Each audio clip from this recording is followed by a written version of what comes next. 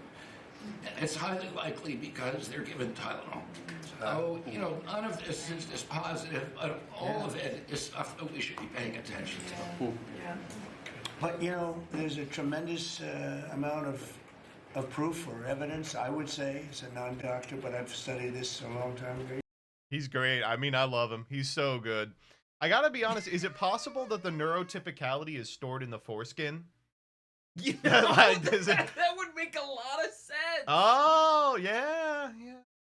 Okay, this is weird because I am kind of one of those. I'm one of those guys that's like, Cut. Yeah, unfortunately, give it back to if.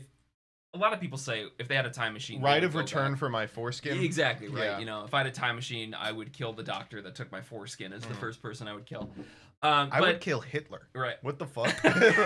What are you talking about? Well, I don't want too much of a butterfly effect. Whatever. But I do understand the kind of problems of that happening to every kid. But I don't want to turn it into now, like, wanting my foreskin back to me, like, well, now I have autism because my foreskin's gone. Oh. Yeah. Wait, do you think if they put it back on, then you lose autism? Ooh. It's just like, it's like a missing, like, link in your... It's like the Rock Lee weights. Yeah. I've been taking this test this whole time, and I fucking can't focus. Boom. Get it all done. Like Jimmy Neutron brain blast. Yeah, Only when you it put your zooms in on foreskin your back penis. on. Yeah. Brain blast off my foreskin. We're gonna get to it, CJ. Actually, you know what? Let's do it now. Let's do it right Fuck now. Yeah. This is from RFK Jr. Lentil puree with sausages for dinner tonight. Honestly, looks good. Looks really good. This is shit from a butt. That's shit dog. from a This is butt. It's shit from a butt. I just don't. How do you take a picture? Okay, you can take the picture. Oh my, I gotta shock peeps real quick. That's okay. Ah! You can take the picture and then review the picture first before you post it, right? This is the thing that I think people forget is like, you can take the picture and think it looks good. How do you get to this point and go, yes, I'm going to post this? Like, you get a preview first. There's no way you think this looks good. It looks better if you imagine him describing it. Lentil puree with sausages for dinner tonight. I don't know why I think he sounds Lentil like puree with that's better. shit from a butt tonight. I'm doing like the version of the character from It's a Wonderful Life. It's a Wonderful Life, yeah. That they do on The Simpsons. Yes. Like I'm doing. Okay, all right. Next up. All right, this one's awesome. Andrew Young. All right. I just met a founder who told me she works 24 hours a day. I'm not joking. She's taught herself how to lucid dream so she can solve important work problems in her sleep. It's working, though. She recently raised tens of millions of dollars and hired a few dozen people. San Francisco is known for the 996, but in New York, we're 24/7. I love the response here. Do you people ever shut the fuck up? Oh my god. This is real and true. I don't know. If I taught myself to lucid dream, I'd just be fucking, right? I mean, what else? Yeah, you could finally fuck Ice Jade Acti. Yeah. That would be your first lucid dream. Hold. You just gotta concentrate really hard before you go to it. I need to think of the gushiest being ever. And then It's so crazy to be like, yeah, I got the severance surgery, but we both go to work. Yeah. Like, that's insane. Like, what the fuck? Lucid dreaming to, like, do spreadsheets in your fucking dreams that you can't bring with you. Like, that's awful. Ugh. I don't know. I think the workification of everything is just like, it's grind set shit. It's like extra grind set shit. How do Yeah. you want to grind in your sleep? Like, what is the... Is there nothing more? My doctor gave me a mouth guard because I'm grinding in my sleep. All right, next up. What do we got? All right, this one comes from This is so good. Tim Heidecker post, what an incredible experience getting to perform at the Riyadh Comedy Festival. I left feeling grateful and humbled by His Majesty's generosity. I'll never forget this memorable experience and all the fun we had. Hope to do it again soon. Thank you, Prince. This one's a little beyond me. I'm not gonna lie to you. This one's a little beyond me. Have you seen the Riyadh lineup? No. All right, so the Riyadh Comedy Festival is a Saudi Arabian comedy festival. Oh, yes, I do remember this. So like some of the biggest names ever were like, well, you know, I gotta do it. Mhm, yes, I do remember this. It's like funded by some. Yeah, by Mohammed bin Salman. Yeah. Okay. Yes. I mean, it's just okay. blood money, right? Right. But it's a lot of blood money is the thing. I do like. I've seen a lot of reactions from like the Chappelle people and the Bill Burr people, who were like, okay, so it was a lot of money, but he's not in it for the money. He's not going to do something like this for the money. And to me, that's like the wrong response, because like, then what the fuck did you do it for? Yeah. Like, Exactly. like, What was the point then? I just did it for the clout. I just wanted to hang out with MBS. I want to go to the opera. Yeah. I would at least like just be honest about the fact that you just wanted the money. Like, it makes it just a fraction more respectable. The Bill Burr one is really depressing because he was like, I'd been sold this bill of goods. I thought when I got there it was going to be a bunch of bearded men chanting to like cut off Jewish heads or something. When I got there, it was just normal people. It was crazy. It was like, oh, so you're like really stupid and you're crazy racist. Yeah, That's like yeah. awesome. Great. So I thought I would step off the plane and hear, you know, Allah Akbar. And it's like, yeah, man, I mean, pretty much everywhere is just another bullshit town. I don't know how to... He was like, they even have a Chili's. And it's Yeah, I know. Like, explaining come another on, state to dude. an American. They have burger. Oh, man. Americans cannot think of any. Like, the funny thing about Americans is, and this is a thing with every American, nobody is beyond this if you are from this country, is that when you see a chain... You see burger. Yeah, a burger, basically. But if you see, like, a chain restaurant, like a chain fast casual restaurant, you just think of the place as, like, more civilized. Yeah. I mean, that's why Trump always goes to, like, KFC and McDonald's and shit when he goes abroad. He's like, oh, right. Yeah, it's just... Yeah, I know what just the golden America, arches too. are. Yeah. Good. Great stuff. All right, next up we got... Oh, this is from the Louvre. Shouts out to the Louvre. This one's awesome. A news reporter gets detained while doing her job. Says contains AI-generated media. The response, everything is AI-generated these days. It doesn't mean it's fake. I'm still not convinced. The reply, get a grip. 3 arms and a watermark telling you it's AI and you are still doubling down.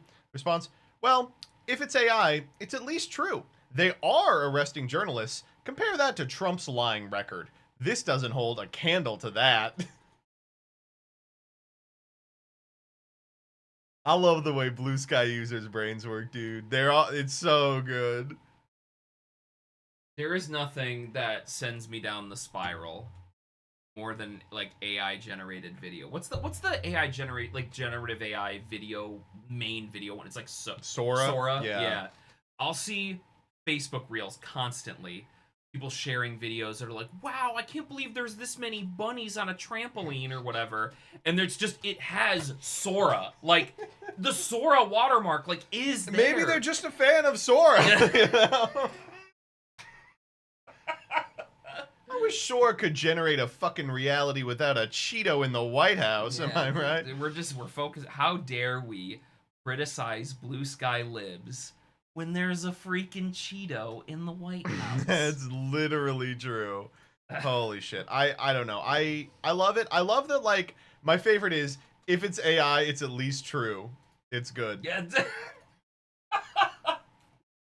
All right, next up.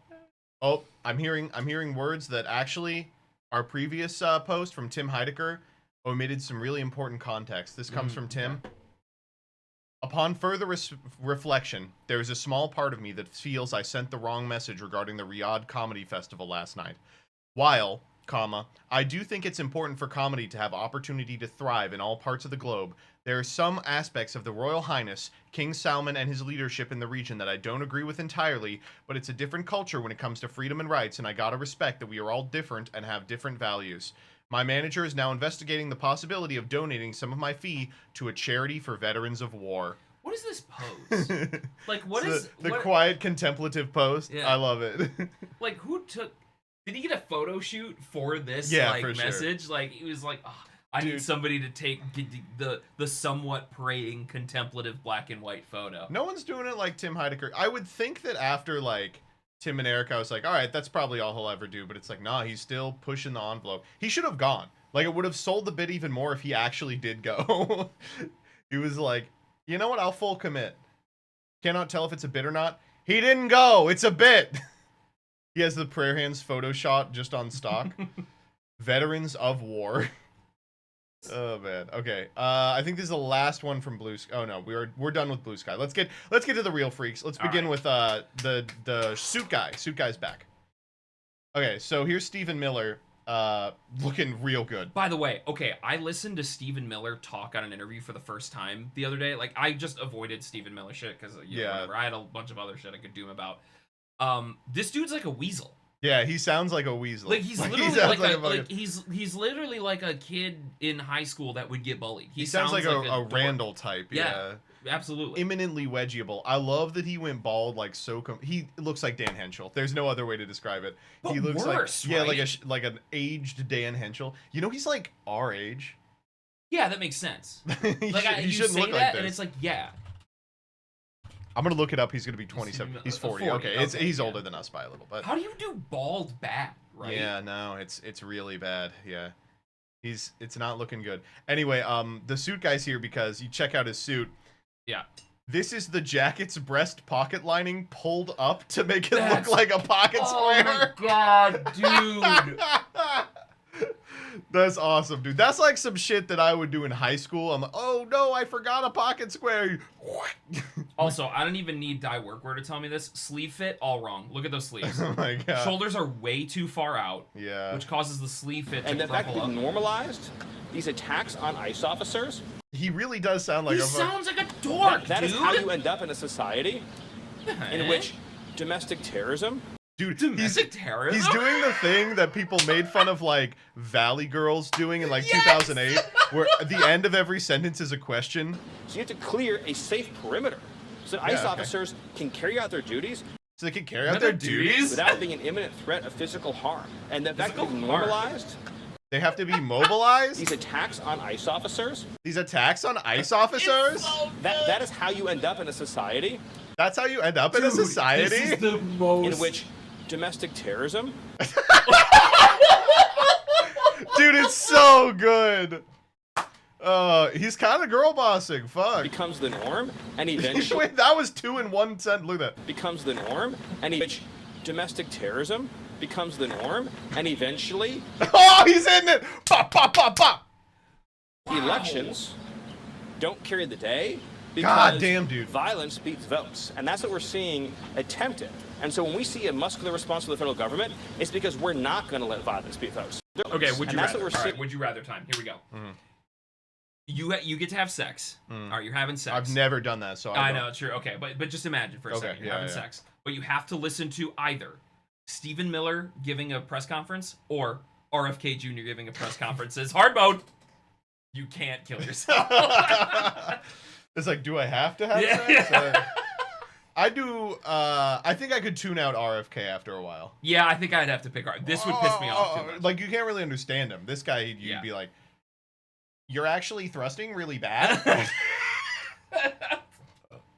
Are you seriously already soft? Like, Carry the day because attempted. And so when we see a muscular response from the federal government, when we see a muscular response to the federal government, dude, he's awesome. He's so good. You see it last week. He was talking about the ICE raids. Yes. For those of you that don't know, ICE is currently invading like several American cities, which is interesting. Awesome. It's really cool, man. It's like precipitating a crisis of federalism because like you can't do that. Like the federal government can't send troops in to keep order, like usurping state control. So some states have been like, we will attack you if you come in, and some have been like, come on in, Mr. President. But he was on some talk show the other week. Let me see if I can actually find the clip where he says that the president has near unlimited authority to do something like this, and then realizes he should not have said that shit. Let me see if When I can Stephen find- Miller said that, or Yeah. Trump said that? Okay, yeah. Okay, watch this. He says this, and then he like. This is the video. This is what I watched. That made me. Oh my god. He's so good. The lentil shit was Illegal on the screen. insurrection. Does the administration still plan to abide by that ruling? Well, the administration filed an appeal this morning with the Ninth Circuit. I would note He's still doing that uptick thing. Like, what the fuck? Okay. this morning with the Ninth Circuit. I would note the administration won an identical case in the Ninth Circuit Just a lie. few months ago with respect to the federalizing of the California Totally National Guard. distinguishable. Under Title 10 of the U.S. Code, the president has plenary authority.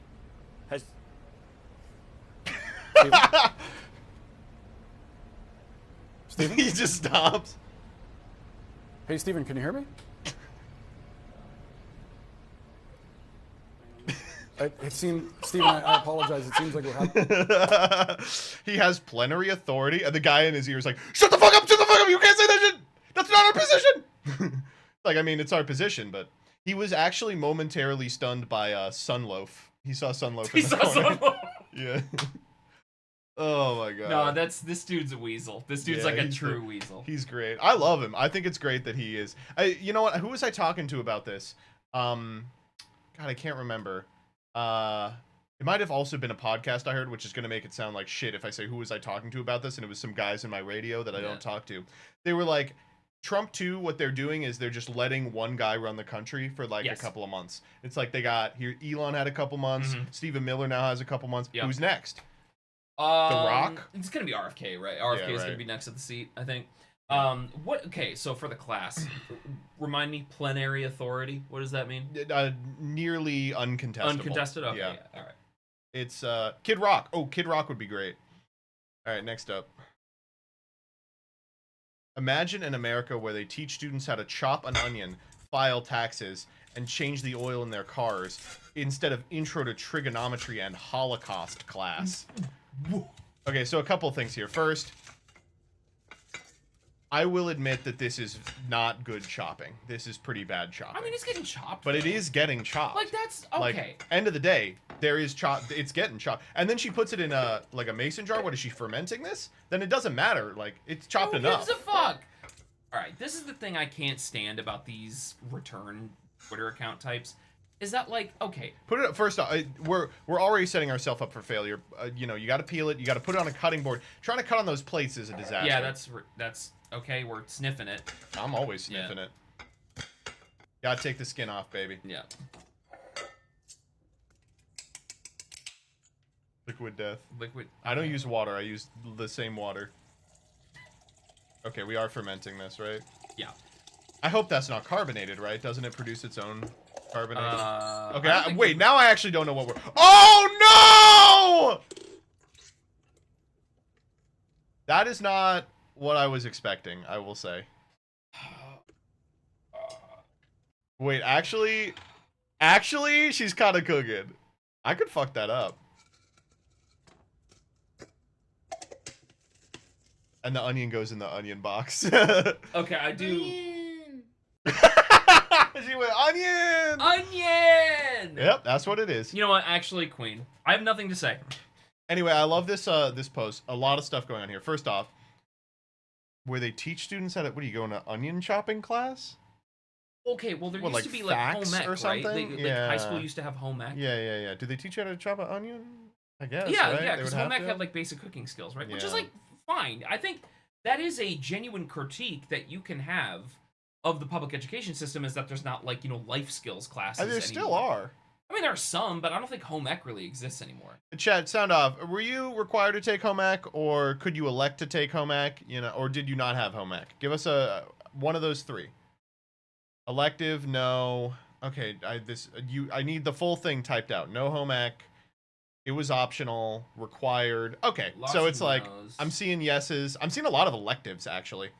Huh, interesting. All right. Well, it wasn't available in my school anymore as an elective. I don't know it was an why, elective for us when I was going through it. but like, oh, is that? Oh, Sadie. Oh, my trad wife has brought us dinner. Oh, Dessert. hello. William and I are about to head to the airport.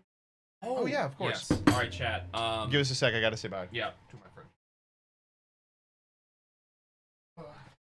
It's gonna be fun for Rebby to cut around. Yep. Get owned, Rebby.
Yeah, do you want me to close it? It doesn't matter. No one else is here. Yep. All right, we're back. Wow, that sweet potato stuff looks so good. You want some? No, I'm like so full. I know, me too. I'm Yeah. gonna wait like an hour, then eat it. All right. Anyway, this is a great post. My favorite part of it is Holocaust class. Yeah, okay, we didn't get to that. Yeah. Can we talk about Holocaust class? So, What was Holocaust class for you? History? yeah, man, just history. Isn't it awesome that this website is like Nazi land? It's cool that like this post would have gotten 1 trillion likes on old Twitter too, because it'd be like, well, if only we knew how to pay taxes instead of learning gay shit like math. but because it's new Twitter, they have to be like, must be the Jews, am I right? Classic, fucking Jewish education at it again. Giving away the game here at the very end. That's called parenting, you childless, obese mongrel.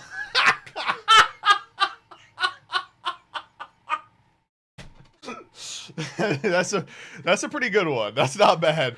Dingle baller, you were killing it today. Oh my. Okay, but back to the actual video. Okay, the onion water is insane, but I want to just, like, this is fine until the onion water.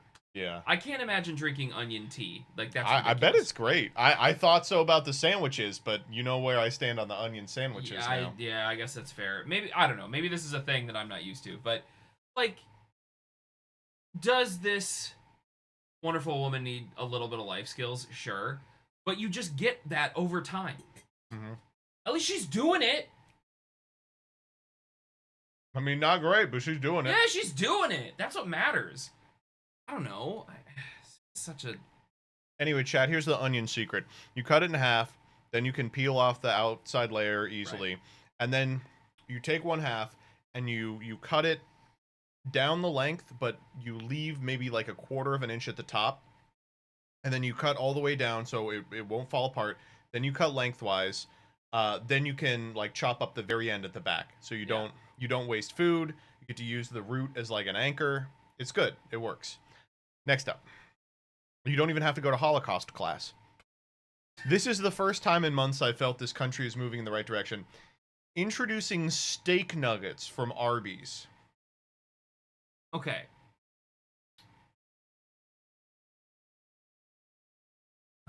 You don't really eat red meat. No. No. This is just burnt ends, right? Yeah, right? This is fast food burnt ends. I've seen so many people be like, this is disgusting. I'm like, this is totally This understandable. is just normal. This is burnt ends. Yeah, right. I don't know.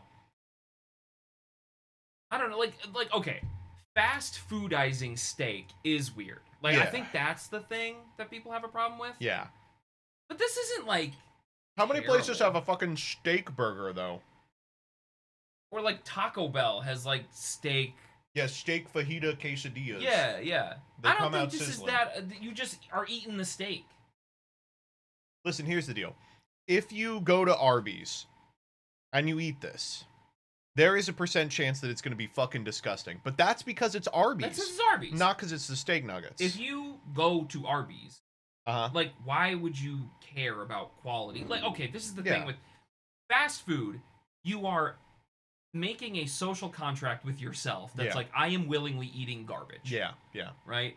Yeah. So, I mean, this is just like seasoned beef. It's just, I don't know. I'm sure people are going to justify this by like, well, this is keto friendly. I'm like, I guess. Sure, whatever. Yeah, whatever it takes. It's like, yeah, it's how I feel about the Maha thing. That's like, we're making Steak and Shake cooking beef tallow or whatever. It's like, Right. sure, it's still a chicken McNugget, right? It's still like fucking the worst possible thing you could put in your body. You're not gonna min-max it to a point where it's healthy. And if you get past the initial like, this can't be good, it can't be healthy, it's not gonna be more than like baseline enjoyable, I think this is fine. You know, if it's mid, like, what did you expect?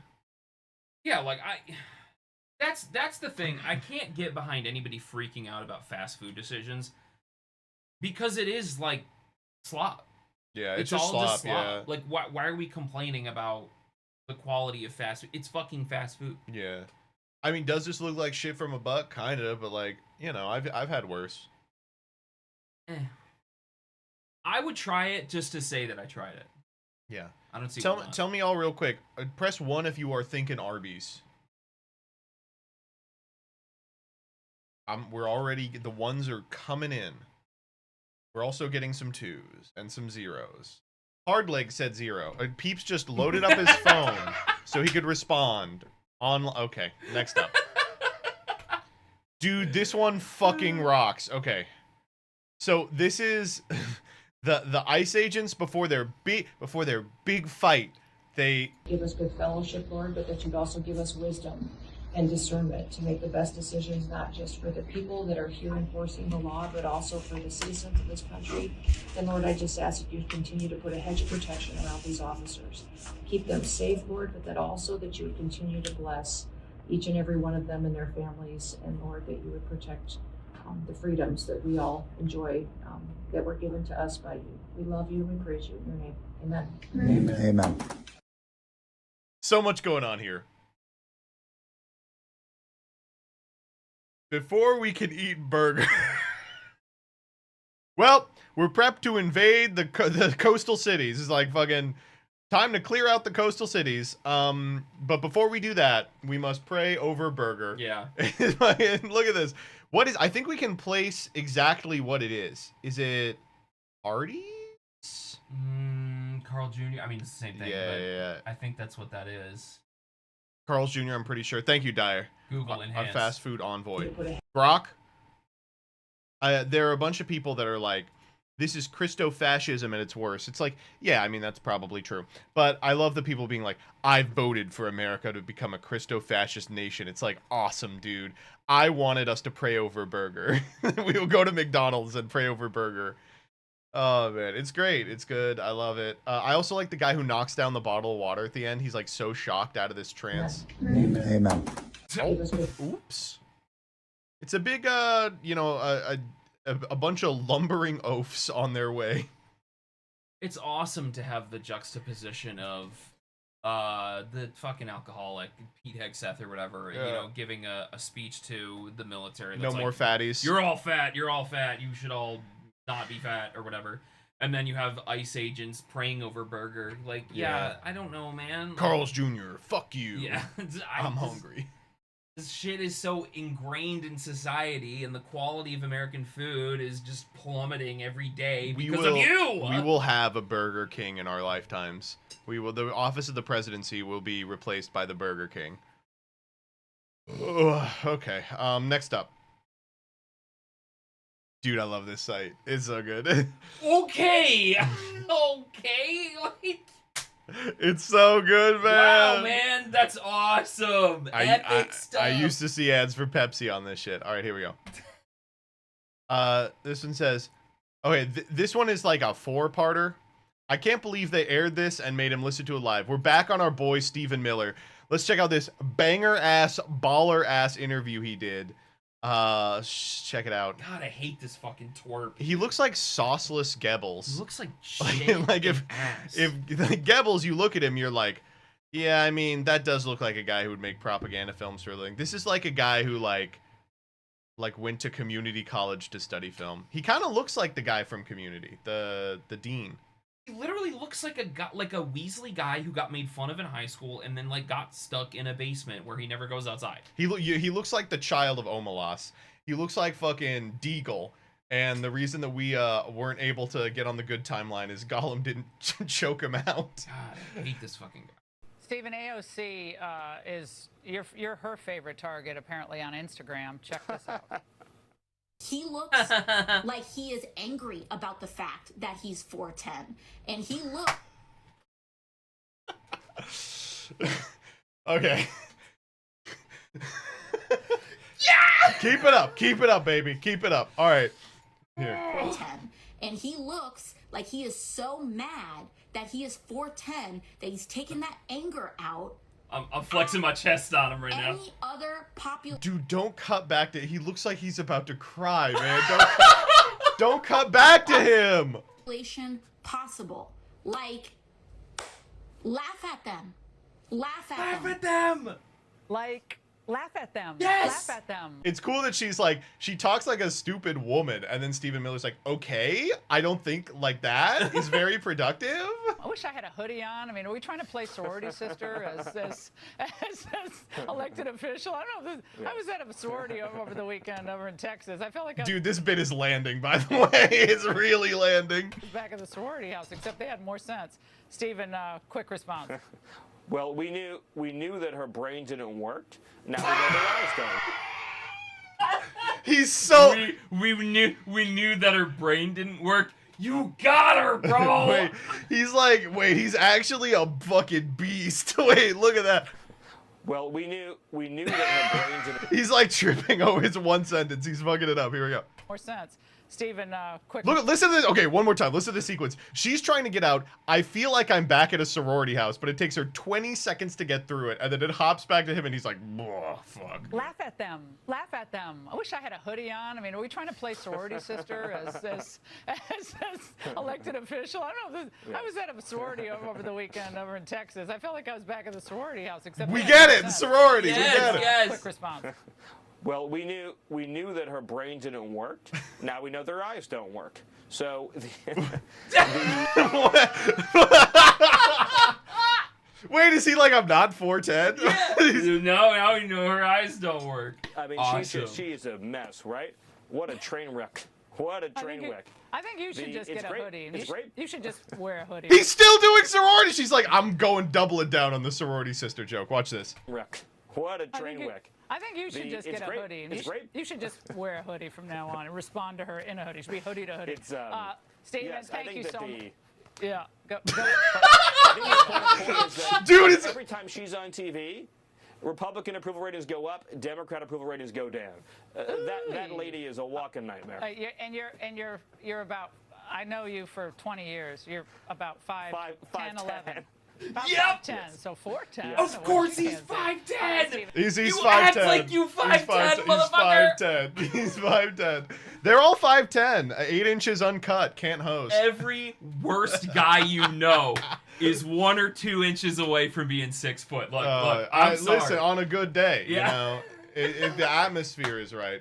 Fuck me, dude. Honestly, it's great. So she quote tweets this and says, "I cannot believe they aired this and made him listen to it live." They're like, "Steven, sit down. You're gay. You're short."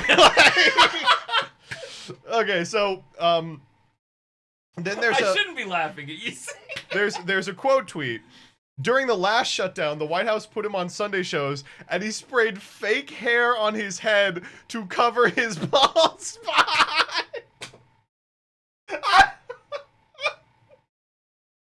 Oh my god, bro. Oh, it looks real. It honestly looks real. Holy shit, man. Hair Club for Men is going crazy. This is the Rogaine difference. But what do you do if you're him, though? Kill You yourself. don't got... That's me. I'm only saying that because Peeps is here. I would never say that on. I would never. Bro, you just like skipped all the steps. I was like, he looks Oh my bad God. with hair, he looks bad bald, and you're like, fuck all that. Just jump to the end. No, but look, like, here's the thing is, if you have a hairline like this, like, do you think the difference between you looking good and bad is if you have a widow's peak? You're like, yeah, if I get, like, the receding Vegeta hairline, it's gonna look better than if I had, like, the George Costanza. It's not gonna make any difference. When it's over, it's over. It just doesn't look good, man. No. How It did looks you let- worse spray painted on. One, because it's obvious. Like, holy shit. Didn't even color match. Fuck me, dude. God, this, like, okay. You gotta understand, chat. The reason I am bullying this guy is, one, because he's a fascist dickhead, so Yeah, I'm allowed to whatever, bully him. yeah. But two, like, the insecurity from it is so obvious. You know, when you are insecure about something like this, I smell it like blood in the water. Like Probably I'm a shark. literally smell it. Yeah, Like, yeah. That shit does not. Like, if you're bald, you can own it, but it's like so Yeah. clear that this guy has like no confidence at all. Do you He's a think? little Do you think weasel. Northern Lion ever fucking put a fucking V on his head with spray paint? No. No, Northern Lion just dude. looks good. Yeah. He just fuck looks me, good. dude. Well, we knew his brain wasn't working.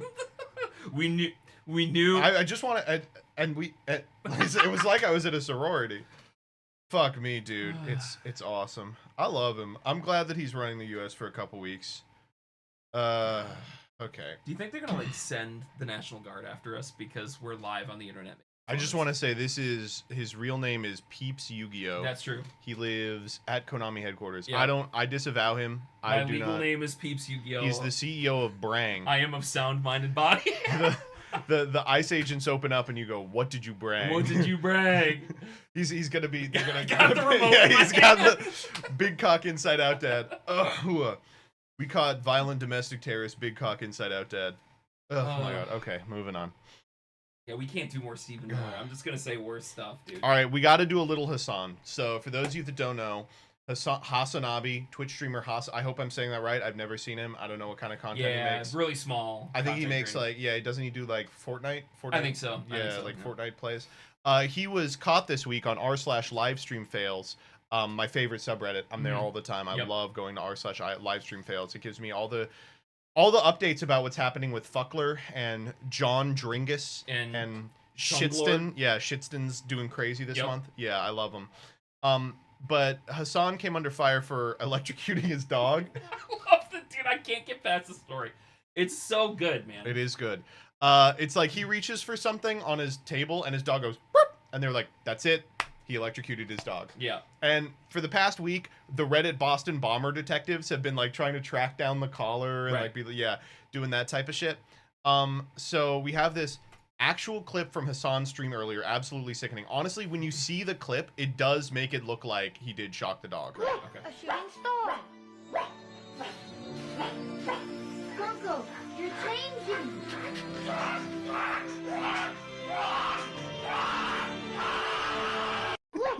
I love this clip. Oh man. I love that. I love that clip. It really is just like the dumbest thing, the most nothing thing that they had to latch onto. Yeah. Right? Yeah.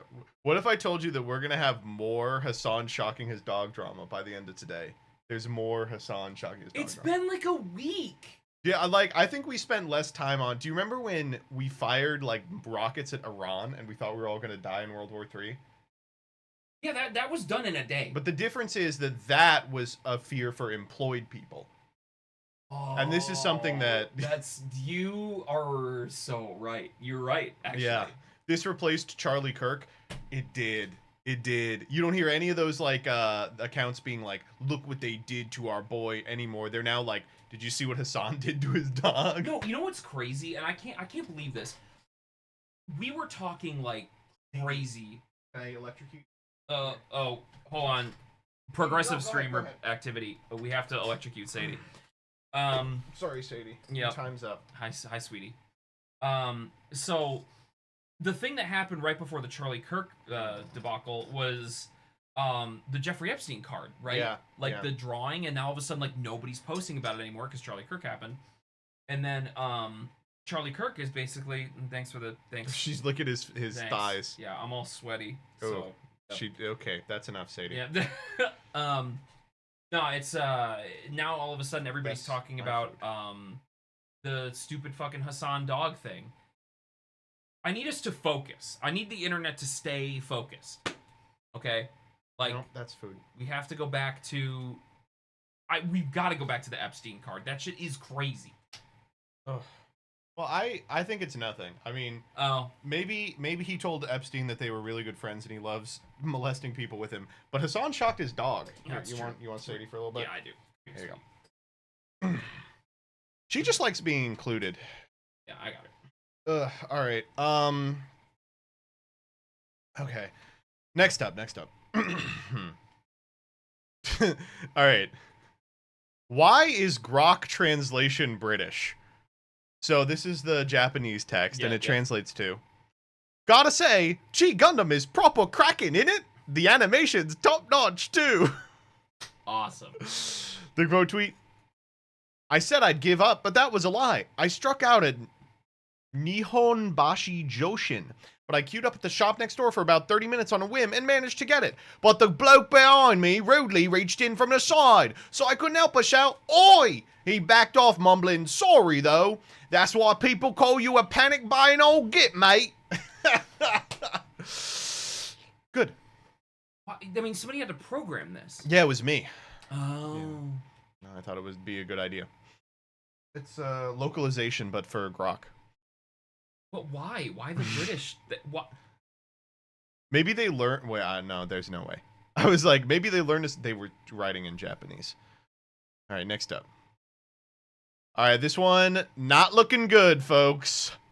Here's how the AI bubble is being created per Bloomberg, and then it's a bunch of graphs. But the short of it is, the entire United States economy at present relies on, like 6 or 7 AI companies continuing to make infinity money. What? Can you say that again for me? I don't think I can. I would say the entire American economy currently rests on 21 AI companies. Okay. Yeah. No, in case you didn't see it, there was a report that was like all GDP growth at present is the result of AI companies and data center purchases. If you take data centers out of the equation, we have a 0.01% GDP growth, which is great news. Yeah, that's good. They keep calling it an AI bubble. I mean, Nvidia thinks they're worth $4.5 trillion. Like that's definitely not true. Right. And a lot of people are like, I've been seeing, this is how I know it's going to get good really quick. I keep seeing articles that are like, well, a bubble isn't a bad thing. Like, a bubble's only a bad thing if it pops. Oh, and bubbles are known for not doing that. If there's one thing I know about bubbles, it's that they last forever. That's true. Oh, man. Bubbles are infrastructure. It's like the SpongeBob episode where he makes bubble boats. It's literally just that. So this is kind of actually interesting to see, and I don't want to spend too much time on this, but I love talking about AI. So it really is, like, this bubble is being created because so much of the Fortune 500 landscape is just pumping money into this, right? Like, Yeah, that's yeah, what this of course. Is really, like, it's just something to spend money on. Yeah. Yeah. Okay. That's very interesting. And expected, right? Yeah. Like, this is corporate version of NFT shit. Yeah. So we told a bunch of coal miners, you need to learn to code, right? We're going to do the same thing to comp sci students now. If you learn to code, yeah, nice job. Should have majored in something that matters, like theater. You're going to learn to act. You're going to have a favorite commedia dell'arte character. You're going to have opinions on fucking Cat on a Hot Tin Roof. I want a 5-page dissertation. If I don't hear any shit about ChatGPT in there, you're done. It's out. I think that the next step is, because all of this money is being generated because you're fleecing like investors, instead of learning to code, instead of learning to coal mine, you need to learn to trick like a 90-year-old man. Yes. Like, you need to be able to sell a 90-year-old man on investing his life savings into 6-7 coin. And you can start with people with dementia, and as you get better at it, you can move down to like a 65-year-old who just got divorced. When do you think this bursts? I mean, we know it's going to happen, right? But, like, when do you think... Hopefully after we're dead. I hope it bursts after in the year 2100, right after we die. I'm just, like, projecting the ramifications of this falling apart, right? Like, there's already no jobs. Yeah. So it's not like, we're going to run out of jobs. Like, okay, we're already fucking there. Mm-hmm. So... okay, I want it to all explode, and then we go back to, like, farming. Yeah, I know you want that. Yeah. That's not going to work for me. like, can I just have, like, how bad does this have to explode for everybody to become, like, a mechanic? If we, like, you know? We're trying to go back to the Iron Age. Yeah, no, it's like Nvidia implodes on itself so badly that I become a blacksmith. Yeah, exactly. Yeah. What's the story about puddingification? I'm gonna look it up real quick. Fuck. The aliens come. They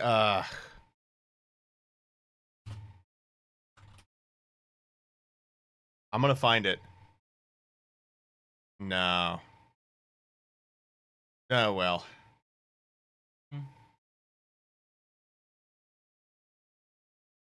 Maybe chat knows. Call of Duty compilation. That's it. Yeah. Call of Duty. Right. Call of Duty fun. Fun story. I'm just gonna type. Oh, I'll use ChatGPT for it. I will not use ChatGPT for this. Maybe I will. No, I won't. It's not a good enough bit. The Gersh device. It is literally the Gersh device. Yes. The Gersh device. All right. Next up. Here. This is something that that you all can do in the comment section of YouTube. It's a story in which people are contacted by an alien race who delight in making things. And so they give their things to the aliens who can create perfect copies of them. But the story takes place hundreds of years later as the aliens are dying and humanity has lost the ability to build. They've totally forgotten it over the course of the last several generations. That's your job, is to figure that out. Okay. Next up. Sounds very profound, though. Yeah, it's okay, but it's by this guy who likes to put dumb shit in the stories. Okay, here we go. Okay. All right, we'll do this one for Becky. This comes from Testing Catalog News. This is really good. Annie on Grok for iOS got a new relationship streak feature. A 7-day streak will unlock a new outfit. One friendship day. They're doing Duolingo, but for friends. Let me ask you, are you fucking with the Grok Battle Pass? Oh my god, dude. No, this is like, no, dude. This is like my worst nightmare shit, dude. It's like everything I hate. It's like the further atomizing of society combined with gooner slop. Like, I fucking hate this shit, dude. It's good. Do you think she gets pissed if you miss a day? You're like, bitch, I was in here all day. I didn't see you once. She just like, she never comes back. Like, she leaves your phone. And yeah, never she's comes like back. gone.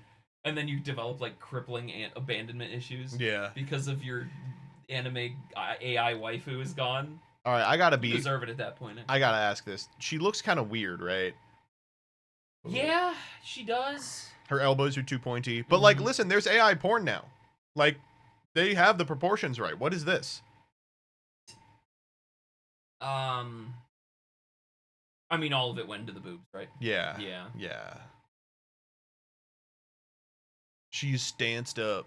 Yeah, she's looking directly at the camera. How long till someone using this is told to kill themselves and then does it? I don't know if you've used... Probably has already happened. Yeah, I don't know if you've used Grok AI. It's not like...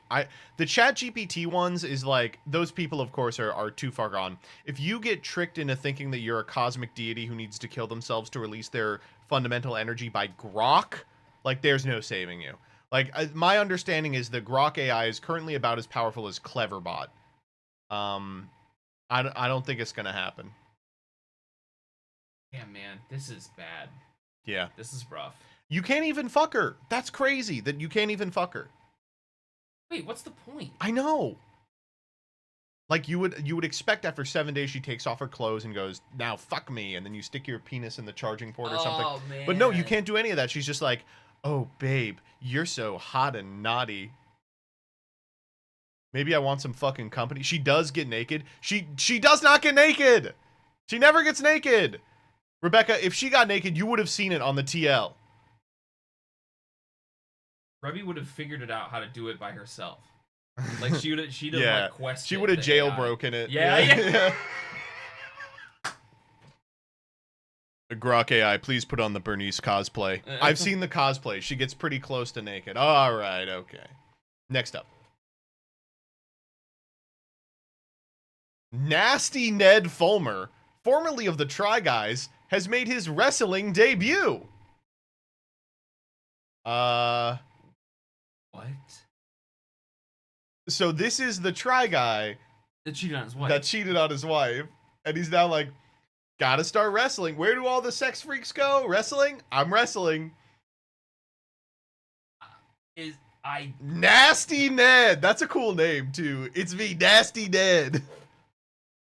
I mean, I guess if there's one way to go, like the wrestling scene isn't terrible, right? Maybe this can like reform him. yeah, sure. Maybe this is like the his, wrestling scene really teaches you to respect women. Right. This is like a kind of an okay midlife crisis to have post being a shithead, you know? Oh, man. I think it's okay. It could be worse. That's true. Is he doing the Saudi action? What's his finisher? His finisher, he tries guys. He did a podcast. Joseph. He did a podcast with his ex-wife he cheated on. What the fuck? This is before he cheated on her, right? Hi, I'm Ned Fulmer. 3 years ago, I cheated on my wife. It's after?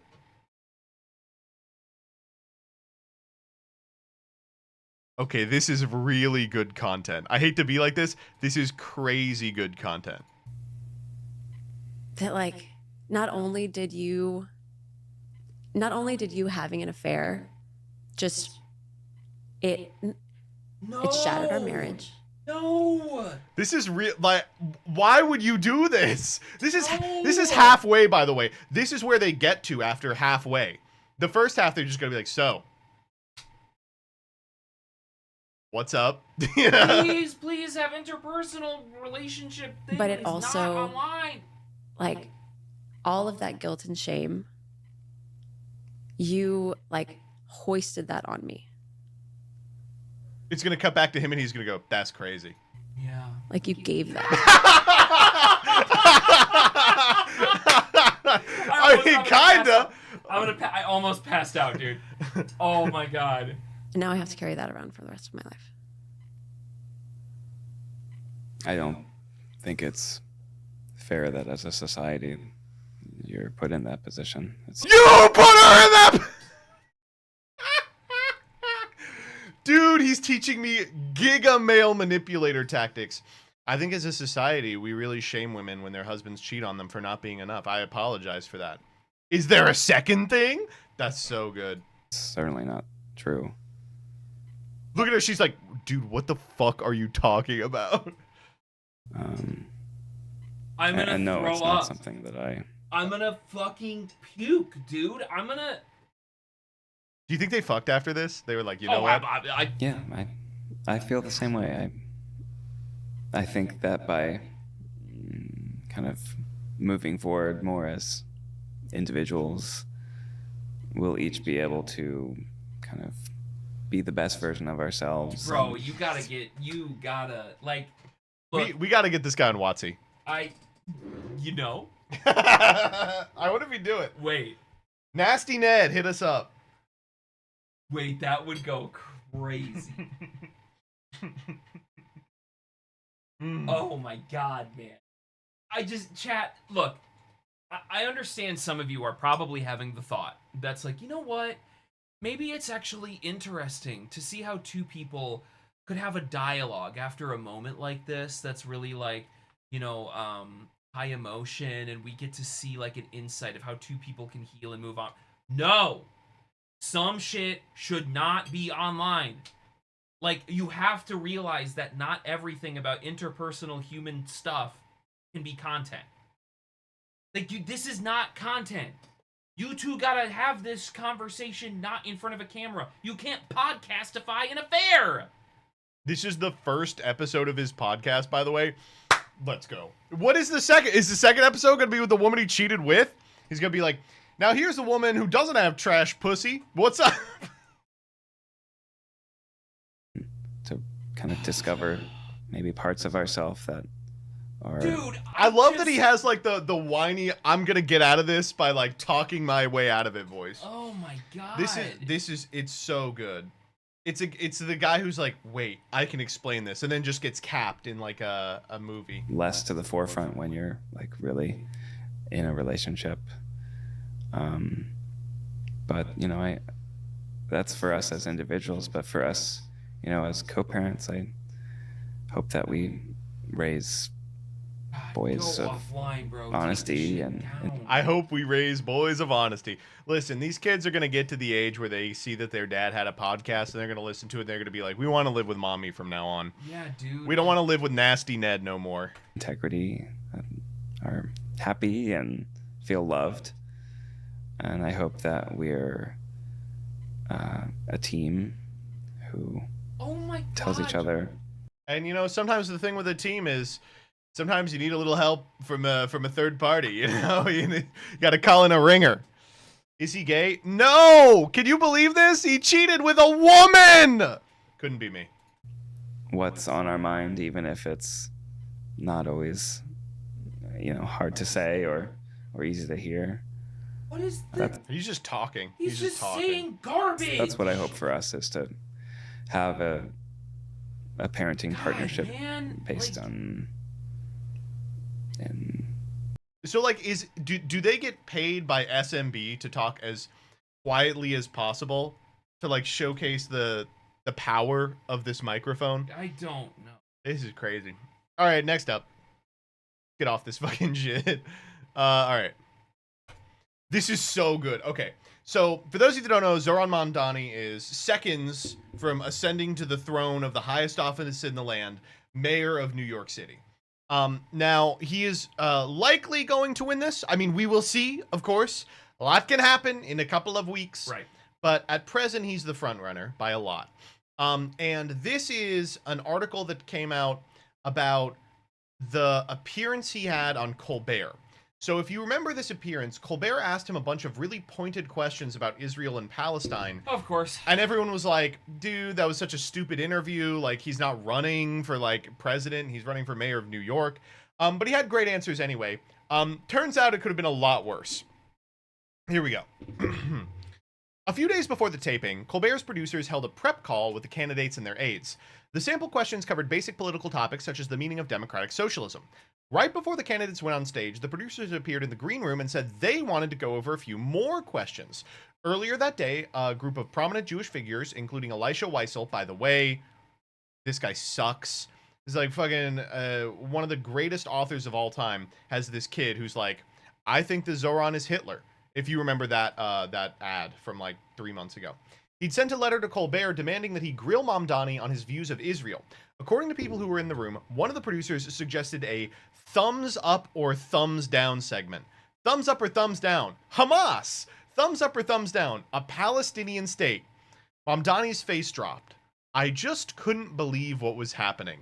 That a genocide could be distilled into a late night game. Are you smashing or passing on Palestinian state? His aides were incensed. You have the first Muslim candidate for mayor in the history of New York. You don't want to ask him a question about that. CBS did not respond to a request for comment. In the end, the game didn't happen, but Colbert did ask Mamdani whether he believed that Israel had a right to exist. Yes, like all nations, I believe it has a right to exist and a responsibility to uphold international law. Fucking awesome. It's so good, dude. Thumbs up or thumbs down? Hamas. What if he was like, thumbs up, Hamas? Like, beast mode. Dark woke. Dark woke. Like, I Oh, just, God. bro, what the fuck? What the fuck? Okay. I know we've talked at length about How many booms does it get? Hamas gets 5 big booms. Okay, don't cut that. That's not, no. Look. Chat, Hamas does not get 5 big booms. They get 4 at best. You just can't help yourself. The thing that just kills me about this is, like, we've talked at length, but it really astounds me that the mayor of New York is just getting grilled about Israel over and over and over again, and there's just no other reason for it except that he's Muslim. Yeah. He's kind of brown. It's like, yeah, he's brown. He's a brown guy. Have you seen that the globalized the Intifada thing that they grilled him on for months? I don't think he even said it. He just like assumed he said it at some point. He was like, I guess I'll respond to this. And then it was like, we actually can't find any video of this guy saying this ever. I don't know where this came from. Didn't he say it in the past or something? I have no idea. But I've never seen it. Like, I don't know. I mean, if there was video, you would have seen it. But I don't know. It's crazy. It's so funny, dude. I love it. What do you? New York is the Tel Aviv of America. He should adopt that from Eric Adams. Oh man, this shit. I think if you remember the debate, they were doing like a lightning round about Israel Palestine, and they stopped on him for like 2 minutes to ask him the same question over and over again. And he was like, they were like, "Does Israel have a right to exist?" And he was like, "Yes." All right, keep going. And they were like, "Whoa, whoa, whoa, whoa, whoa, whoa, whoa!"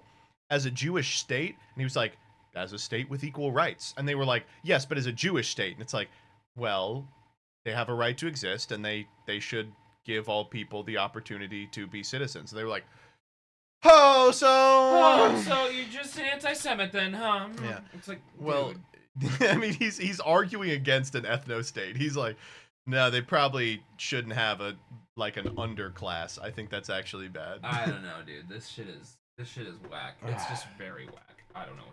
I don't know what to say other than beast mode. I honestly like thumbs up, thumbs down, Hamas. You know, I do know what to say. The thing is, the last thing I'll say on this is that I was already a progressive, obviously, for anybody in chat that knows. I very much That's so. what he says on camera. True. In private, he's racist. Right. But the fact that the TV sphere, the media sphere, and establishment Democrats did all of this shit was important in the sense that it did showcase to people what the establishment arm of the Democratic Party is capable of and is doing to beat down the progressive agenda. And I think, like, I'm not happy that they did this, but I'm happy people, like, get it now. I'm happy people see it, at the very least. All right, next up. Yeah.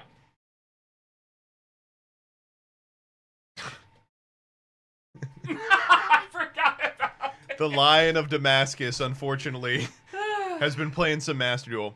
So, you may remember Bashar al-Assad, the man who could not be deposed, who one day decided he was going to be deposed. Well, since his deposition, he has now lived a quiet life in a luxury tower in Moscow, addicted to spending long hours playing online video games. I mean, if that's what you got it, if that's what you end up doing. Okay, so it is a criminal move not to say what he is playing. Like, that is fucked up of them. Is he playing like Balatro or is he playing like COD, right? Is he playing Overwatch? He's on like Zenless Zone Zero. Good evening and welcome. Check out his YouTube channel to see, do we get a peek of insight? This No is going to way. be something stupid. All right, yeah. Oh my god, CJ, you're the thanks. most annoying, So annoying. human being. Al-Assad and me in a Hello Kitty Island adventure. Man. This is the map of the Middle East in Europa Universalis 4 under the rule of Bashar al-Assad. Oh, man. It really is fucked up that they didn't say what game. It's got to be an RTS. I just have to believe it's an RTS. Oh, I mean, it does specify online video games. Like, so what it's could got to that have be? a matchmaking of some sort. He's playing Uma? No, he's not playing Uma. Come on. How fucking funny, though. Valorant? That would be quite good. Could be League. Marvel Rivals. Hearthstone? Could be Hearthstone. He's the ADC for my last game. God, dog. My ADC fucking sucks. What do you want, a Moscow internet connection? What are you, 70 years old? What the fuck? Is that how old this guy is? Is he 70 years old? I think he's quite old. 60. He looks good for 60. Oh, any of us can become a gamer, I guess. Yeah. What if he like rebrands as like Grandpa Gaming, like one of those like old person gaming channels? Yeah. And people are like, "Hey, so weren't you like a dictator?" And he'll be like, "I don't want to talk about the past. It's, yeah, you know, we've all done things we regret." Anyway, watch me hit this clip. Yeah.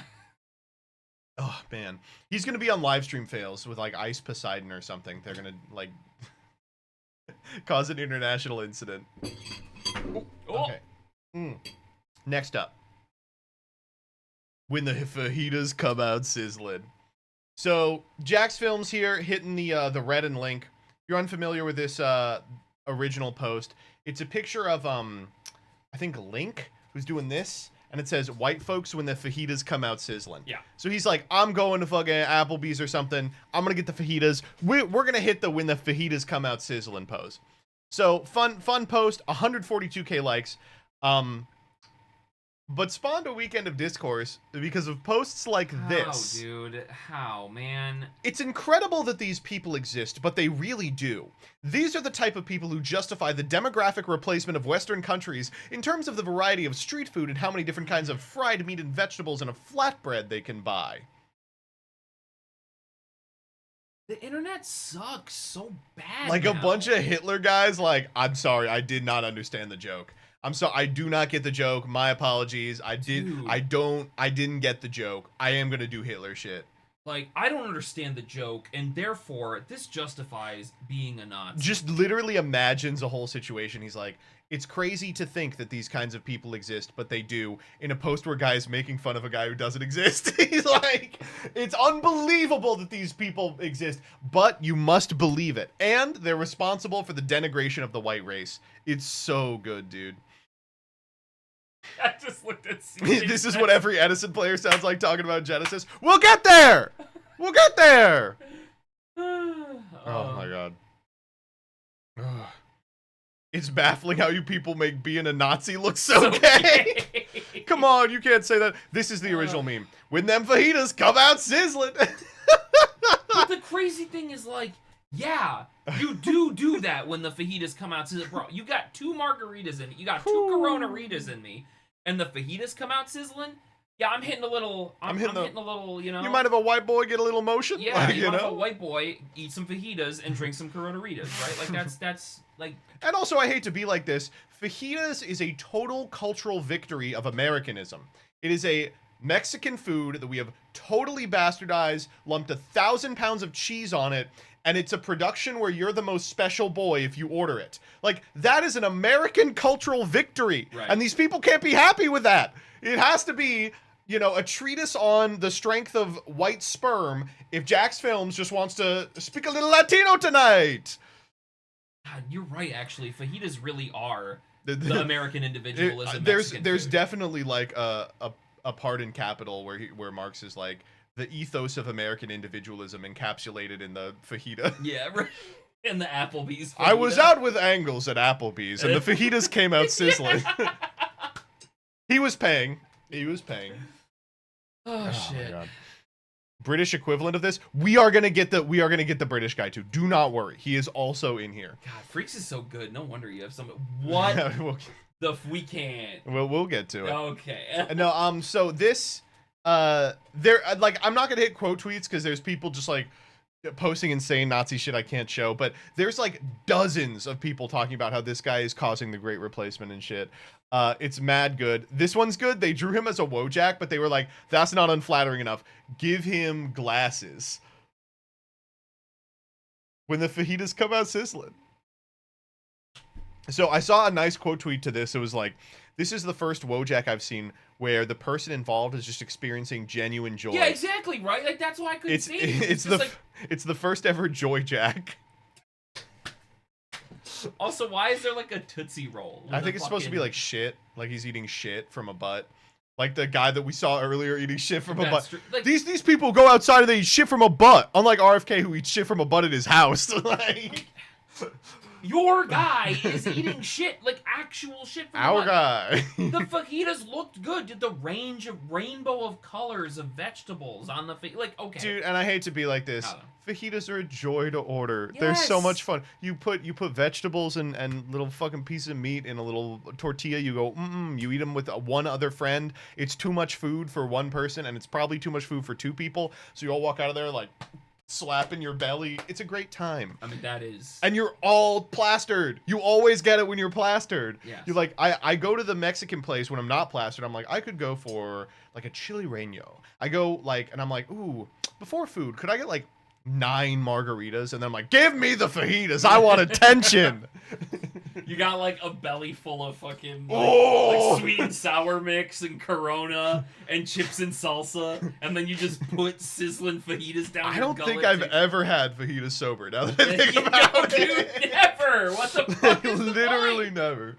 Oh yeah, all right. Okay. Fuck. Now I want fajitas, and they better come out sizzling. Right. Next up. Okay. Listen, Gianmarco Ceresi, I don't have a problem with this guy. He's got to stop hitting these poses, all right? If he was bisexual, I would get it. This is a straight man hitting these poses. So he made a post where he was like, oh, here's me sitting on my stool that I love to sit on in a weird, fruity way. And this person goes, suck a dick or knock this off. Absolutely agree. Holy shit. Either suck a dick or knock this off. Holy fuck. I have to be careful because I am a cishet guy. All yeah. right? I am straight. This is queer baiting? Yeah! Okay. All right. All right. I think. Well, you know, maybe. I think so. I think. But like when he does his stand up, he's always doing like he jumps on the stool like this, and he does little things, and I'm like, this is. I don't think it's queer baiting. It is cultural appropriation for sure. Okay. All right. It's definitely cultural. Okay. appropriation. Like it might be problematic of me to say like it's queer baiting because that assumes that this pose is. I'm assigning gayness to this pose. It's a gay ass pose. You can say it. All right. I'm getting it. From the validation is coming You from gotta the bi guy. at least lie about being bisexual like I do. Be like, oh yeah. Dude. I'd fuck a man, yeah. You know? Dude, alright. I'd fuck femboy Link I see on Twitter.com. Oh, Got his penis out and shit. Dude, Freaks is great. Sometimes the real freaks are behind the camera. All right, next up. Jesus. All right, here we go. This is awesome. Land acknowledgement at the bar. I acknowledge I am drinking on stolen Seminole land. I'm hitting this on a $947 bill for sure. So this is crazy. Look at what they got. They got 9 bowls and 7 blackened groupers, which is most of the food. The drinks, they got 3 espresso teenies, 4 fresh squeezed margaritas, which, let me do some math, runs about $16 a piece. What the fuck? 2 frozen pina coladas, and then a bunch of other random shit. Okay, how many people were at this table? I don't know. 12. Okay, that's fine for 12. That's about a little under $100 yeah, it each. says 12. That's Okay. fine. 12, that's fine. Ugh. I'm no math guy. I will say, oh, I thought this was the cash total and the credit total was the difference between the total and the tip, and I was like, $40 tip on a $1,000 bill, die. Yeah, but bullshit. yeah, they figured something out. No tip, so we know it isn't the U.S. Well, where do you think the Seminole were, dickhead? They're not in Europe. They're not really here anymore either, because of the reason that's explained on the receipt here. Yeah, that's true. Yeah. Ugh. No, I think okay, if we're gonna talk about the price, Brayton Beach, Florida. Oh yeah, it's right there. You could call them. if we're gonna talk about the price, the blackened grouper, like if it's fresh They caught, have to be like $40 a piece. Yeah, I mean that's the crab that cakes are sounds like- $45 for one. That's got to be like a nice place, right? Yeah, it's got to be a nice place. Yeah. The Red Babe. Let me see if I can find it actually. The Red Babe. Okay, maybe that's not what it is. Oh, the Piccolo Restaurant and the Red Bar.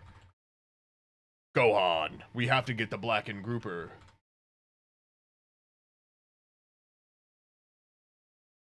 Oh hell yeah, dude. Oh my Wait, hold God, up. Wait a minute. We pulled it. Okay. More than a restaurant, it's a local legend. Never allow. Fuck you. Good times every night. Oh, that looks good as fuck. That does look pretty fucking good, That looks actually. good as Let me see the menu. Gumbo, egg. This is normal. This is normal. $10 What the jalapeno fuck? poppers. This is lunch. Seafood gumbo, fish and chips, cheeseburger. How the fuck did they spend this much on this? Are we in the Let me right go to, place? Yeah, no, let me go to dinner. I bet this lunch and dinner. All right, dinner, we got tuna dip, gumbo. Okay, black and grouper. There it is, $46. Holy fuck. Lightly I see. black and grouper. Daily fish. Grilled or blackened, served with citrus bleu blanc. Served with mashed potatoes and house salad, baked zucchini, pane chicken, manicotti, crab cakes. Fridays and Saturdays only.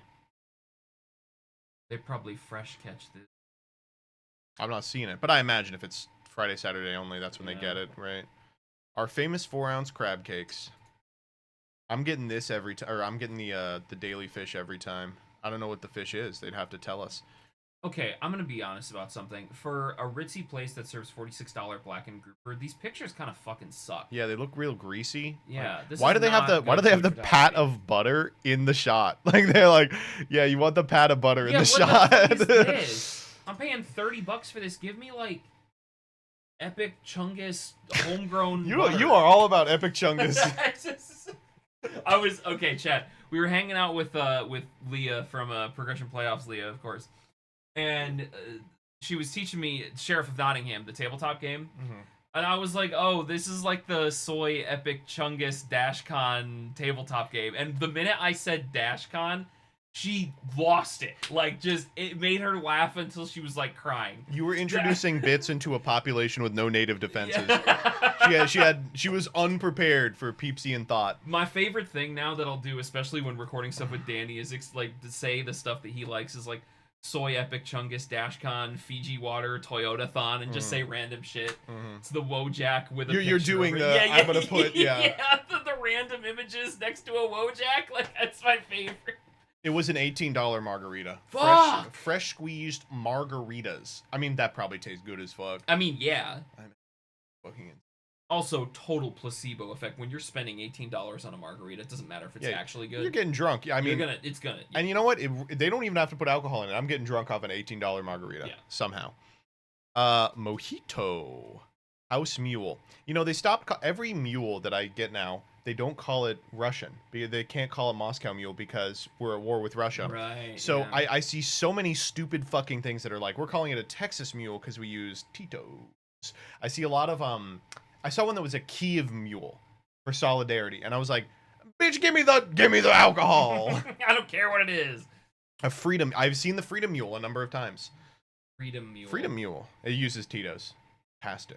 I mean, I do love Tito's. Tito's is like it's the good. best It's vodka. fine. I was trying to get cheap vodka this weekend, and Jordan walked me to Tito's. He was like, "You have to get Tito's." I was like, I'm not gonna care what it tastes like. No, I couldn't let you get New Amsterdam because I have a very funny story about New Amsterdam. When I was like really party drinking for the first time, I had a fifth of peach New Amsterdam vodka, and I was just like, well, this just tastes bad. I'm drinking it straight, so I'm just gonna drink from the fifth of the whole night. Oh no. Yeah, it was really bad. That's not good. Yeah, so I had a friend who used to be the guy who would go into bars and get them to stock Tito's. He was like the regional sales representative, and he was the most alcoholic friend I ever had.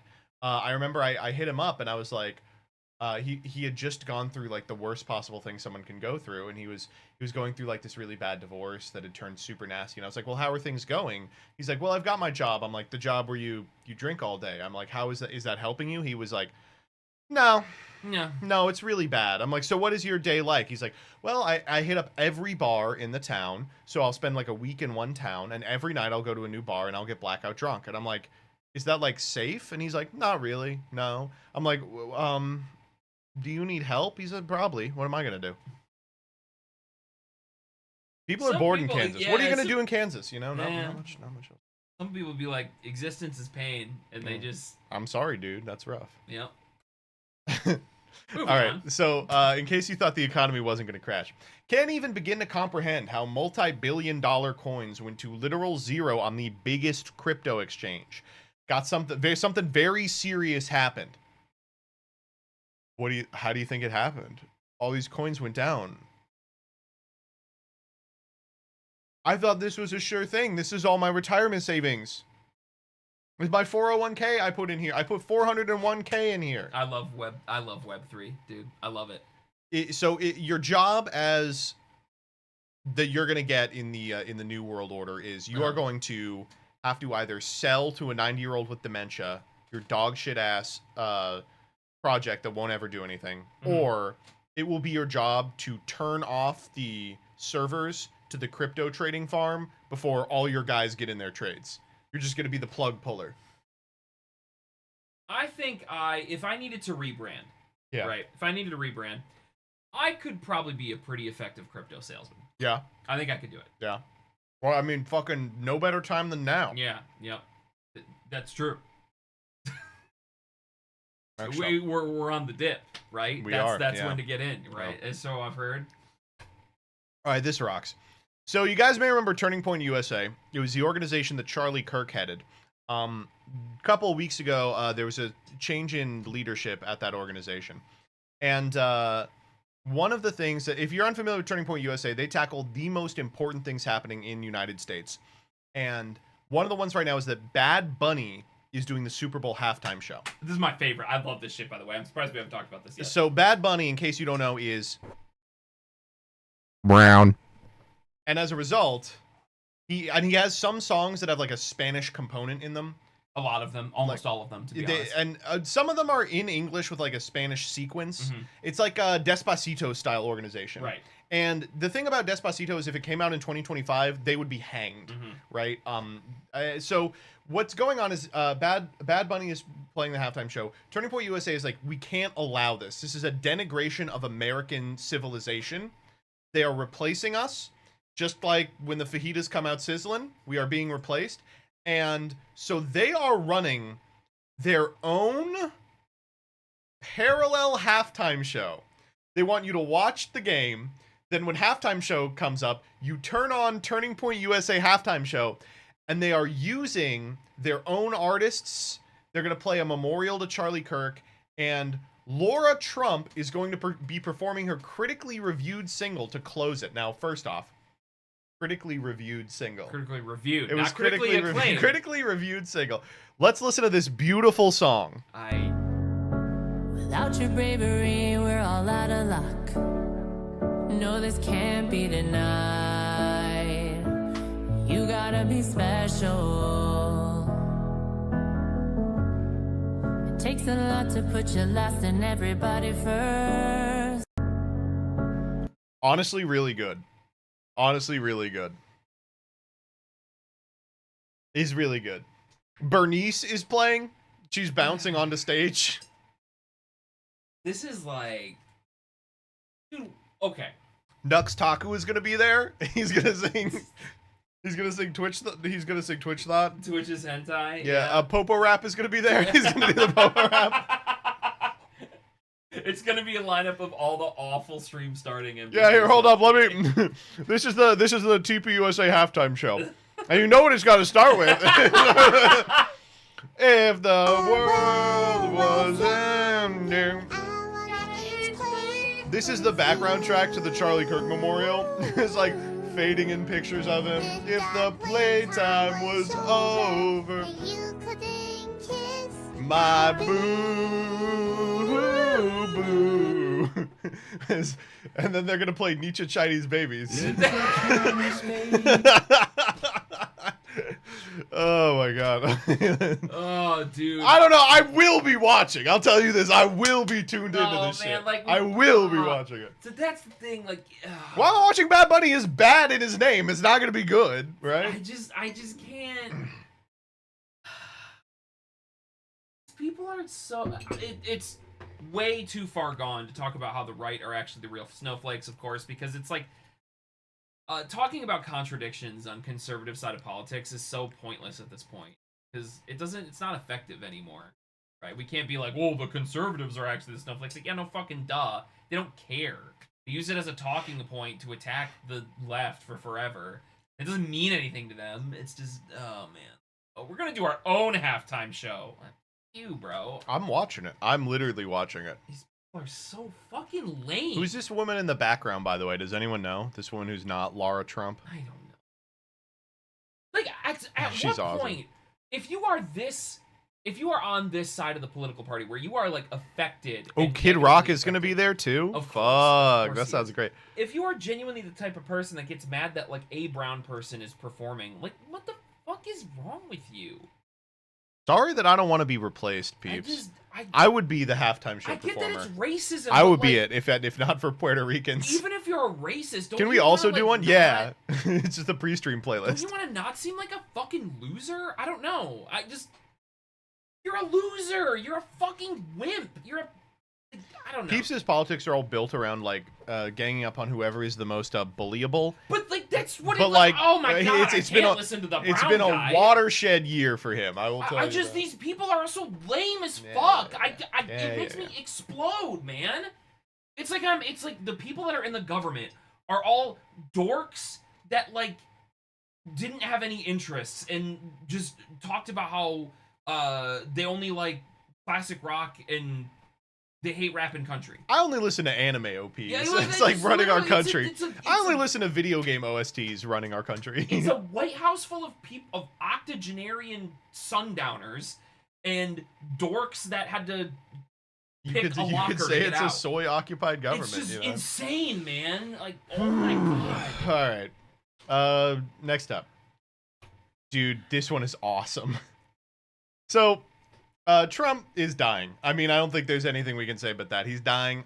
He looks bad in Please. real life. He's brandoning. He is branding at an exponential rate. He is branding. And recently he keeps getting on camera and talking about how he's going to go to heaven.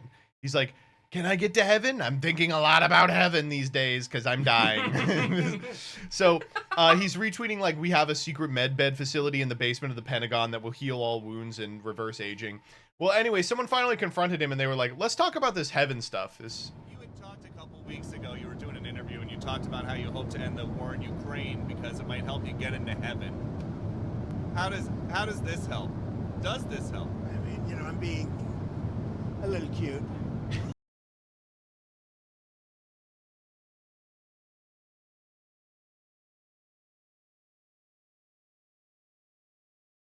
I think I'm not maybe heaven bound. I may be in heaven right now as we fly in Air Force One. I'm not sure I'm going to be able to make heaven, but I've made life a lot better for a lot of people. And you know, as an example, had the election of 2020 not been rigged, you would have millions of people living just in Russia, Ukraine alone. That's awesome, dude. Is there anything you want to, any things you want to get off your chest while you're still here, Mr. President? You say you're not heaven bound, you know, are you being a little self-reflective right now? Want to elucidate us on why that might be? Do you feel that way? There were a lot of kids. There were a lot of kids on that island. I think he's like, yeah, I don't think I'm going to heaven. I think that's probably, that time is coming past. And why is that, President? I just don't know, man.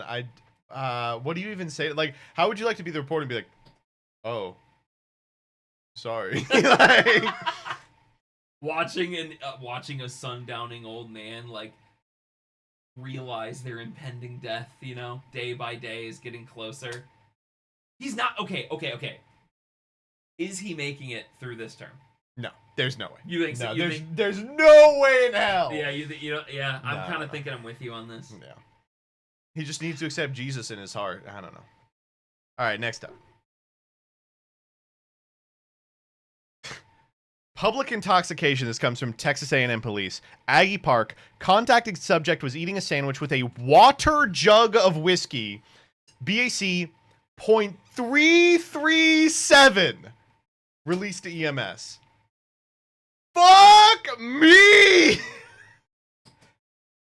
He's fucking pickled! I can't believe he lived. First off, a water jug full of whiskey. First off. They had like 3 X's on it. He was a fucking hootenanny going on. Secondly, 3. I'm just looking at lethal BAC. I'm looking it up. 0.3 to 0.4. Okay, so we're there. We're there. That's 0.3 to 0.4, baby. Fuck me, dude. Oh no, my that's god. nuts. That's nuts. Not confirmed to be a man. Call me sexist. I think this one's a man. This seems like male behavior.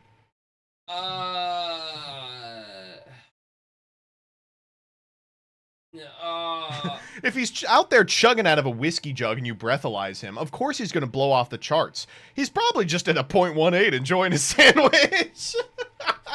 Leave him alone. That's Leave him what alone. I'm fucking saying. Must have been the sandwich. Oh my god.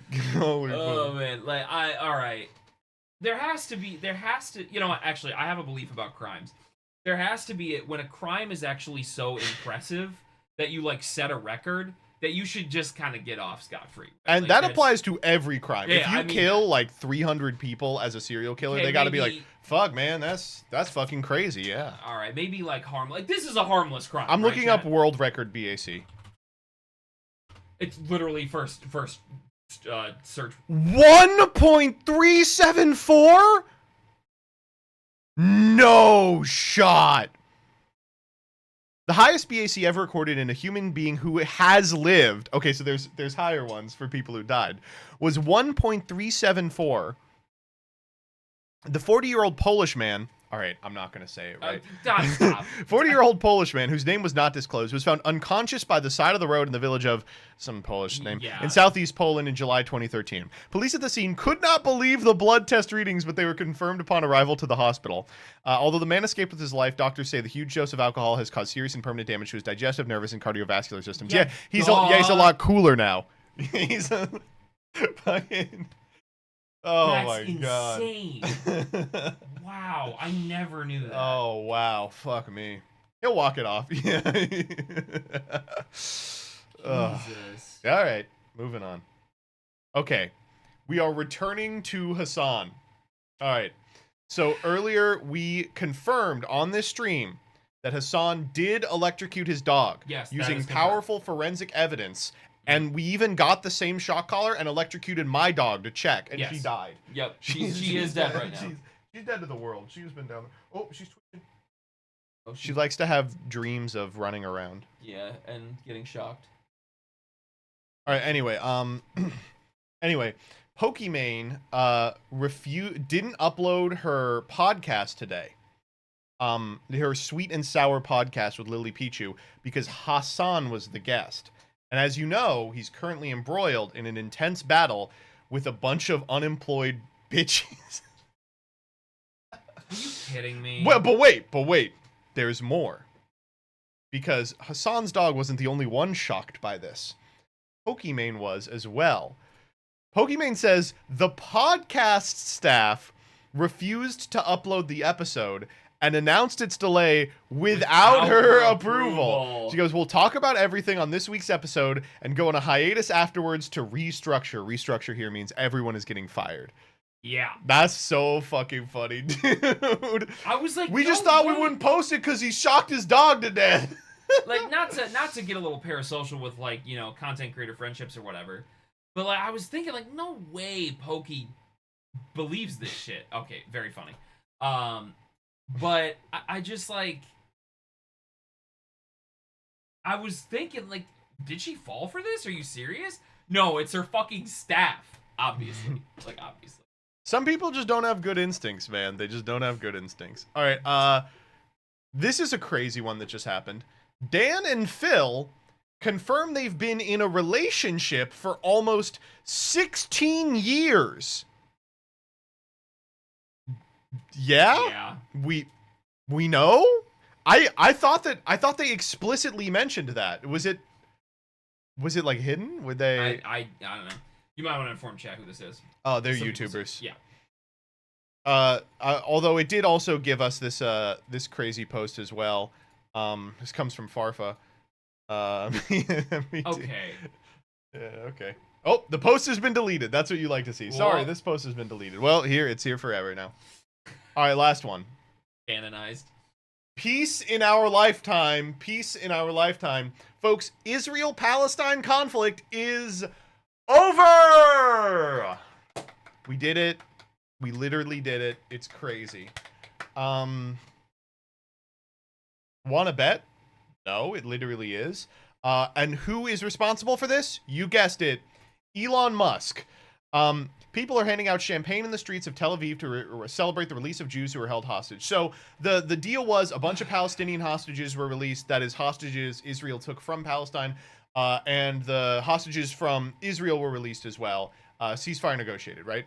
Many people are correctly thanking @real Donald Trump, but it's also important to thank @Elon Musk. If Elon had not bought X, there would be no second Trump term. He says, heart. So from all of us, thank you, Elon Musk, for solving Israel-Palestine. If anything bad happens from now on, it's on you.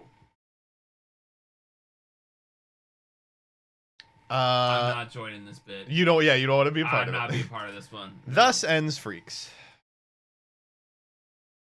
There's one. Oh, Jillian says there's one more freak to address.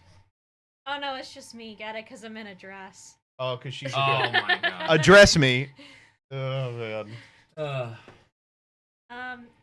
Joseph. Yes. Thank you. I mean, I can help. No. Jillian loves making a big mess and then go, Joseph, can you clean it up? And I go, yes, because you made me such a delicious meal and I love you. It was actually very good.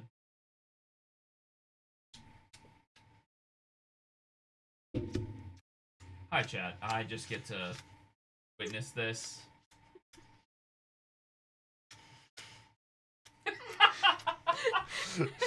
This is great. I mean, I am happy for them. You know? Yeah. I mean, Join it's... them? No, let's not. No. Nah. Did you tell them how I'm the best wife ever? Yeah, I did tell him how you're the best sister ever. Shut the God, dude, I just I get stink lines from you when you just the energy that comes off of you when you go shithead mode, like insane. Try to do a nice thing. Yeah, you did. Thank you. And I get called your sister. All right, chat. Thank you. It's been a wonderful time being a part of Freaks. I'm gonna let this man stream. You got to talk about. You got some discourse to go over, right? You I do. Yeah, you got. Okay. I have to all call CIMO a slur. All right, I'll jump in chat from downstairs. My chair back. Oh. Or I guess you could leave it here for Okay. now. Yep. All right. I'll see you later too. I love you. Love you too. She's cuddly. She missed me. I did miss you. I miss her too. And I miss you too. Yeah. Yeah, she missed. Yeah, she did. She was up here the whole time. Well, I want some attention. We had to electrocute her. Like Hassan's dog. I'm gonna go to bed soon. Oh, okay, wait, do you remember the guy who cheated on his wife, the Try Guys guy? I remember that this happened. He has a new podcast, and his first guest is his ex-wife that he cheated on. Oh, are they friends? No. And she came on his podcast? Yeah. That, talk like, about? just wildly guilty look on your face. What do you think they talk about? They talk about that he cheated on her. They really wanted to do this? Yeah, I don't know, man. Everything's got to be content. Well, was it a good conversation? No. All right, I love you. I'm doing prog now. Okay, I've been... Oh. Do you want to do prog? No. Okay, well.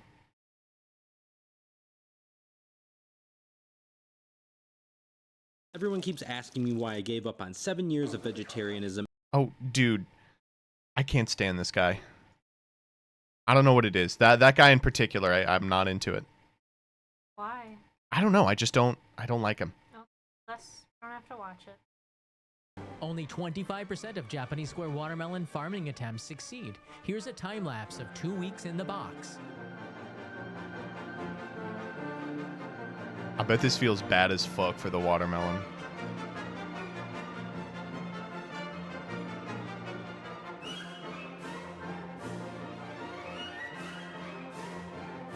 The corners are the last to grow in. Nature's power built up a lot of pressure inside. They're still fruits and need to be gently removed. どうですか? 綺麗になった. Farming square watermelons is really an art.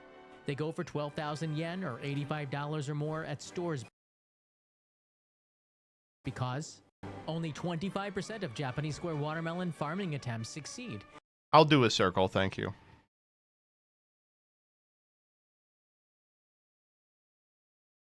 You just want some attention. That's okay. You can want some attention. Get me. Didn't get the hair sticks. I did get you a present, though. I'll get it for you after. Hey, I'm excited. Don't get too excited. It ain't no big present. It's just a little thing. Yep. It ain't no big present. Are you still watching these cats? Yeah. Today, Pamba will be rating different finance apps. Is this a fucking integration with the cat?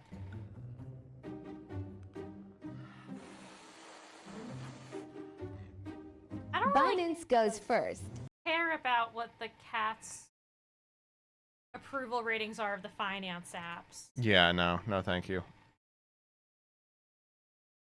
All right, time to do prog. Previously. Anyway, speaking of Alistair. Damn, that's dramatic. What? Just the previously and the black and white. Previous. Are you not doing the drama? We're gonna do it after prog.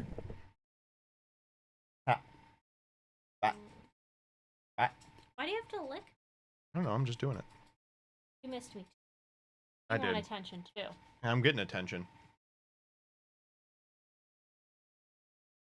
All right. I'll see you later. See you later. All right. I will, yeah. All right, let me turn this down so I don't blow out your eardrums. How's this? Good? Baby, 小城中国游玩。你家 Chinese baby， 小城中国游玩。你家 Chinese baby， 小城中国游玩。你家 Chinese baby， 小城中国游玩。 All right.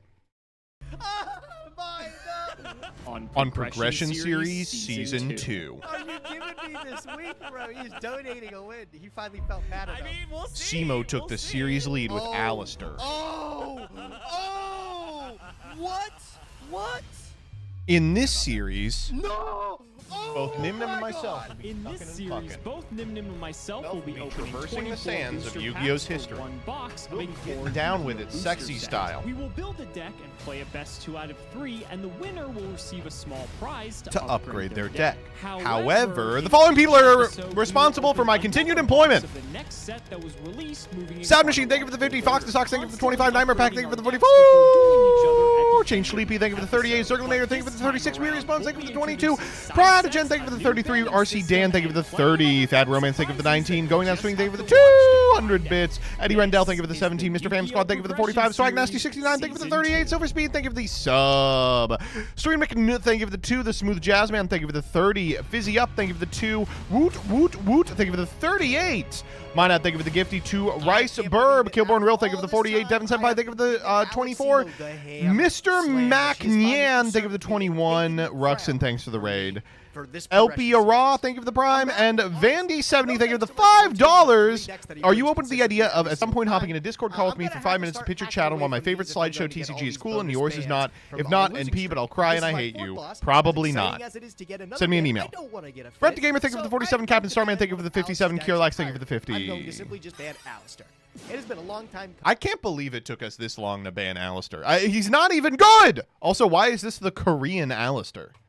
I have picked all these other different cards, all these other little things here and there, but this card has come up way too many times. Okay, we get it. Go back and count how many episodes this thing has showed up in Season 2. It's going to be something sickening. No more Alistair. Banish it to the Shadow Realm. It's over. Let's get into Birth of Destiny because this set is freaking Nietzsche crazy. Korean Oh my God, Alistair. We're in the lead. We're actually in the lead. Okay, so Alex is going to lose this episode. I can tell because the gargoyle isn't online. It's got to have been like 6 months, guys. I don't even remember the last time I was in the lead, to be honest with you. But we're on a big win streak right now. The problem is Gage gets to keep fortifying his deck even further. But we can do the same with the wheel. I don't know if it's at the same like rate necessarily, but hopefully the wheel is generous enough in getting us something that we can really use. You've got to be fucking kidding me. Well, maybe we can give this to Gage since he fucking cheated and has -1 redoer tickets.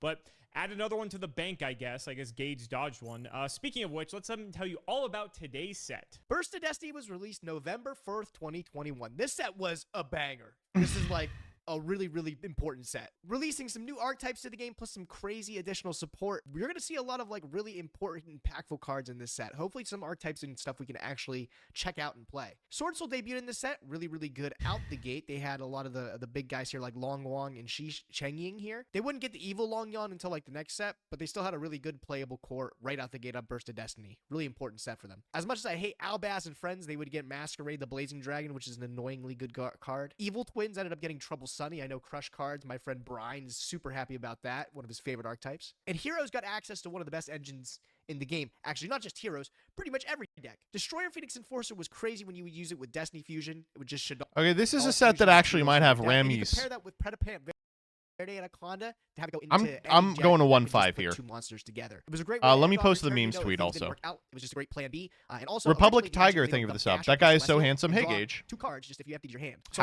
how you doing? Returning and fucking shit up. It's like so annoying. Sue ships also debuted in this set. Really big deal, those Sue ships. But also some other neat cards here. The Cupid Pitches come up uniquely in decks. Has a very limited card pool that I can search from, but there's some cool things like Creation Resonator that I can pick up. And then Sealed All-Star Mimicking Maneater Bug is also in this set here.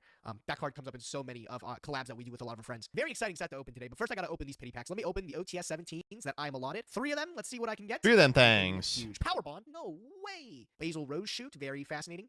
And holy crap, the Great Emperor Penguin. That's Sasahara's gonna not change the whole entire bad. series. All right, Wow, let's whoa, get whoa, into the whoa, big whoa, segment. whoa, I'm whoa, whoa, bursting. Dre, and I just realized that you started a hype train. Guys, the Give Joseph Money challenge is online now. If you all give Joseph money, then you'll receive a limited time emote. And I'll keep doing this. I'll keep rocking on the mic. They're calling me Rockin' Joseph. Arc V2, thank you for the sub. I'm bursting. God, it's crazy that Prog Season 1 ended here, and we're back here once again. And we're going to end Season 2 here. 24 packs of Burst of Destiny. A lot of potentially really good cards that we can pull in here. Threshold our first Borg. Pack, not looking super hot. There's some okay stuff, but nothing. I have never heard of Trouble Threshold Sunny as our Borg. first ultra rare. Not something we're ever going to use, so into the bank it goes. The Sword Soul stuff is, of course, in this set, but unfortunately, it's pretty high rarity, so it's pretty unlikely we're actually going to get to play it. Yeah, they were like really high rarity. Denier, that's important. That's super important. Borload Riot, that's not important. That isn't important at all. A secret rare. Ice Trade Tremora.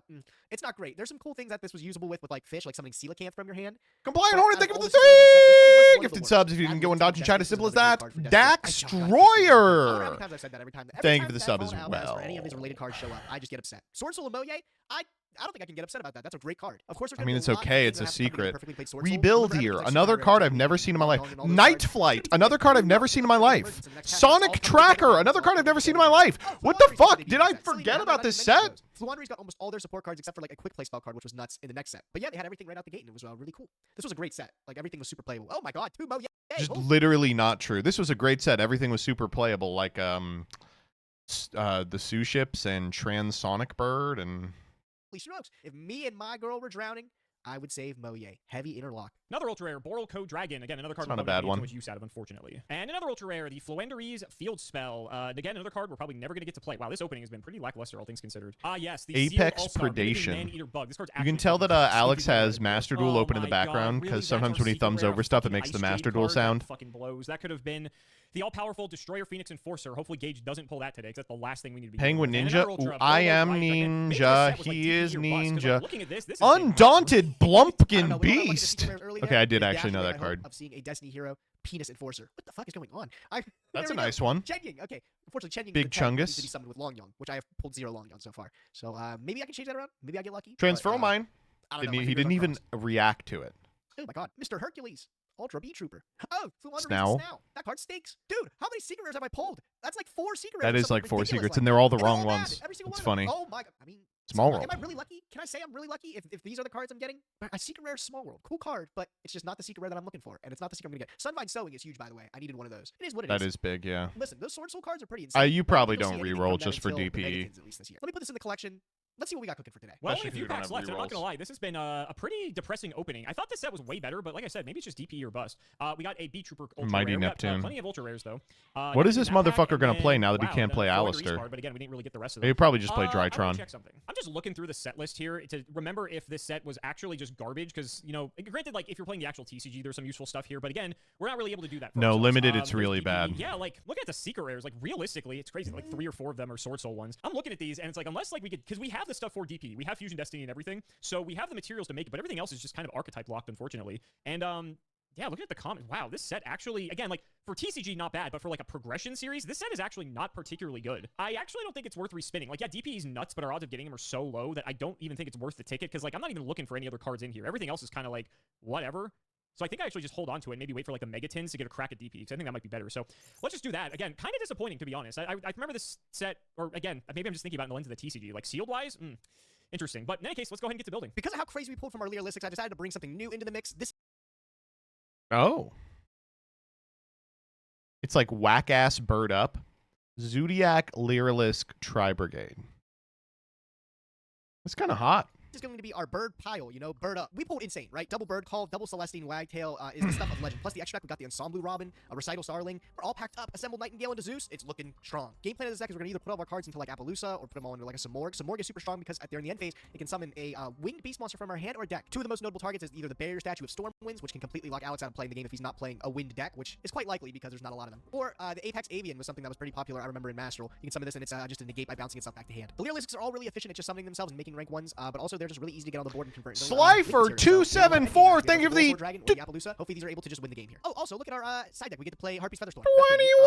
21 subscribe. The stock market crash, so I'm not donating 6-7 subs. That's fair. No, that's understandable. Already combo deck Fuck! my thing. It's a mirror!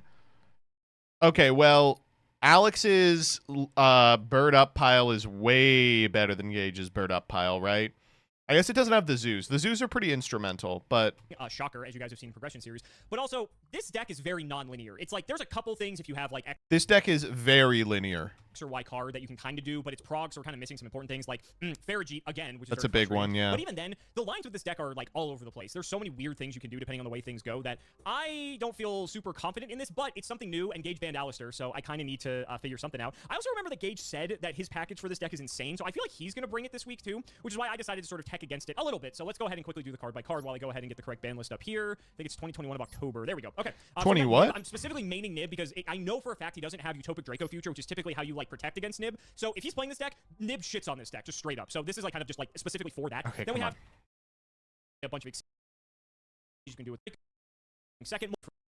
Wait any longer. Oh, Gage. Oh. Hee-haw-ha! Hee-haw-ha! Well, Gage, it's time to play the game. But you're probably feeling pretty good about that over there. Oh, yeah, you're probably, like, like shaking in your boots. Gay-ass pussy, dude. It's... Oh, my God. You're like, I don't even know what I'm going to play now, dude. You're probably back to, like, I don't know, Set and Ryko or something. I mean, it wouldn't surprise me, to be honest. I am Edison Pill. But Burst of Destiny, I gotta be honest, I thought this set was way better. Whoa, no, this set was crazy. I don't know what you mean. This set was, like, iconic. I feel like it was crazy for actual constructed. I feel like as a prog set, it leaves Yeah, a lot it's awful. There's a lot of sets that are like that for Progression Series, but this set for, like, for the context of, like, the actual game was nuts, dude. You had three, like, super playable archetypes out of there with Sword Soul, Fluanderies, and there was one more in there, too. But it was actually nuts. This set was really, really great. Oh, Destiny Hero, Phoenix Enforcer. Yeah, like, Phoenix Enforcer is like his own guy, right? I mean, he's kind of just like there. Yeah. No, I mean, Is the audio for the YouTube video pretty low? I can turn it up a bit. Just like, man, that's a good ultra rare. If I had the deck, man, that's a good ultra rare. If I had the deck, you know what I mean? It was kind of one of those sets. But yeah, like if you look Better. like it's like you said, Sword Soul, Flu, like all these decks had lasting tier 1 impacts in the meta. But yeah, for prog, it's kind of like whatever. So it is what it is. All right, buddy. You've been in the banning for a couple weeks. I know you're itching to get out. And all right, playing something new this week. Okay, 15 minutes in, we have a 30 minutes of gameplay. Here we go. You're gonna fuck it up, I imagine. I special summon Turquoise Warbler. Oh, okay. Wait, this is very lucky of you. Hold on, wait, let me see this. If you control no monsters, you can summon this card from your hand. And this one, special summons one from your hand. Okay, let's gamma this. Whoa! Seems a little early, but what do I know? Ooh. Okay. I'm hoping this maybe just stops your turn. Huh. Well, that was annoying. Okay. I guess you can Barrel Canary for Sapphire Swallow? What the fuck do I do now? Okay, let me do some thinking here. Oh, I don't like that. That means you still have things to do. I've got some things I can do. The question is, I don't know how far I can really go now, because you pretty much stifled my turn, which kind of sucks. Does he have a Link Haribo? You can just normal the Nerval, go get a... The chances of me fucking that up are probably going to be pretty high. A Fractal, yeah. or go get a Keros. I do have backup lines. I don't know how well they're going to go, but we're going to give it a shot. Since I now have something in the graveyard, okay, we are not doing that. Barrel Canary. So that's going to Xyz lock him, which means that he's not going to be able to get to the Nerval activation. Okay. Gonna bring both of these out. I am Xyz locked here, notably, which is kind of annoying, but it's not annoying when I have this card. Yeah, yep. Go grab Sapphire Swallow. I don't know if this is gonna matter, so sure. Whatever. Huge attack. Yes, wow. 800. Not playing around Ghost Ogre. 1, 2, disgusting. Crazy, yeah. We're gonna get rid of Warbler, and then add Sapphire Swallow. Okay, we're going UDF. Then we go Sapphire Swallow effect. Ooh, that's cute. Does that open? No, that doesn't do anything. Okay, never mind. We're gonna go Sapphire Swallow and Celestine Wagtail. Great card. Wagtail gets me Bird Grab Call. Bird Call. More like Turd Call. Go for Recital Starling number 2. It's actually pronounced Recital Starling. I don't think this Yeah, make sure you matters. get the stat increase. I need the stat increase. Yeah, don't worry. I'm not forgetting. Yeah, this is fine. Okay. Now here, fire off the second one. This was a fun-ass deck. I do I'll just miss get a this DD deck. throw. Yeah, this looks right. Now we just go UDF. I guess I'll Wagtail to attach. Doesn't do anything here. Now we're gonna make this guy. You got the Utopic Draco? Yeah. Maybe. Yeah. As a Ghost Trick expert, is UDF pass enough? Yes. Lucky. Okay, yep. We haven't gotten to play this guy yet. This is the one good card out of King's Court, dude. Literally. I'll just throw one down, and all right, go. I hope he's enough. That's all I'm gonna say. Go ahead. Okay, can't be destroyed by battle card effect. Right on time. Great. See what you're cooking today. All right, first Jack off my hand. Okay. All right, I'm gonna go activate Jack in the hand here. Are we so as long as you put Warbler and Sapphire Swallow in here, you're good. Shit. I'm reveal this. I know you don't have Drytron, so. Oh my God, we are. So Owned. annoying, honestly. Oh man. That's Unfortunately, crazy. Alex is really gonna like so doing if this. already You probably have get the Warbler, Sapphire Swallow me here. taking Warbler doesn't do anything, but I think like you would just pick it anyway. It's just like the easy bait. I guess it's just one less card you can use anyway. If you don't have it, that's pretty good too. I kind of feel like it's just too easy, so I feel like I almost want to just take the Warbler. So sure, if you have it, whatever. Yeah. No, I was gonna have We to get the you're gonna have to Swallow. get one. Ooh, okay. It's funny because I remembered you saying last week that Whoa, whoa, good whoa! package for this, so I purposely didn't play Jack in the Hand. There's no shot you have fucking Tri-Brigade shit. That is crazy. Okay. Oh God, we're so dead. It is a winged beast. That does work. Yeah, sure. Pharaoh Canary. Wow, I don't Okay, think- now what I do we didn't think do? you'd let me get this far. I don't know what got added off Jack in the Hand, right? I think it shows me. Oh, I get it I think it's assembled Sapphire. into Zeus. Yeah, okay. That might be So it could have cute. been the Sapphire. This game's terrible, bro. No, I mean that's pretty I actually good. just, like, don't. It doesn't do it enough. The one thing I make, it's cute, but you just take it. Yeah, the fact that Assembled he into takes Zeus two is so far fine. Yeah, I mean. Wait, what are we doing? Anyways, here we'll go assemble. Yeah, Lightning had a feeling. Uh-huh. Oh, do we not have No, I will not use the effect. I wonder what the plan is here with this, Oh, do we not have Assemble Lightning Wheel. Sure. You're gonna smack me 3 times? Downard? Oh, I am. You're getting demolished. It's kind of a cool effect if you think about it. It is. I mean, it's really neat when you can actually load it up and attack like 8 or 9 times and kill somebody with it. Yeah. But hey, I'm dealing 24. I've got first blood. 24. I mean, if you really squint, I'm winning this game, Alex. Like- Sure. Yeah, you buy the scoreboard, you are winning. All right, and then I'm Why don't you slap down that Zeus? We don't. I am. Wow. It doesn't do anything. All right, whatever. Defense position Zeus. Hell yeah. Then we pass. And I think I just passed there, and we just look at each other for a moment. Sure. We just stare at each other longingly in each other's eyes, you know? All right, your turn. Okay. Interesting. All right. So All right, we lose this unfortunately, you have game. 2 activations on this Zeus, so that kind of sucks. He but it normals is nerve what all it and we is. die. I think that's probably the easiest way to do this. Bird Call.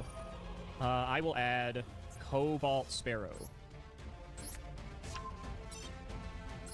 I will special summon Turquoise Warbler. God, that's good. Warbler effect. Okay. Mr. Girl Cool here's Guy over fine. here. It's not gonna change. Dude, come on. Just summon the cards, and then I'm gonna Zeus. You're still gonna take. Wow, yeah, okay. Gotta make sure you stop the droll. Well, you're gonna blow He's this so up anyway, so I may irritated. as well. Yeah. Bird Call's I don't know, I don't insane. see Yeah, how that Bird would Call's win this just an unbelievable I don't card. either, but I mean, I still have to deal with Zeus is the annoying thing. All right, we'll go Sparrow. Sparrow effect. Do I use Cure? No, I mean, this is fine. I will grab Barrel Canary.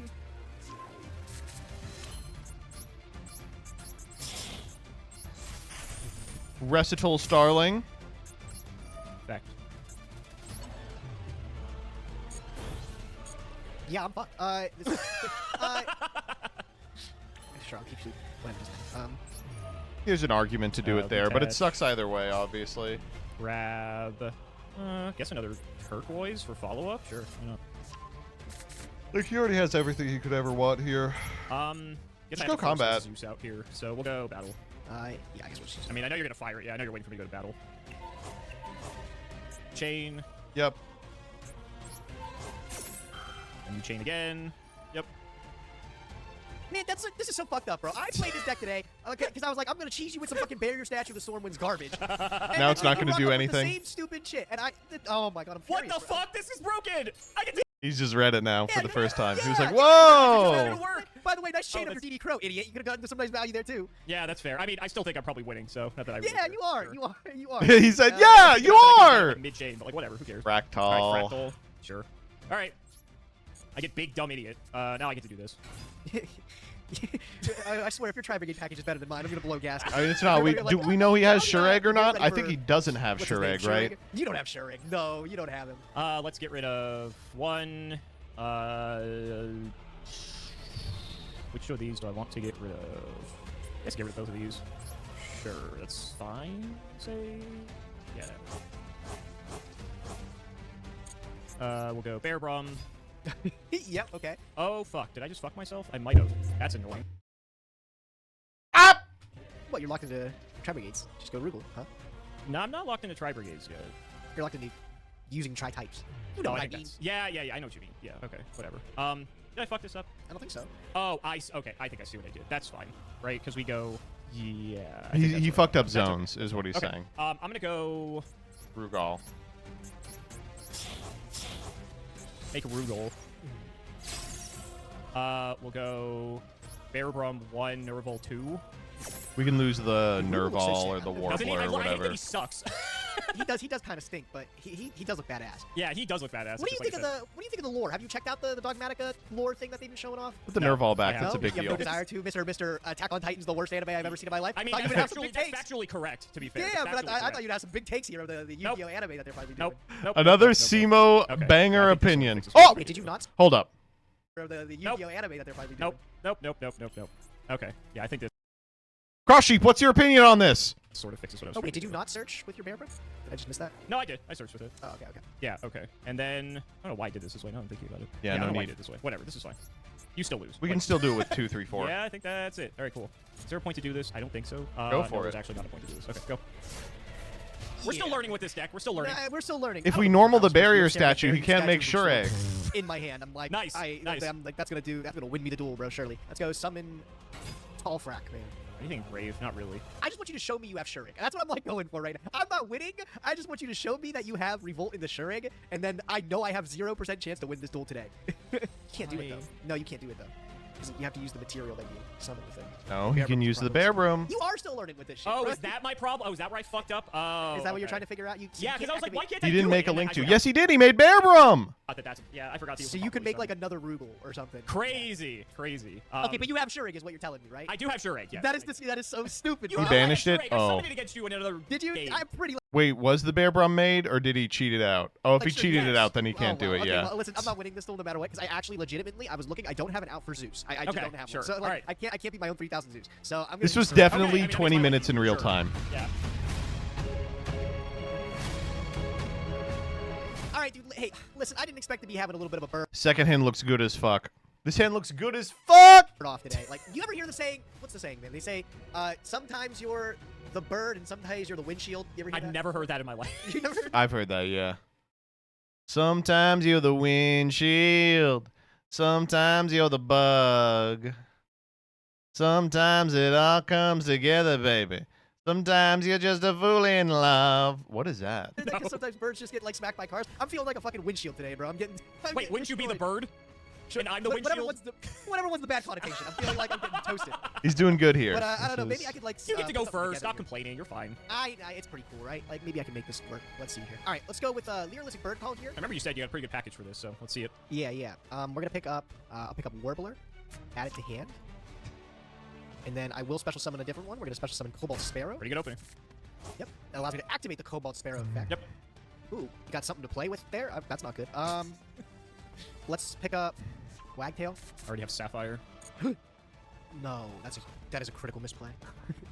No, come on! I had Come on, no! It's so dumb you can't right-click out of that. I'm fucking furious, bro. Like, and you have a response. You have like probably Gamma or something, anyways. All right, well, check me out, dude. Normal summon, Sapphire. Hell yeah. Crazy. Hell yeah. That's an all-timer right there. That's an all-timer. Well, I guess we'll go with the diet board option. I'm gonna XYZ. Oh, you have the Robin. Oh, that's fucking crazy. Yeah. This Awesome. card is so good. Holy shit. this Oh card my is- god, Yeah, I'm gonna my take a entire- piss. my I piss can't is so watch bad, this, bro. man. This is the end of the I'm gonna be turn. honest with you, it's Dude, come on! I can't do this! Oh, start the match over! Fine, too. God damn it. All right. Oh, you don't know what I have to stop you. All right, go ahead. You're not just gonna be good, bro. It's gonna be like Okay. Apo Trident or something like that. Go ahead, your turn. He immediately has the I out don't know in if I full like that's what combo. I'm seeing here. Okay. Well, let's bait out one of the negates. One of the negates, it's both negates. No, let's fade out one. It's a compulse. That gets rid of the whole thing. Would you like to Yeah, activate it? yeah. Oh my god. The annoying thing is, I don't think I can target it, so I actually like can't use the effect because of the fucking Cobalt Sparrow. It's crazy. That's It gotta would be better. It would be better if he could target it, because then Gage could turn on his Gamma. But since he can't, it's just gonna chill. annoying. Let's see. It's only on special summon you get to bounce. Yes. Yeah. Okay. Oh, that's actually interesting. That a play? Yeah, whatever. Let's just fucking freestyle it. Let's figure it out. We're gonna go fractal effect. Okay. Dump. Hit Nerval. What the fuck is it? Kit. Dump Nerval. Nerval. Add Kit. Why not? Sure. Normal Kit. Battle. Battle. Okay. Okay, now we get a good gamma off. Get to add back here. Aha! You've fallen into my Ensemble Robin. This allows me to add back special one from hand or graveyard, so we'll pick up Sapphire Swallow. Yeah, you can get either one. Okay. Second. Okay, wait, we might win. Okay, I need to make sure I don't fuck this up this time. Sure, whatever. Let's get rid of Kit plus Fractal. Why not? And then making sure I'm doing this right this time. Yes. Gamma! Save me the embarrassment. Oh, wow, he was just sitting on it the whole time. Okay, that's pretty good. Yep. That's fine. He's got a Karos bird call. We still lose. Goodbye, Kit. Alright, use your normal. Okay. One for one. We have Backup plan. so much shit to do. Yeah, why wouldn't you have it? Alright. Let's try this again. 1, 2.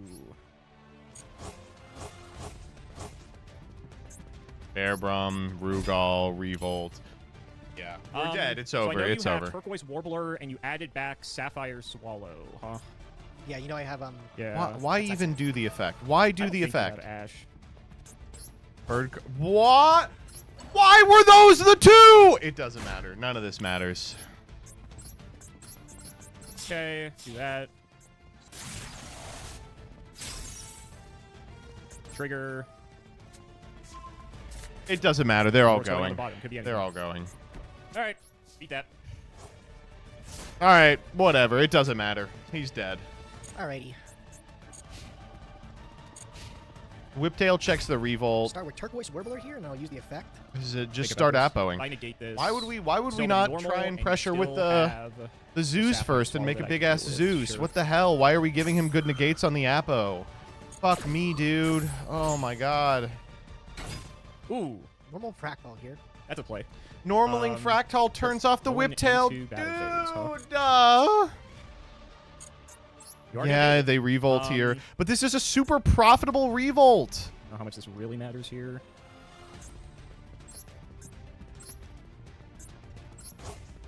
Get all these idiots back. I always hated like how long this card takes to resolve. Oh, I remember early Master Duel, this card used to take like a Yeah, million clicks exactly. to resolve. Yeah. And it would take forever. Dude, I remember that. It's like, I understand why they make you do what you have to do, but it's like just irritating. All right, we go plus 19 off this, so. Okay. So then we're going to go... Yeah, I'm just gonna get out of here, bro. You got it. That's it? What? That's it? You're not even going to fight? Wait. No, you banish the card, and then I have two more. I have an activation in the hand that you negate, and then I lose. That's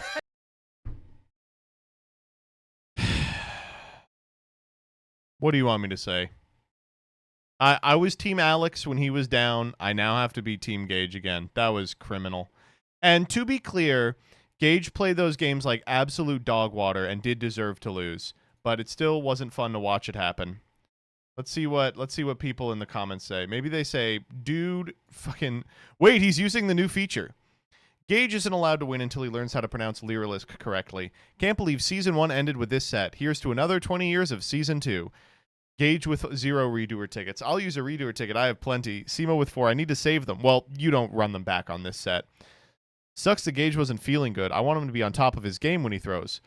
MBT will be crying tears of joy for that Alistair ban. I mean, we did what we had to. Gage, the saying you're looking for is, sometimes you're the windshield, sometimes you're the bug. Yeah, baby. All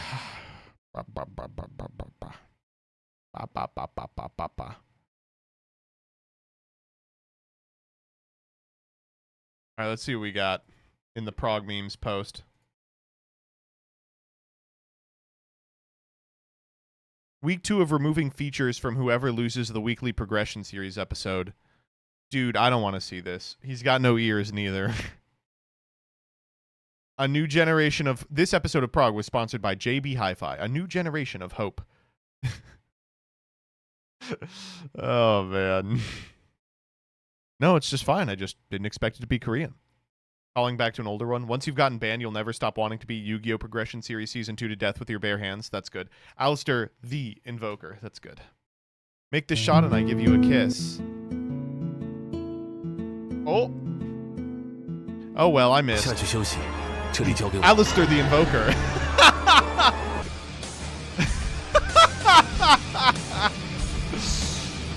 Oh, man. You know the drill. Let's go.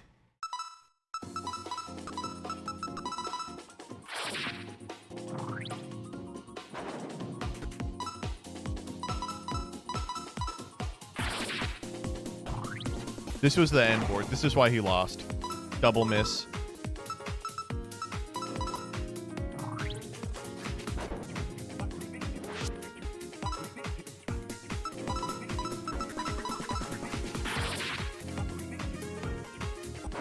Social distortion.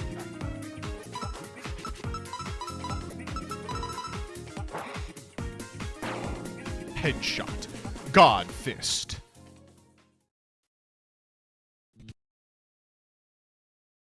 Totally prog unrelated, but I'm a teacher and was taking attendance today and noticed this on my progress report. Thought of you. 6'7", 21. Alistair is gone. Oops, that's not right. Hold up. Alistair's response to naming him. I got banned, and here's how it went down.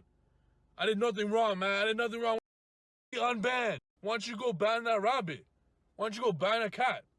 They did nothing wrong. I did nothing wrong either. Unban me. I do not remember that part. Why don't you go ban a rabbit? Why don't you go ban a cat? Ugh, man. All right, I'm going to take a piss. Then we're going to do the evil CIMO video.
Need a Chinese baby, shong chong chong ooh ah. Shong chong chong ooh ah.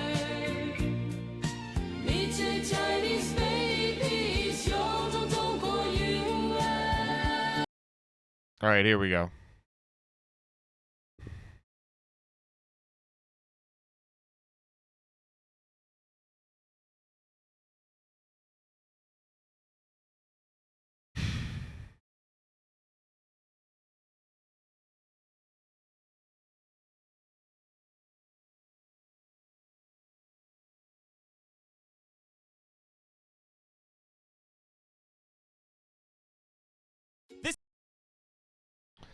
So here we are.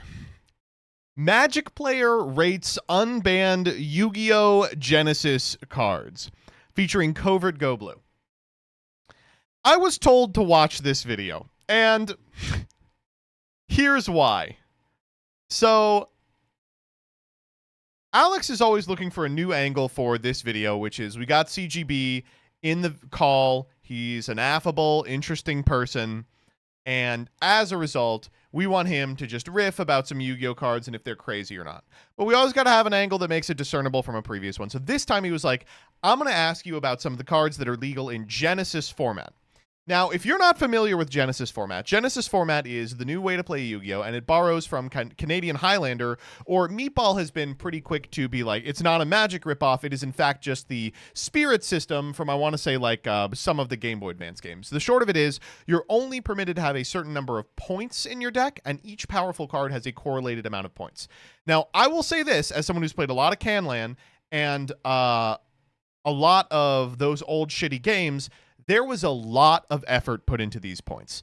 Like, just from a cursory glance, you can be like, oh, that was there for this, that was there for this. I see the point. I get what they're doing. That's not to say that it's been perfect. Certainly there have been some point distributions that don't make a lot of sense. There was that one where they literally just missed the right card. They picked the wrong Uhime. That was really funny. It's been less than perfect, but still great. I and a lot of other people have been really enjoying Genesys. Josh is in a position where it's really the only thing that's even remotely fun to play right now. You can see off in the corner, there's a Genesys video he's uploaded. This weekend, I was drunk out of my fucking gourd for this thing that my wife put together, and I still found time to play multiple games of Genesys with my friends. I've just been having a really cool time seeing what's viable and popular in the metagame. And I will consider doing more Genesys content. I don't think the views are there for TMTs necessarily, at least not the way that I do them. But I would like to do like tier lists or like primers or like things like, here are the hand traps you should be considering. All right. So let's watch this. This video is sponsored by Huel. Click the link now, I below was and told try to watch Huel this today for because 50% Alex off professes today using my code his CIMO15. opinions on Genesys Minimum format, order and they're value of not, $75. As a cancer survivor, I guess, I'm gonna focus on my health informed now is more what than ever. I would My doctor describe informed it. me that patients who Oh, and have also, plant-based Huel, if you want me to talk about your product, you have to send me money. Here to you, okay? Okay. So Yu-Gi-Oh has decided to create a new format, something that doesn't happen very often. How it works is that we have completely abolished the ban list. There's no ban list in this format. However, Konami has assigned point values to individual cards, and each deck has a total number maximum of how many points you are allotted in a deck. Did this sound familiar This is crazy because this is just Canlan. to you at all? Yeah, it's Canadian Highlander. It's a format in Magic. Did you know about this? I'm sure somebody told you about this. I did, which is why I was seeing if you would... It fucking rocks, by the way. If you're going to rip something off, this is a format to rip off. Yeah, more fans of what it is. Yeah, so it's not a unique idea. I have not played Canadian Highlander, but I've watched a lot of... Okay, wait a minute. You've never played Canlan? Fuck you mean Magic player rates? What the fuck? CGB, hit me up. We got to play some of the, like, 3 good formats in this dog-ass game. Content from my friends at Loading Ready Run, so I would check them out if you're interested in Magic's Canadian Highlander point system format. What do you think LRR. Some of the greats. LRR. Some of the greats of all greats. about Canadian Highlander conceptually? I hate math, so I despise this idea. But honestly, I think it works. I don't like it is putting a certain onus on the player, right? That you have to look up a card and look up the number, and then you have to min-max that. And I don't enjoy that part of deck building. I like a... I do. I love that part of deck building. Black and white solid, yes or no, because it gives me something else to obsess about in deck building. And I think that there are people who like that, and there are people who don't like that. And I fall into the don't like that camp. And you would be correct, because this has been a very divisive subject ever since its release at the time.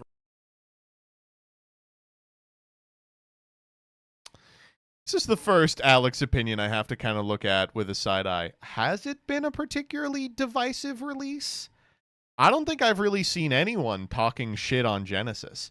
The closest I can imagine is some of the retro people were upset, and I think a lot of that comes off as like bitterness, but it's a justified bitterness because they lost their Konami-sanctioned side event. Here's a new one they suddenly have room for. It's hard not to feel a little hurt by that. I don't think the format proper has made anyone feel like dog shit. Recording this. Nerd Factor disliked it, but Nerd Factor is also notoriously wrong, and in 2 days after making that tweet was like, actually, I like Genesys now. Genesys format is about 2 weeks old at this point in terms of its initial announcement. Okay, this upcoming this is weekend, soon. I'm going to like timestamp this here, is YCS Anaheim, which is our equivalent of like the Pro Tour. And Yep. they're actually hosting the first ever tournaments for this format. And it seems like Konami's really trying to go all in on this format because things have been great in our game. Shocker, I know. It's the but Pro Tour. They were great until Mussolini designed the most recent ban list. Tour?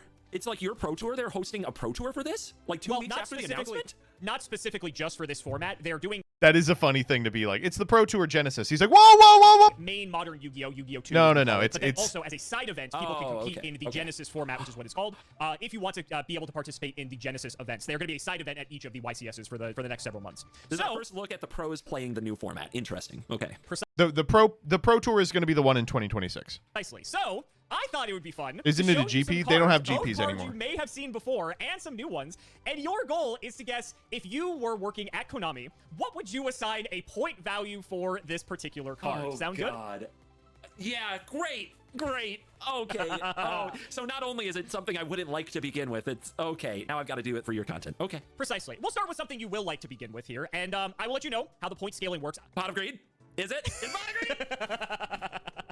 So, I don't know how Canadian Highlanders point scaling works, but for Genesys format, the cards can be anywhere from 0 points up to 100 points, and you're allowed to have 100 points total in your deck. What? 0 points to 100? Dude, like Canadian Highlander is like, what, like 1 to 7 or something? Yeah, it's like 10. Well, this is going to be a lot more fun than I thought, isn't it? Why do they have to do, why is there 8,000 life points? CIMO, why do they have to do things like this? Yeah, I don't know. We like Big Numby. Oh my God. Voxy would say there's 8. That's what she always says when we do. There you we go. have 8 Like life points. Voxy has taste. Voxy has common sense. Yu-Gi-Oh players like big number go burr. It's like That is true. I mean, he does have our fucking number there. That's absolutely correct. Oh my God. It's honestly just like it's like an Asian card game thing. They always like having big number to make everything seem like it's like, I don't know, more anime-esque. And by the way, fucking some of these numbers in these games, they go up to 10 trillion. I don't know. It's weird. Oh my God. Okay. So 100 I'm starting you off with your favorite card. Say again, how many points do you get per deck? You get 100 points maximum for your deck, and any card is anywhere between 0 points and 100 points. I will let you know, there are, how many cards in Yu-Gi-Oh at this point? Like, probably 15,000 cards. Yeah. There are 500 of them that are on the list that have an assigned point value. Everything else is 500? There is a literal list of 500 cards that's on their website that have individual point How values. are you expected to make a deck? You use an online tool.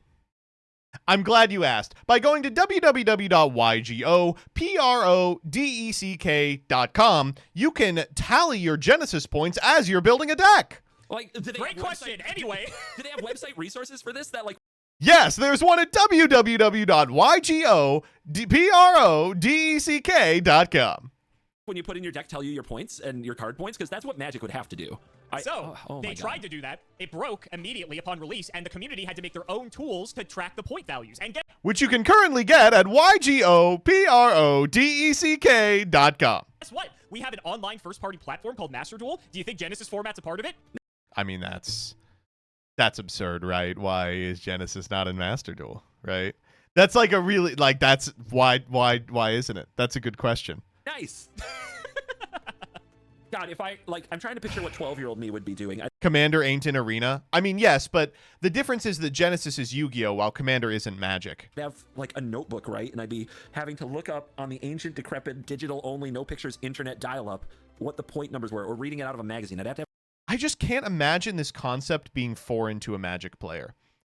Do you know how many thousand Magic formats have these totally ridiculous and esoteric rules philosophies? I mean, could you imagine, like, this is a person going, I just can't believe I would have to be looking up as, okay, fine, here's the deal. Your Magic the Gathering Commander deck is permitted to be levels 1 through 5, predicated on the number of game changers it has, an ever-evolving list maintained on the website. I mean, before that, it was, I'm a 7. How would you... Come on. Magic players love having a ban list that's totally inscrutable. It's their favorite thing. They have a magazine like folded in half next to me, but the list is 500 cards, so the print is like micro, just like the Yu-Gi-Oh cards themselves. They love doing that. How do you play Penny Dreadful? Walk me through how you play Penny Dreadful. You get a big-ass Excel spreadsheet open, and you go, all right, it's fucking... There's probably a cancel that's a cent, right? Just going through with a highlighter, highlighting the cards I own, so I know that. Oh my God, I'm already tired. I'm already exhausted. How do I play Pokemon? That's got to be easier. Yeah, I mean, yeah, that is true. Fucking hell, they got to start making Magic players out of stronger stuff. Do you think LSV ever said this ban list is too hard? Come on. Do you think? Is he? That's obviously the correct answer. But what is one of the appeals of Genesys format is the fact that you can theoretically play any card in Yu-Gi-Oh! Throughout the entire history of the game. Now, if it's worth 100 points, you can only play one of it, and you can't play any of the other 500 cards that are on the list. However, you know, it did get the Timmies excited to know that you could play Pot of Greed again, right? So that was kind of what they were aiming for with the creation of this format. So this is tough. I mean, if you're CGB, you probably say like 50, right? Pot of Greed's an obviously powerful card. It seems unlikely they'd want you to play more than one copy. 2 would be your whole deck, maybe even like 51 for that reason. It's hard for probably him to get a beat on the fact that Pot of Greed is a good card, but not a great card. Because Pot like, of Greed has when I say great, I mean not Yu-Gi-Oh! one of the for greatest of all 20 time years, cards at present. It is a 30-point card, right? One to start off with you. Wonderful. You chose right. I'm going to, so I'm sniffly today. You might hear that timer. So I'm chugging straight up Dayquil from the bottle here before I dive into this. Hold on. Oh, There's no way this is part of the video, man. so good. Jesus Christ. All You right. should have drank it out of your pot of greed. You weren't thinking. That would have been pretty funny. It is right over there. Wait, for the camera. I'm grabbing it. Don't give him more Dayquil. All right. It's your I got my emotional pot. support I got pot my of pot. greed. I'm gonna clutch it like a stuffed animal. This is my Yeah, Labubu. it's your emotional support pot of greed. He said, "This is my Furby, Labubu." beanie baby, whatever. Let's go. I feel like His I'm drawing two Labubu cards do by just holding chocolate. it. Okay, 100 points a deck. So, what number do you go with for such a He broke it. Oh my god, he broke his pot of greed. Holy shit. card that would just be That's a bad omen. We in the business call that a bad omen. such an easy auto include? I've watched Canadian Highlander. I haven't like memorized the point values. I swear Moxes are like 3 or 4, and you can have like, is it 10 points a deck, 7 points a deck? It's something like that. So I'm exposing that I'm aware of a format, that I watch the content, but I still don't know my point values well. Okay, it is so hard to dislike this guy. I'm trying to dislike him. I'm trying to be like, stinky ass Magic player. He's clearly self-aware. Unfortunately, I do kind of like this guy. He's trying to do like, oh, this makes no sense. He's like, all right, I'm just totally showing my whole ass here. I said I like Canlan and I watch their content, but I literally don't know the point. Okay, all right, CGB, you've won me back over. That's how like much I pay attention to my YouTube content at night. It's literally fall asleep comfort content. So I'm not sure I can compare this to anything, or I would say Ancestral Recall. If that's 4 points, then Pot of Greed is probably 40 points. But I really Great call. Wow, that's a really good shout out. Holy moly. don't know. Like I don't have that. So the question is, how much do you want to make people invest in Pot of Greed? There are 500 cards on the list. That means 500 to 600. I 5 to 600, and probably more being added every freaking week at the rate that we're going. Funny enough, they already had a set of changes to the Oh, thank God. This is after changes. Thank God. point values of the cards like 2 days after they initially released the list. Shocking. So they changed all the point value, not all, but a lot of the point values. I think it was like 50 to 100 cards got different point values, and then they added a bunch of more cards as well. Are Yu-Gi-Oh players excited about their decks being illegal next week? Yeah.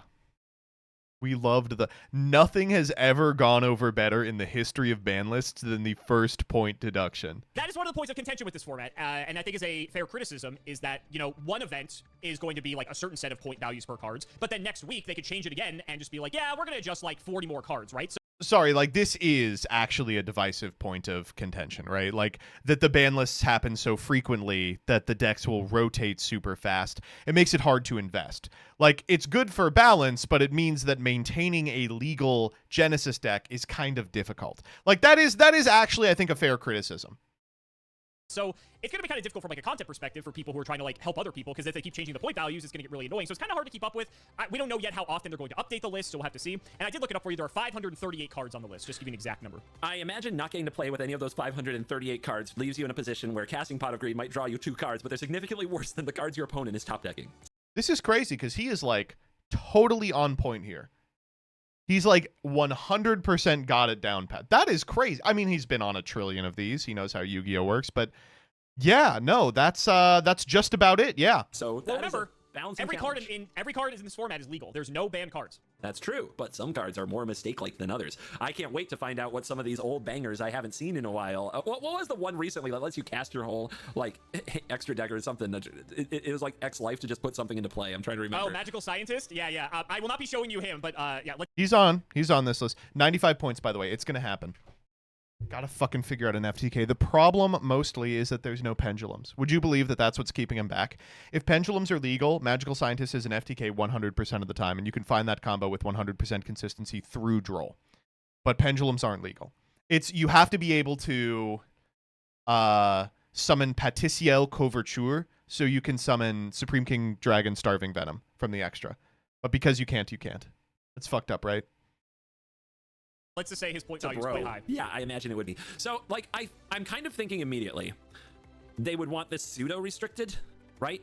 And if you give it a point value of 600, you already did that. Like, you know?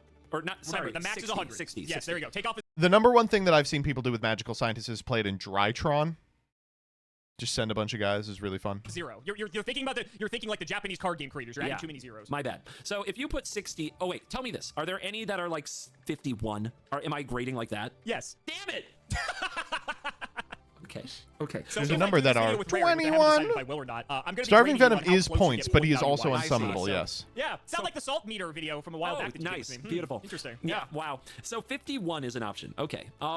So 51 basically restricts this card to one copy. How are you and summoning Scientist in Drytron? Who said that? Shut up. Get him off 1 for 1. Fuck it.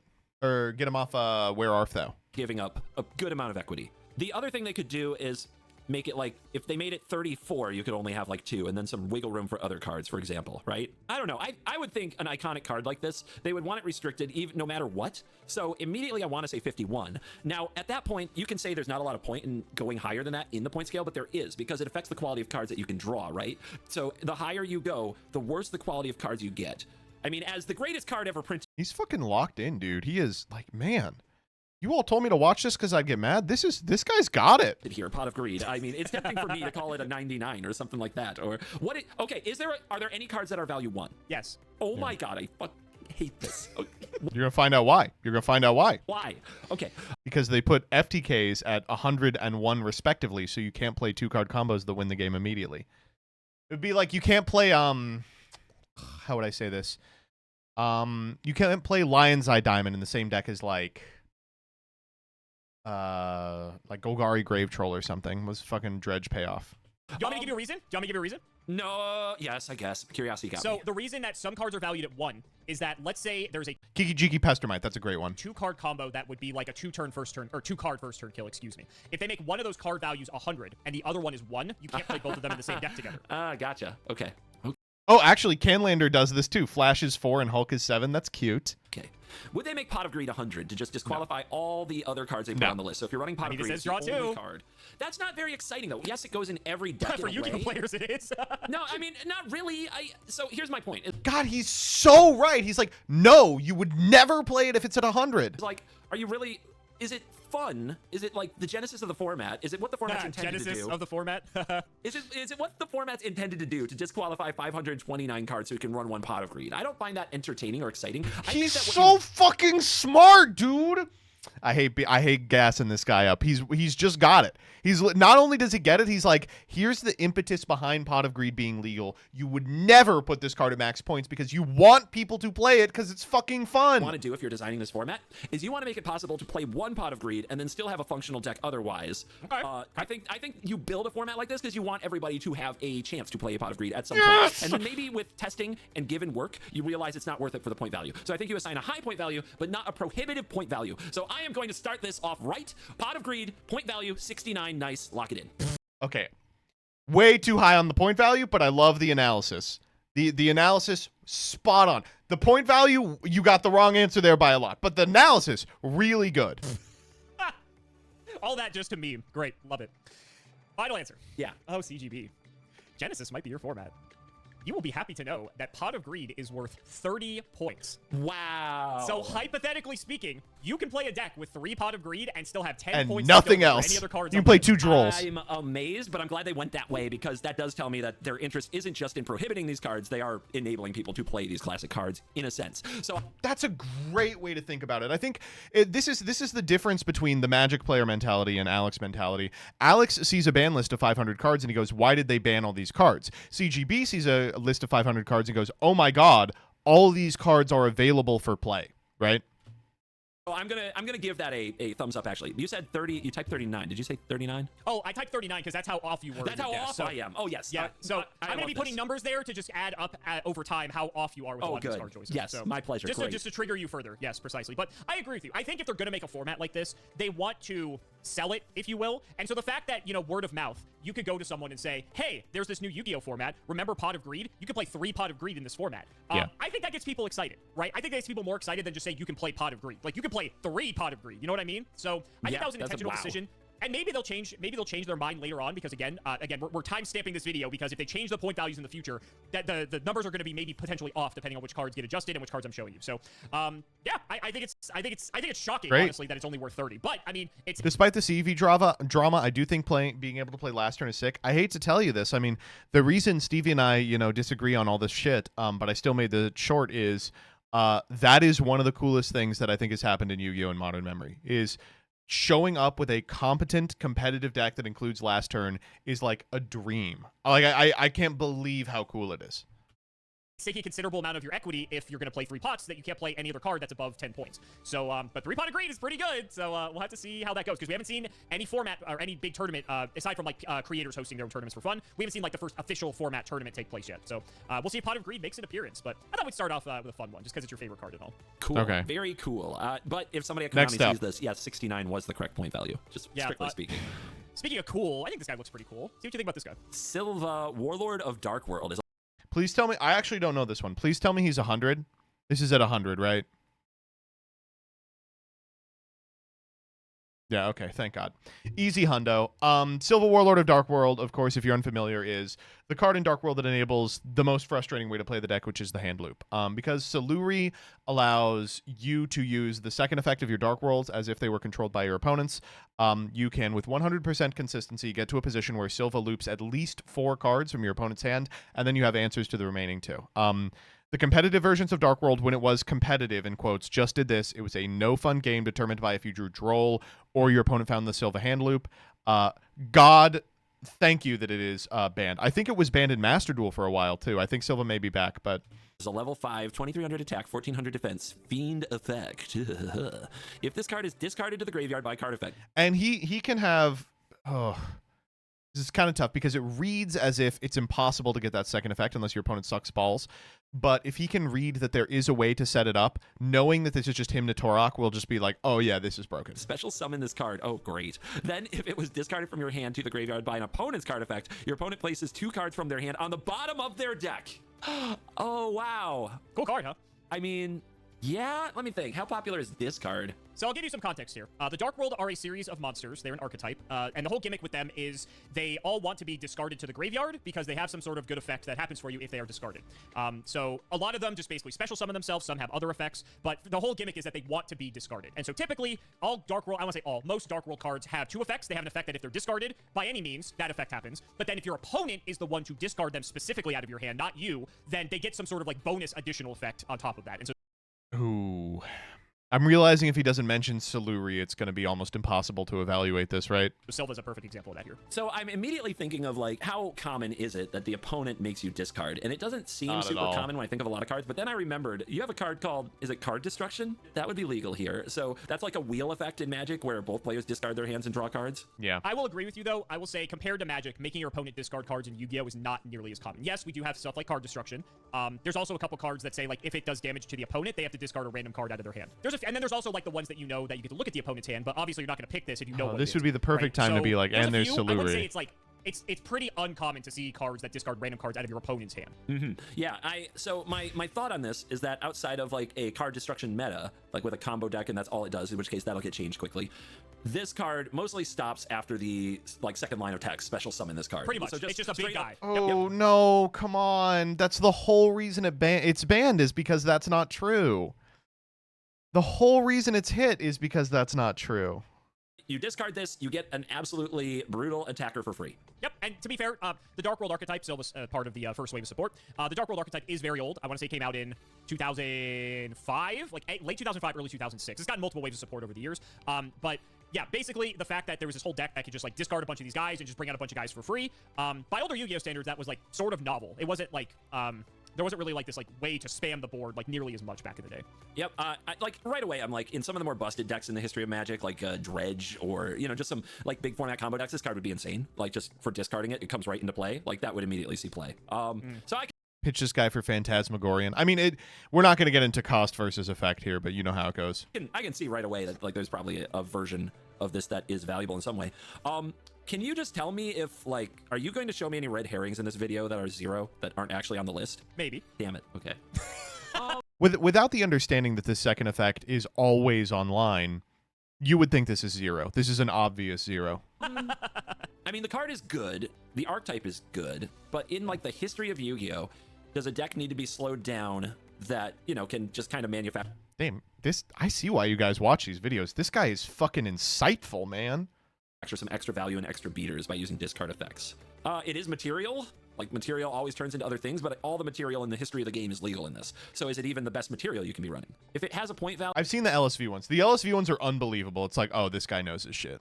value. I'm very tempted to go low, but why would you show me this right after Pot of Greed? Because it would blow my mind if this were higher than Pot of Greed. Is that why you show me this right here?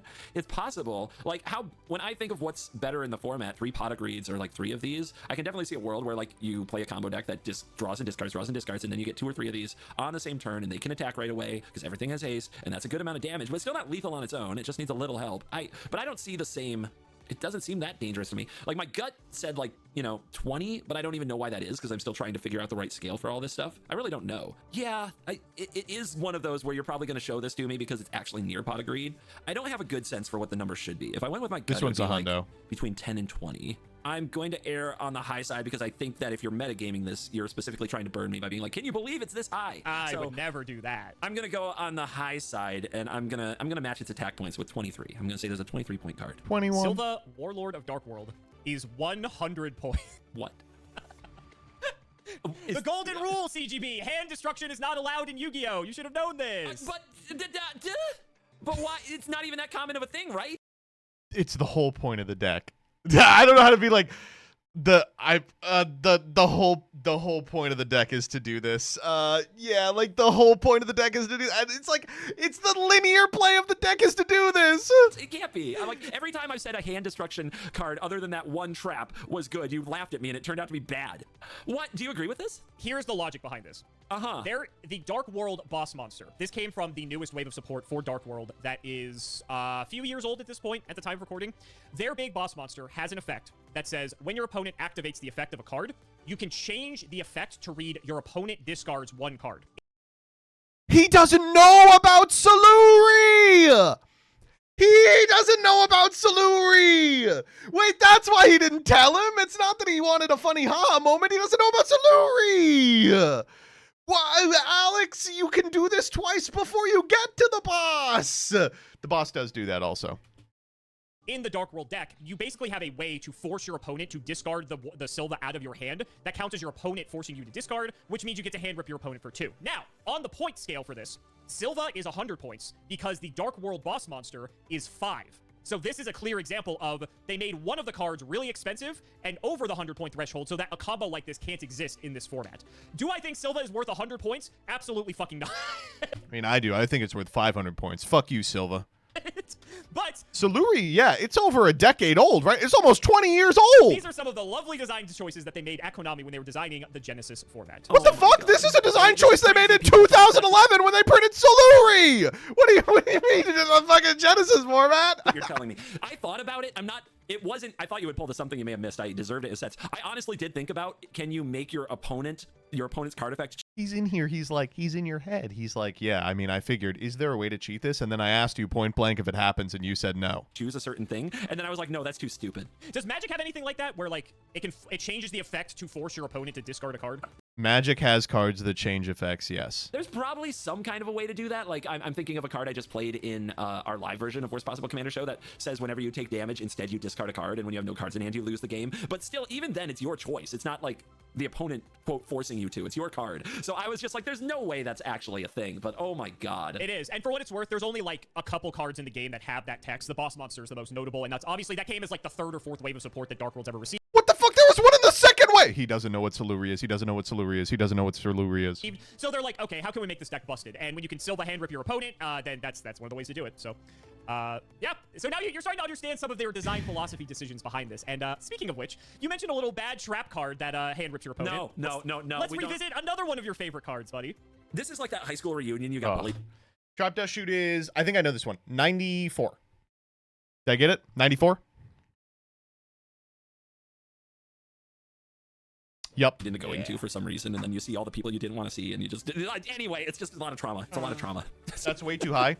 I mean, they don't want you playing this card. The reason it's 94 is because Trapaholic is 7. They don't want you playing this card with Trapaholic. They don't want you finding it with any sort of consistency. They don't want you playing this card, but you can. All right, Trap Dust Shoot. Because Rollback and Trapaholic are 7. Now, Rollback was free. Trap card. Activate only when your opponent has 4 or more cards in their hand. Look at their hand. I mean, he's going to figure out it's a million. Owner's deck. What point value are we giving good old Trap Dust Shoot? It's got a hand loop effect. He just got told hand loop effects are... Oh my god, the game is practically over. How much point value do you give to a card that literally ends the game if you ask Yu-Gi-Oh players? If you can play 3 Pot of Greeds, does... Hold up.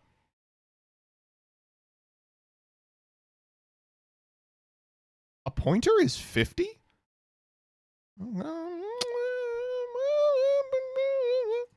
Offering that psychopath. You in could a your pointer Yu-Gi-Oh with Trap community Hall. the You could. option to play 3 You could. trap I mean, a dust shoots pointer have is similar worse effect. than dust Like, shoot, does but that yeah. get them- question. Does that get them Fair to buy question. into this format? I guess we also have to look at it as That a few is a things. little low. Traps got slow for Yu-Gi-Oh 2. Very slow. Is this card legal now in Yu-Gi-Oh 2? It is not. Fuck no. Was it ever? And Yu-Gi-Oh 2, no, Trap Dust Shoot has been banned. It I stayed want to banned say throughout. since They've never tried it's been it. banned since 2010, 2011. So it's been like 15 decade years that's plus. been banned. Okay. Also, I forgot to mention with Genesis format, they are attempting to. Wait. This Was it 2011?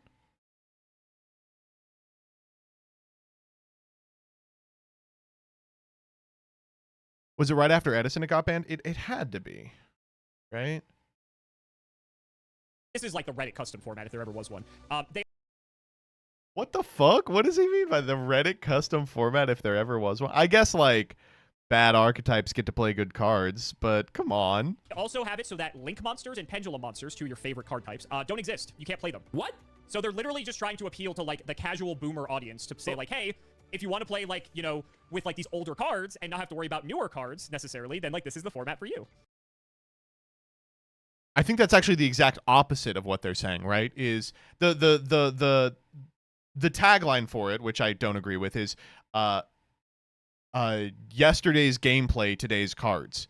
The argument is you get to play with the cards that just came out, but the pace of play resembles something you were more used to in like 2011, right? It's the literal opposite of what he said. Why would they? Okay, sure. Were those cards that? Like, if you want to hear a format where you can only play with the old cards that you remember from your childhood, that's Edison, right? Divisive, like Yes, having to keep yes. track of where on the board and the new Yes, zones and that. People yes. were like, "I'm done." You know what? I get it. I respect that. When Pendulums specifically came out, Pendulums, I Huge- think Pendulums are more divisive hugely than Link Monsters divisive. specifically, because you look at a Pendulum card and it doesn't even look like a Yu-Gi-Oh card. Like, it looks like someone ordered it off fucking Etsy or like Temu and said it was a Yu-Gi-Oh card. Pendulums, a lot of people quit when Pendulums were released because they sort of felt the sentiment, oh, this isn't like our game anymore, you know, yada yada. Yeah. And Link Monsters had a similar, but I would say lesser effect in the same light, in that people Also still felt the true. game was going in a direction that was kind of away from the old Yu-Gi-Oh that they remember. But I don't think it was as bad as Pendulums, because at least the Link Monsters weren't nearly as complicated as the Pendulum cards were. Yeah, yeah. I know. I get it. I don't. Did I ever tell you the first time I quit Magic and why? No, I don't think so, actually. We're getting the lore dump. We're getting the lore dump. It was when they introduced Planeswalkers. I was like, a new card. Great time to quit. Great time to quit, man. Unfortunately, it means you missed out on like the 4 best formats in a row. That's rough to be like, yep, quit for Planeswalkers. I was like, ooh, we're Planeswalking now. Awesome. And I missed out on Lorwyn for it. I missed out on fucking on Innistrad, on RTR. Card type. Around the same time, Mythics became a new rarity. Mythics was such a good reason to quit Magic, by the way. Oh my god. We'll never, don't worry, Mythics will never be utility creatures. They'll just be big bosses that aren't good. And Planeswalkers became a new card type. And I was like, this is stupid. This is not my game. I don't want to learn new card types. I'm done. And I sold my collection. I did need to sell my collection anyway. To be You know what, honestly? I'm liking this guy more and more the more I learn about him. fair, I had a good reason for selling out, which was going to college. And that was probably going to happen no matter what. But I also swore off the game because of Lorwyn into Alara, into Zendikar, into Mirrodon Besiege, into Innistrad. Good streak, good streak. My hot take, obviously the black sheep among those is Zendikar. Here's my hot take. Actually a fine format. Oh, Cobblade was broken. Yeah. And fun deck. Oh, prime time. Oh. Bitches prime time. Mythic Rares and Planeswalkers. That's so interesting, because I feel like, I mean, I guess... When did you quit Magic, MBT? Man, no one ever quits Magic. I guess I'd say like 2016, but I only quit insofar as I didn't have the amount of time necessary to sustain the amount that I wanted to play both card games. I played events in like 2018, 2019 for Magic. But I was largely not involved. And it really wasn't because of any decisions on Magic's part. It's just about my priorities shifting. Certainly, I do play Magic again, but I don't feel confident enough to call myself a Magic player because I don't like keep up with releases and shit. In the Magic equivalent, right? Like, I could see a Planeswalker be the equivalent of, like, a Pendulum card for you guys, because it looks so different than any other Magic card ever has. So... Yep, so much more text, so much more to track. Were a lot of people in the same boat? When did you quit TCG? Yu-Gi-Oh? We didn't have the same internet. We really didn't. Like, I could have gone and when did posted... Planeswalkers come out? 2000... So, I have to remember. I wanna say it was 12 like to 2000. 2014. Wow, that long ago. It was like trying to get Planeswalkers pussy come out. into Dragon Ruler. Also, while we're figuring this out, anyone in the comments who also played Magic, let us know if Planeswalkers were the reason why you quit initially, whether or not you came back or not. I'm just curious if it had... It was an old Okay, world so thing to I'm quit a little over. Bit messing up. I'm a little bit messing up my timeline. So this was actually... This was the first time I quit, but second time I sold out. I sold out before I went to college because I needed the money, but I didn't quit. And I ended up going to Friday Night Magics during college and playing some limited events with my friends. And I was actually Greatest like way to play Magic. semi-competitive in like 2005. All right, Magic 2010 was the first... How old is this motherfucker? He was competitive, and this guy's got to be like 40. I was semi-competitive in college in 2005. This guy's got to be like 45. He's 43. This is the softest 43 I've ever seen. Are you kidding me? Wow. core set to feature Planeswalkers. He looks good. That's when I sold out again and quit because I didn't want to learn a Dude, new card he type. looks good as and it fuck. Also, like Mythic Rares were pretty recent, I think. Like, actually, maybe Mythic Rares didn't come out for a few more years, but that was another Is thing. he I was like wearing I don't wanna touch that makeup? either. So that was the first time I sold out with the intent of not coming back. Now, obviously, that He played at the first PT with Kibler. Fucking shit. didn't stick. And from about 2010 to about 2015, I stayed involved with Magic just via watching footage online from time to time. But then I got well.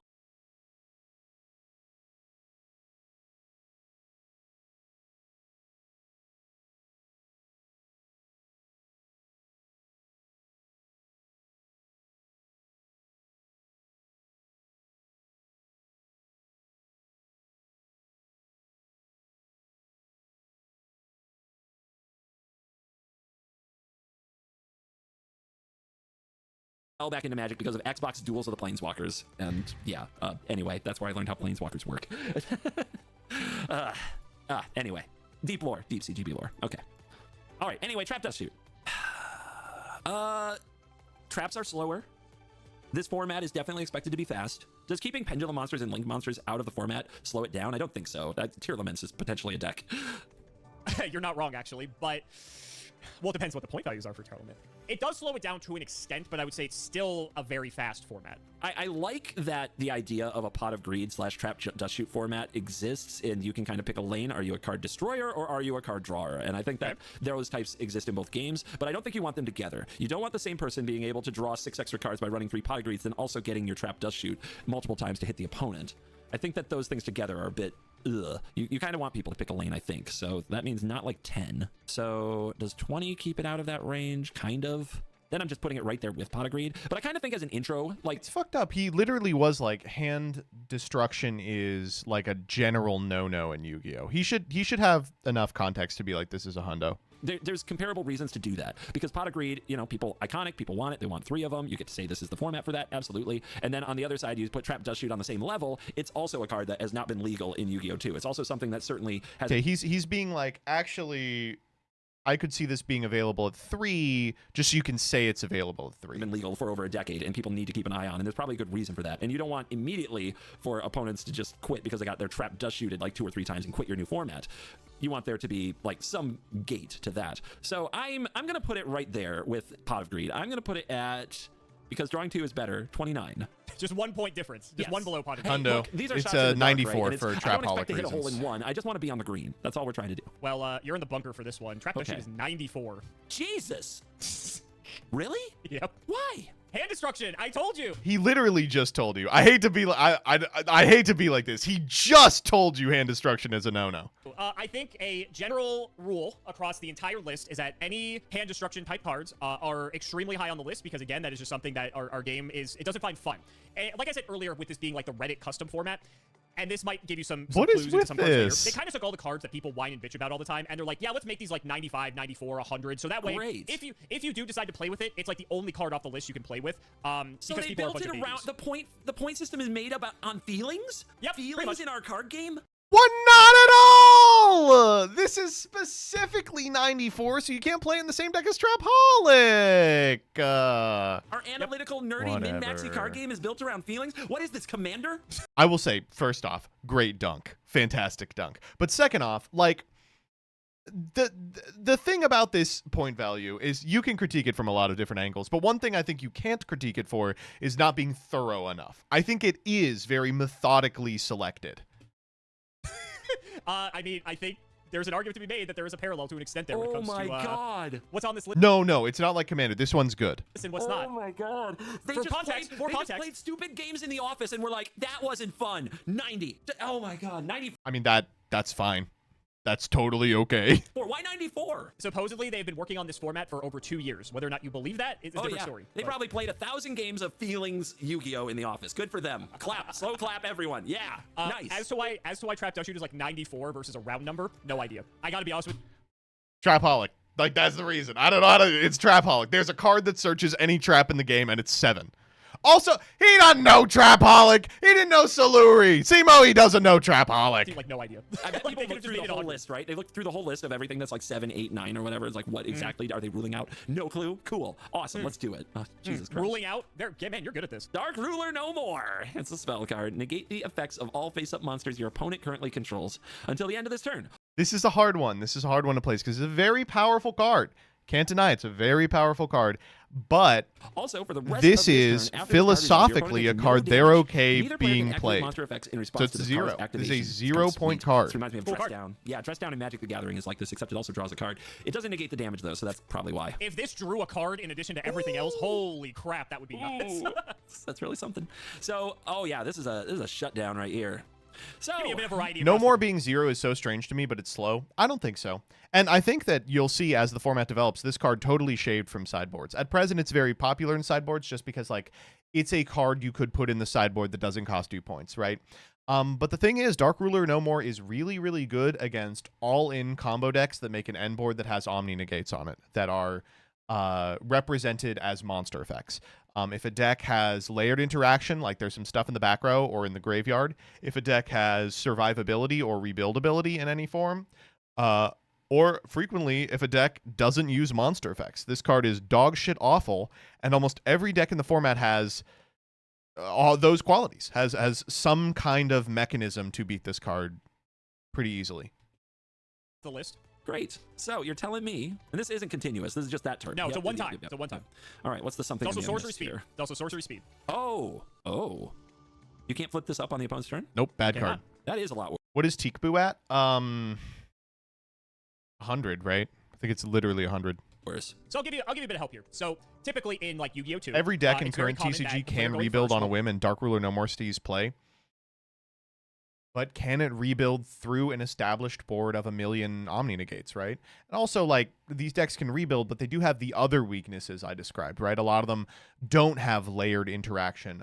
They don't have, or all of their power is represented by on-field monster effects, right? create a big combo and make a board that has a bunch of things that are meant to like interact on your turn to stop you from playing, right? Dark Ruler No More basically says fuck you, and everything gets negated and you can't even respond to it, at least with a monster effect. So if they don't have any sort of like spell or trap interaction, if it's all monster interaction, then this card will absolutely hose any deck that it goes against. Okay, so hand traps be damned. So we call this a board breaker. So there's two schools of thought with this for going second in Yu-Gi-Oh! Hand traps stop the opponent mid-combo and prevent them from ending on whatever their ending combo is supposed to end on. The board breakers let the opponent do whatever the hell they want, and then when it's your turn, they might be higher impact type cards, but you have to wait for your opponent to finish doing their combo in order to break their board with these types of cards. So ideally, your opponent sets up a board, you slam down Dark Ruler, and now you can do your whole thing uncontested because now your opponent can interact with you, and you kind of flip the board around. So that's kind of like how people view going second in our game. Interesting. Okay. And depending on the format, sometimes hand traps are better, sometimes board breakers are better. It really just depends on the decks that are present. Does this stop... Sorry, neither player can activate. Does this stop future hand traps? No, so it only affects stuff that is on the field. All right, so... It's crazy. He's actually getting a good sense of, like, I think this card's only okay. Yeah, so if your opponent does have a hand trap, that could still work under Dark Ruler. Got it. But your opponent puts out floodgates. This ignores floodgates that if they're monsters. It ignores floodgates. It ignores anything that would have an effect to like pop a card, to like do anything to you. It negates all of that. As long as it's on the field, it negates all of that. All right. So how mad was the Yu-Gi-Oh dude at lunch break when this nuked their board? This was a very interesting card. So it's kind of weird. You should also be able to describe it as it doesn't nuke the board. It just makes the board non-powerful.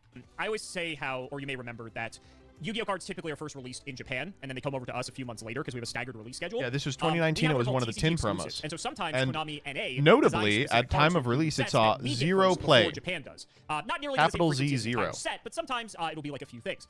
And so in the It was one of the collectible tins that they do I in think release at every year, release the this was one of three promo cards that was hyped TCG of the exclusive, 3 and promos. all 3 of the promo cards were designed to be cards Nib that was were more very hyped, good yeah, at, and going Shifter was second to, like, hyped help too. Fight back against as Yu-Gi-Oh became more and more combo centric. They wanted to design cards And that you were know, going to help that honestly, use. So this between actually Nib, was Shifter, and the Dark Ruler, And I'm this is guessing probably this the is least one from powerful that of the set that 3. was a little too good. I will tell you after you decide where. Uh-huh. I don't want to disclose that. So I'm guessing that what this was meant to be was keep you in the game, which on its surface looks good. So that, yeah, exactly what you said. Designed so that going second wasn't the end of the world. And I'm guessing what happened is people went second and won. Now, how do they do that? If the It says your opponent can't take damage. IDKY Shifter is only 10. I'm going to be honest with you. I mean, we can go to YGOPRODECK.com. But Genesis Invitational Sao Paulo. Fuck, all we have is the Vanquish list. Tournaments. The Genesis at Anaheim. You can see VS is a deck that really should be playing a Shifter, and it just isn't. It's not in the deck. Odeon could theoretically be playing Shifter, not in the deck. Exosister loves Shifter. It is in the deck, of course. Generator, no Shifter. Radiant Typhoon, no Shifter. Artmage, no Shifter, of course. Radiant, no Shifter. I would guess the White Force was not playing Shifter, and I would guess the Resonator isn't playing Shifter. The truth of the matter is that Shifter's not a very strong hand trap. Like, it's really good if it reads your opponent can't play this turn in a game that has 2 turns. But almost all of the top decks have like this native resistance to Shifter, or plays you can do under it, or Shifter impacts both players. Like, it's worth siding, but if you're siding Shifter, you're paying 30 to do so, which is really frustrating, of course. I would say the cards that I'm currently concerned about in this format in Genesis are Flying Sea absolutely cannot be left at 0. That's a card that is going to be pointed. I think in that their most recent takedown of the top decks, they were like, are bad. Like, we just didn't expect it to be this everywhere. Same with Pot of Extravagance. I think they will add a point total to, but I think it'll be pretty negligible, like 5 or 10. Droll being 5, it's hard to say if it's correct or not, because if you take Droll out, a lot of different decks get playable. That, but how do you get around it? That's always, you know. I don't think Extrav will be 30 peeps. I think it'll be 30 a playset. I think it'll be 10. We'll do it, right? So maybe there's something like that. Maybe there's something setting up so that all you have to do is pass them the turn, and then like the board state is unsurmountable. Maybe it destroys their whole hand and their board, and you can't do anything about it. Now I'm just kind of cooked. So one thing I think they would also not want, like if I were doing this as a normal video, I would be like, you'd want to restrict that. Like you wouldn't want this happening more than once in a game. This is a good candidate for limiting, just right on the surface. Because yeah, the feels bad is like pretty bad, but like if you had too many of these, like I think that people get very frustrated if every turn they got hit by one. 30 of these. for the set could have been more clear. Yeah, totally agree. Anything that could loop it would be pretty brutal. So yeah, it also doesn't like progress you towards a win really, since the opponent takes no damage. It's just like, all right, play this, turn off all the stuff, everything you wanted to set up for interaction or like slowing me down. I'm just gonna ignore it, then do that. I don't know. It seems like if you built your deck around this, it'd be frustrating. Man, the Trap Dust Shoot's gonna cook me. The Pot of Greed is gonna cook me because I can't help but relate them to these cards. I can't help but compare them because that's what I know. That's all that I know. What was the Warlord was 100? You said he was 100. Yep. Yeah, Jesus. Okay. And you know, I may or may not have taken these values into account when I ordered them and picked them out for you. Probably, which would mean what you're supposed to show me now is a 0. That this card is totally fine. Ooh. He's just in his head. I mean, what can you say other than CIMO is getting read like a fucking book here? He was like, the Silva's going to be way higher than the Pog, and I'm going to go, oh no, I get the Dark Ruler's a 0. Fuck me. Okay, is that your answer? Probably not. Come on, buddy. Just commit. How bad is this? I should probably just start with analysis because I've never seen the card. Dress Down is a really good Magic card, but it's not broken, and it doesn't even see play in all decks. But when it's impactful, it's highly impactful. This spells are still on the table, traps are still on the table, but people don't run them as much. Can I ask, like I've never seen it before. Was this card? Can I ask if something was banned, or is that's probably too much info? Too much info. Okay, fair enough. There's a part Card was never banned. of me that says this could be fine. Was it limited? Yeah, trying to just analyze this card. People don't like when their stuff doesn't work. To be fair, I don't know if telling you if it was banned or not matters. Because Pot of Greed was 30 and Trap Dust Shoot was 94, so it's not like whether you know it's banned or not really matters. Remember, it's the vibes-based format. If there's something about this... Listen, I would call Genesys a lot of things, but I wouldn't call it vibes based. People really hate us that you can't respond to it. Is that a common line of text? Do a lot of cards have this? No. It is pretty infrequent. Magic made something called Split Second, which was polarizing, but we survived. People hated Split Second. And it was on a lot of different cards. But if that's an unusual line of text, I can see a sweaty nerd just raging off, salting off, because it's like, oh, what? Oh, okay, look at my hand. Look at all my responses. Oh, fine. I will say it's become more and more common in Yu-Gi-Oh! 2 because of just the crazy power creep of the game. Gotcha. Yeah. But You it's only very have like frustrating 4 split seconds. Thank God. Line of text, I will agree with you. If you are like just polar going end to end, at least my salt game was random. At least I didn't know what cards were getting selected. There's a different line of malicious you're using if now you're showing me a totally fine card. Oh, that would have been interesting. Well, see, the problem is that I had to pick them because there's so many cards that, like, without context, you wouldn't be able to, like, evaluate very well. Oh, so I have context is what you're saying? No, because it's like, if there's a card that's like an archetype-specific card that says, like, oh, get this card and do this thing with these other named cards that you don't know, it just gets too complicated. So then it becomes like a Rare video where he just shows, like, 7 cards at once, you know? Fair enough, fair enough. The alternative is I Just just throwing shade at Raren in this video. Fuck you, Raren. You this is suck. fine. Why would somebody be upset with this? It's good to have counterplay. It's good to have things that like mess up your plans. It's good that opponents can't just slam a bunch of monsters past the turn and expect all their floodgates to work and that there's a way through it. Like that is honestly, like that is what my gut says. If I were gonna meta this, I would put it at like a and trying to do feelings Yu-Gi-Oh! I guess I'd put it at like 51 to make sure that you can only play like 2 of these. But my gut is like this isn't a big deal. Actually, it gives you the potential to give me a really high score. That's the other meta is like people love to leave in the comments that all I have to do is go up the middle and I would probably beat the average most of the time, right? They love to leave that comment. But why would we do that when we're so right? Like the whole point is showing. Pick the 0, dude. I know you want to. He's like talking himself into picking the 0. Pick the fucking 0. 0. A big fat goose egg. I don't think it's that bad, and I want to give it a 10 really bad, dude. I want to give it a 10. So bad. That you can give it a 10. Like there's no rule against that. I know I'm wrong too, because this is the Commander ban list. This is Feelings Yu-Gi-Oh! And it's also you metagaming me, and I don't You've been lied to, it's 10! It's worse, but when you combine them, it's impossible. I'll stick to my guns for now, 10. Final answer? Final answer. Dark Ruler No More is 0 points. You motherfucker! By the way, I love that this card's 0 points. I think it's great. Again, going back to the Vanquish Soul list, I don't see Dark Ruler in here, right? This Vanquish Soul list, no Dark Ruler. In fact, there's even better board breakers. Ulti Slayer does more. Xyz Encore does more, right? Now, that's not to say it wasn't being played. Let me see if I can find one that is playing it. This Exo Sister deck is on 1 copy of Dark Ruler main, 1 in the board. The generator list is on 3 of them because this deck does not have a going second game plan to speak of the way that Hanko's built it. And it's in the Radiant Typhoon list as well. But the fact that it is a decision is cool, and it's one of the cards that I think you will see less and less of as the format evolves. When you said it's like, oh, I would think it's 0, but there's no way it is. I'm like, okay. You friend of mine, you dear beloved colleague, I can't believe it. Okay. You should be happy. Wow. You picked 10. You went with your gut. You were right. So everything you said is correct. This is a very healthy card for the game. You could argue because it has the neither player can activate monster effects and response is not exactly the most healthy, but with how crazy Yu-Gi-Oh can get, a card like this was definitely needed. So of the 3 promo cards that were presented, this was like the second best one. There was 2 others, and they were both also very. I would say the 3rd best one personally, but I get it. Good. One didn't get really good till way later, and one was good like immediately. And Dark Ruler is one of the ones that people were like, boy, I don't know if that's true. He is right in that Shifter did not see widespread play until later, but Shifter was played a lot at release because Thunder Dragon loved having that card. Like, it was independently really good in one of the top decks, just luck reasons, and then no one played it for years, and then they started playing it again. When is this card going to like really have its moments? And it's had its moments plenty of times. Right now, at this exact moment, as a matter of fact, Dark Ruler No More is an incredibly good card for the side deck, even the main deck, depending on the way Shouts out to Yummy, by the way. you build it. And so it goes in and out of formats. Like I said, just kind of depends on like what the actual decks during any given time do, because sometimes Dark Ruler No More is very good. Yeah, and this is a good explanation of the Dark Ruler, for sure. Very good card. Just a solid Yu-Gi-Oh card, and a lot of people like it. Dude, I'm so glad I just tried to analyze the card. Oh my god. I don't really like this card, but I think that its existence is fine. Go on. Speaking of monster, here's a monster card. Victory Dragon. Nice. Do we actually know this one? So this is 0, right? But also is this legal for play? There are prints of this card that do not say this card is legal for play. 2400 attack, 3000 defense, level 8. This card cannot be special summoned. To tribute summon this card, you must tribute 3 dragon-type monsters. If this card attacks your opponent directly and reduces their life points to 0, you win the match. Okay. Cool card, huh? I'm guessing you don't have a best of 1 variant here, do you? Funny enough, Master Duel's actually best of one. Oh, I bet this card is Poggers there. Okay, That's great. not even in the game.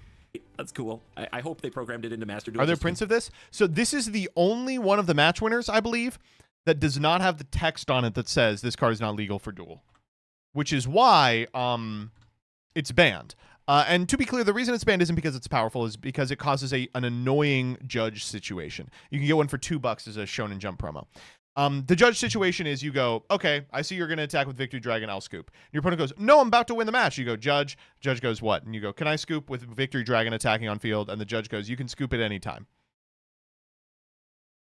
Confuse people. I really hope they did. All right. God, Magic has nothing like this. There is no win the match. Obviously, if you can do this, if you could make this good, you would. The upside is just so high. If you can make this good, you would 100% try to do that. Sacrificing 3 dragons. Is he just going to figure out that you can scoop? You like to say that all the costs are easily payable. That doesn't sound easy in the history of, okay. I'm thinking of the dragon video we did, and it's like, okay. Yeah, remember, all those dragons just special summon themselves, so yeah. Yeah, okay. Yeah, fine.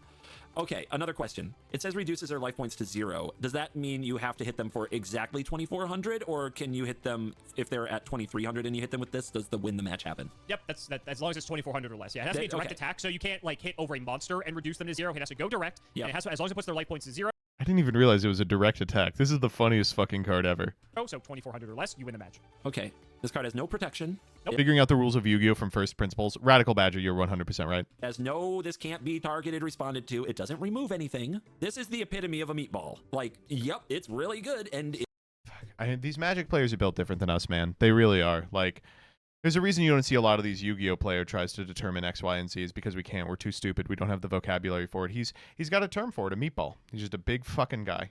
it has stats, and if it kills you, it's extra bad for you, but it doesn't defend itself. It dies to everything. Yeah. Every freaking card in Yu-Gi-Oh! Now can interact or remove with things on the side of the board all the time. You want me to help you out? Do I? Sure. This card's banned. Yeah, I'm not surprised because I saw those dragons. Also, it might be like a tournament integrity thing, right?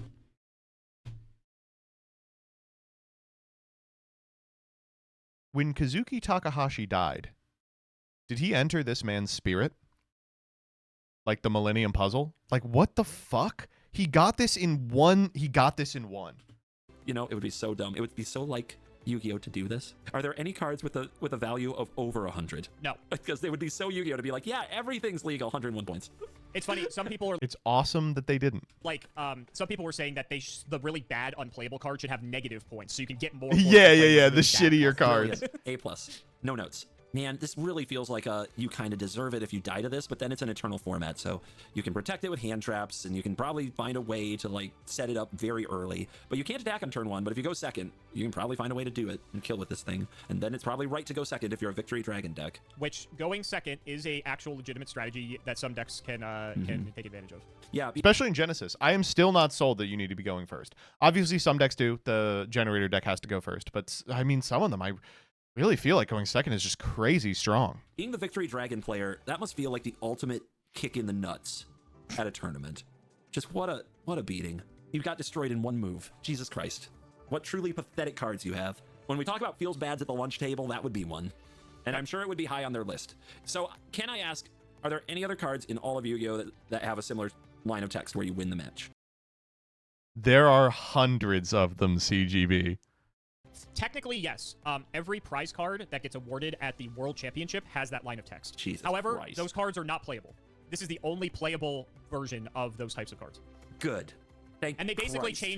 change the typing. So like one might be tribute 3 machines, tribute 3 warriors, whatever. So they just change whatever like the typing is each time they print a new prize card. The match winners are awesome, man. This was also the first of the bunch. Yeah, it was. Yeah. I think this may have been the first one they printed. Is it a better format with Victory Dragon in it? I think there is a real question to tournament integrity when you can build around this card, because it's almost against the spirit of the game, and not just in a floodgate. He's got a 1, but he's being like, it is a tournament integrity reason to put it at 100.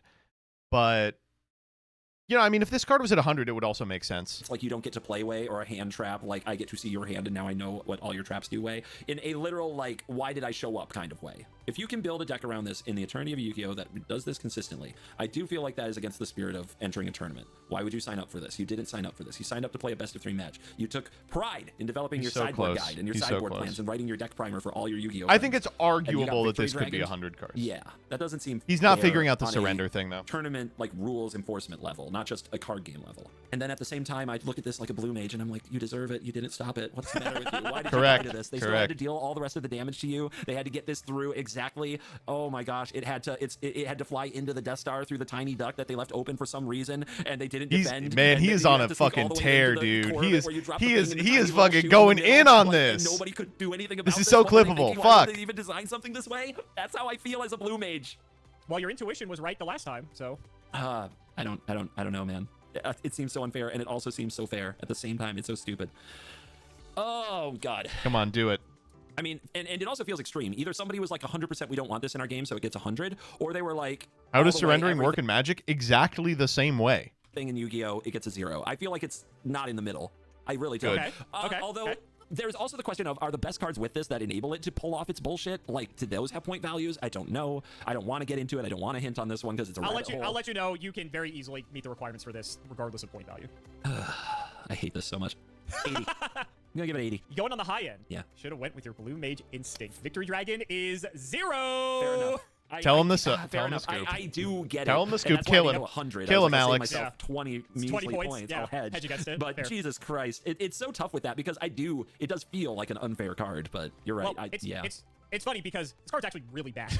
Let me tell you why. You summon Victory Dragon. You go to battle phase to attack me directly. I just concede before the attack concludes. Victory Dragon doesn't resolve. That's legal? You can concede it. Why wouldn't it be legal? You could concede at any time. Any point. Oh my God. There's nothing forcing me to stay in the game. Oh my God. Oh my God, I'm stupid. Yeah. That's a rough one. No. That's a rough one. I'm gonna preface this by saying this is hearsay. I've understood this is how it worked. Supposedly in Japan, the rules were written in such a way that you weren't allowed to concede a match or a game. I forget like what the circumstances were, which made Victory Dragon a much more viable win condition because if your opponent can't concede, then it can actually get through and hit and you can win the match that way. Supposedly that was a thing. I don't know if it was. Even so, this card is still garbage because like you said, it has no protection. It just dies to everything. Yeah. It's like if you lose to it, you deserve it. Then yeah, why this card is it banned?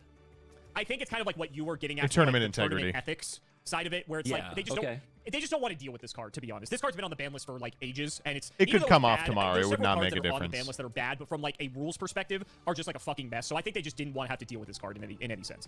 So I had a good point, just not good enough for whoever designed this format. Great. Correct. Cool. Correct. Love this for me. Awesome. Okay. Right. Great. Yeah. The second it actually does start killing people, it's gonna have just watch an 80-point value, and then you're gonna say CGB was right. Oh, I wish I could Victory Dragon people in this format. That'd be so fun. Anyway, here's your next one. Power Sync Stone. It's a trap card. It is a. Ooh, I don't know this one. I think this is a pointed card. I mean it's on par with the other hundos. Awesome, dude. Whoever made this list, fucking come to my house. I'll suck you off, dude. A continuous trap card. And it says each time a monster effect is activated, place 1 spellstone counter on this card with a max of 2. While this card has 2 spellstone counters, neither player can activate the effects. Huh? What do you mean, huh? Also, totally understandable. You banned Power Sync Stone. Get over here. If this card has any spellstone counters, remove them. Each time a monster effect is activated, place 1 counter on this card. So it kind of it's an to those saying the Power Sync Stone is like bad and unplayable, you would be surprised how often this card has results. Has like results this year. There's always some fucking asshole boarding this shit. Once per turn during the end phase is either end phase. So each turn, it's saying you get 2 monster effects. Correct. So if I go to my turn, before I do anything, does the opponent have a chance to play a monster effect, or do I get first move priority in Magic speak? So when you go into the draw phase, you have priority, but then you pass priority to your opponent, and they have the opportunity to activate something. Then you move to the standby phase or the upkeep for our game, and you again have priority to play an action first. In the instance, this would be a quick effect action because you don't have the ability to do stuff to your main phase. But your opponent would theoretically in the draw or standby phase be able to do a monster effect. Yeah. This helps me. So in theory, you could do 2 monster quick effects before the opponent got an opportunity to do a main phase monster effect at Sorcery Theoretically, yes. Yikes. And then as long as you can... I think you would like this card. Oh, yeah. As long as you can keep doing it every turn, you can just kind of keep them semi-locked out, or you can keep doing it to each other if you both have quick effects with hand traps and such. Oh, my God. What a silly card. What a silly card. Definitely an interesting floodgate. Is a problematic one. It's definitely possible to build this in a deck with a lot of quick effect things and lock the opponent out of basically getting to use some of their summonings for a good chunk of the game. This is feelings, Yu-Gi-Oh! Somebody getting Power Sync Stone locked probably didn't like it. He probably didn't like it. He's catching on. You've been showing me like hundreds and 90s, then you showed me 2 zeros, so now is it time to go in the middle with reasonable numbers? is now the time that the CIMO meta shifts to more like realistic? Maybe he has a shot at figuring these out. I still love how we just have to think about how the other person structured the video more so than actually evaluate the We cards. do. I mean, there's still hints in the card. Yeah, So of course. I think there is probably a significant problem with multiples of these because at least there is the recourse of just destroy the trap with a spell, you nummy, or something like that, since it doesn't seem to affect those things. It only affects monsters. There's got to be a way around it, and I think that this is a solvable card, but it is an annoying one, so I can see why it would hit a point value. So what's like a reasonable point value for a card like this? I still don't feel like we've gotten to that. Like, we don't have a good baseline. Our baseline is Pot of Greed at a level, and then 2 things that are insanely high and 2 things that were fine. So I still don't know what, like, a Floodgate that was probably reasonably powered or potentially OP at points that could lock people out of a chunk of their deck for the entire game. I don't feel like I have a real clue to what that should be. It doesn't feel like it should be like 100 so that you only have 1. To be fair, even with whatever you think is correct, doesn't matter in feelings-based Yu-Gi-Oh here. Yeah, well, yeah, some of these just don't make sense for What is this fucking feelings-based Yu-Gi-Oh thing? He's like, oh man, it's just if the card feels bad and also is a floodgate. This guy hates floodgates. What are you talking about? Reasons, right? You're trying to apply logic to an emotional-based format. Then I should just always answer. What the fuck do you mean an emotional-based format, dog? What does that even mean? He's like, yeah, you know, they're just making decisions based on feels, not reals. Like, it feels bad if you stare at your opponent for 14 turns behind a floodgate. It's like, yeah, dude, that sucks ass. Mystic Mine had a 47% win rate. Was it feels Yu-Gi-Oh when we banned that shit, you know? I don't know. It's just strange. Like, rectifying bad play patterns is the purview of every Yu-Gi-Oh format, even if those play patterns are not particularly crazy. How many shit-tier FTKs have we boxed out, right? I don't know. And if you want to know the insights that's causing them to do this, the reason that they're not, you know, just picking cards because they're emotional, they've been publishing blog posts that explain their reasoning. I don't know. It's just, why this animosity for this format? Answer 69 or 50. But what kind of a video is that? See, this is another one where I'm like, if you build your deck around this, how do you win? I guess you play like generic monsters, and there are cards like this in Magic. I'm thinking of like Torpor Orb and things that just make it so your monster effects don't happen when they enter, and you still build your deck with creatures. They just happen to be vanilla or different kinds of effects that don't get affected by. Dude, he's like totally on point here. He's like, all right, it's a floodgate, but of course you can build your deck so that you don't incur the wrath of the floodgate. Torpor Orb is a great example because that is a card that in a perfect world would not exist. I mean, it's so great. This because it's activated effects of face-up monsters. It's both. Thinking So of this activated card effects as like and Winter any, Orb is continuous like, effects of okay, Winter. yeah, it should be So killed. it's just big vanilla smashes, as we'd say in Magic. It's like everything is just its power, and just its power really, because only one number matters here, just its attack or defense position. The problem stats. here is that CGB loves floodgates. Oh, he's a disgusting prison duelist. How bad is that? They still smash into each other. Just stops all the combos from going off. That seems fine. Oh man, I like floodgates. I like cards like these, and they're even better in like Commander. But oh well, can't talk about Commander because you guys don't play 4-player enough. All right. Thank God for that. Turn 1, you drop this. Their turn, 2 quick effects. They don't get to do their things. And then your turn, try to find a way to reload because you have card draw in your game, and on it goes. So you could limit the card draw, or you could limit this card. I think that you limit it just fine in like the 30 range, 30 to 40. I'm going to take a mid shot here. This one I might also say could be fine because it is hard. This one's frustrating. I think you should probably have given him a little bit of insight into the format philosophy where they're like, no, we want players to be able to execute their combo. Like, it's hard to be like they banned every dog shit floodgate without an understanding that philosophically they are taking a stance against dog shit floodgates, right? You're never going to intuit Angel 07 is 100 unless you know this. To establish exactly, but I can see it being annoying. It's hard to establish what's fine in a format like this because everything's legal, but I can see this being annoying enough that somebody would put a value on it, and that's how it ended up here. I think it is diabolical that you have cards that are 0 on the list because you had so many cards to show me. It's kind of mean. Yeah, you fucking asshole. I'm gonna go with 40 for this one. I'm gonna say they don't want it in a deck with a bunch of pot of greeds because then you can just keep drawing into the quick effects, but they want you to have to pay a price for maintaining it, and they also don't want 3 of them, so I'll go 40. You are correct. They do not want Power Sync Stone in the same deck as Pot of Greed. Because Power Sync Stone is 100 points. Jesus Christ, really? Is it that bad? I mean, it's a broken card, yeah, but like we just don't like floodgates. The design philosophy of this list, we talked about how Way's doing it now. Well, you can't tell about the design philosophy now. Part of the design philosophy is they don't want floodgates, and now that I've shown you a floodgate and you fucked it up, this is made up Reddit baby is that this is an evil way to do every it. floodgate in the game is on the list at 100 points or at some ridiculously high number because they want to, you know, not encourage that. Can you imagine that? A world without prison pieces? Right. Style of gameplay, This is I guess. Commander. This really is Commander. Oh yeah, Commander. Famously, no annoying ass floodgate pieces available there. Oh my god. Which, it's ironic because we have an actual game with an actual ban list. Unreliable and they narrator. don't ban these cards in that format. But Yeah, and the format's way worse for it. When was the last time you were like, thank God Teekboo is at 1? Oh, what a great play pattern that we've gotten here. in baby Commander Reddit Yu-Gi-Oh, we get What the fuck, dude? He wants to play Teekboo. He's like, this is fucking fake ass baby shit. I'm not having fun unless my opponent flips goes in and I flip Teekboo. and hit all these cards and basically make them unplayable because would you rather play 1 Power Sink Stone or 3 Pot of Greed? I think people are going to choose the latter. Yeah, they gave The game would be better if they banned this card in advance too. you a choice. It's just a really obvious one. Okay. Exactly. Sure. Exactly. Wow. So they just want people to pop the fuck off. Okay. Yep. Yes! Yes, that's Yu-Gi-Oh! Yes, dude! I get he's a blue mage. I understand the impulse. You play Yu-Gi-Oh to pop the fuck off. Yep, you're learning a lot. You're learning a lot. Okay. All right. yeah. So now It's nice just think to about know- this through the lens of Commander players. Just think about it through the lens of Commander players, and you'll Yeah. probably get all the rest of them right. There's a design philosophy that they have. Final countdown, spell card. Pay 2,000 life points after 20 turns have passed after you activate this card. Is FC money? FC's got to be money, right? This might be like a hundo.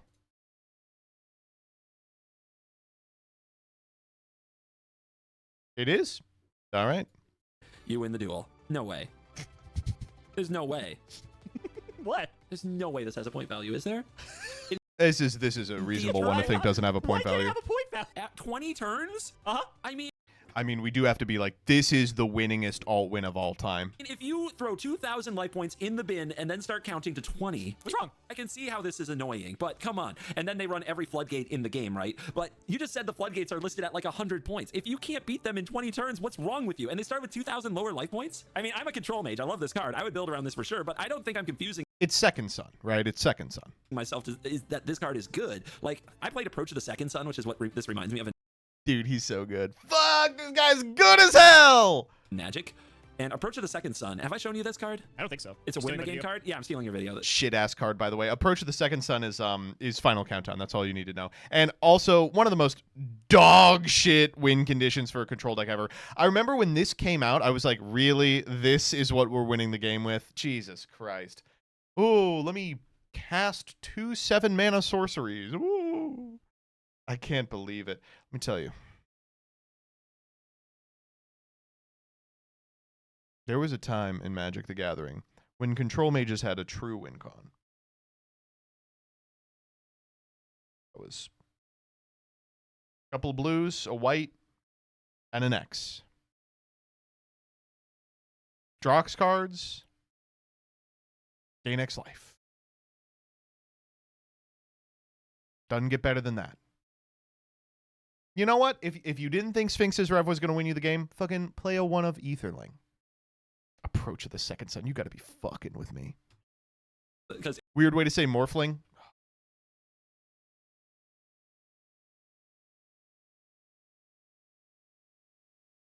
Yeah. You know the one downside to Jace the Mind Sculptor is that he won the game. They should have never made him able to win the game. Would have been the exact same format, but it would have been much more fun. It's one of my favorites, and I actually am surprised I didn't Weird get way around to say showing it to you. Superman! But this He was, does it all. A win con in Magic and in Standard, and it had decks like built around it. The Approach of the Second Son was cast from your hand, and you cast another spell named Approach of the Second Son. This game, you win the game. Chase the Mind Sculptor, better than all. Chase the Mind Very funny. Sculptor. Similar concept to this in Yu-Gi-Oh! It's called Slash Draw. It's not exactly this, but it's essentially this concept. So, yeah. This is not Slash Draw. This is Final Countdown. So we have something similar to this. Yeah, you stole it right back. Approach of the Second Son was like the worst card in the deck. It really was. The win con was Celestial Colonnade, let's be honest. Fuck, man, it really was.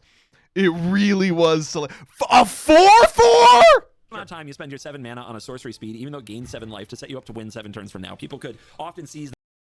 Was Colonnade a 4/4? Am I going crazy?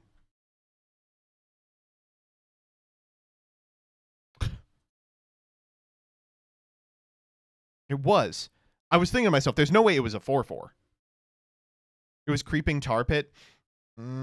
It was also Creeping Tar Pit. That window and the sheer amount of like setback tempo and win the game from there. Like they really could get very far ahead. Like ramping this out just left you way too far behind, and playing this. So this was popular control decks at a pace where like, Mutavault did a lot of work. You try to grind them completely out of resources, then you cast Approach. But anytime you had to cast Approach and they had like even a board presence, you usually lost that game, right? Unless you just happen to top deck your second copy off the top of the deck, right? That was when you won those games. It was really weird. It was a weird deck. And I Tef played Shuffle but it was always itself. the worst Oh card in the yeah. deck. This one makes you lose life points.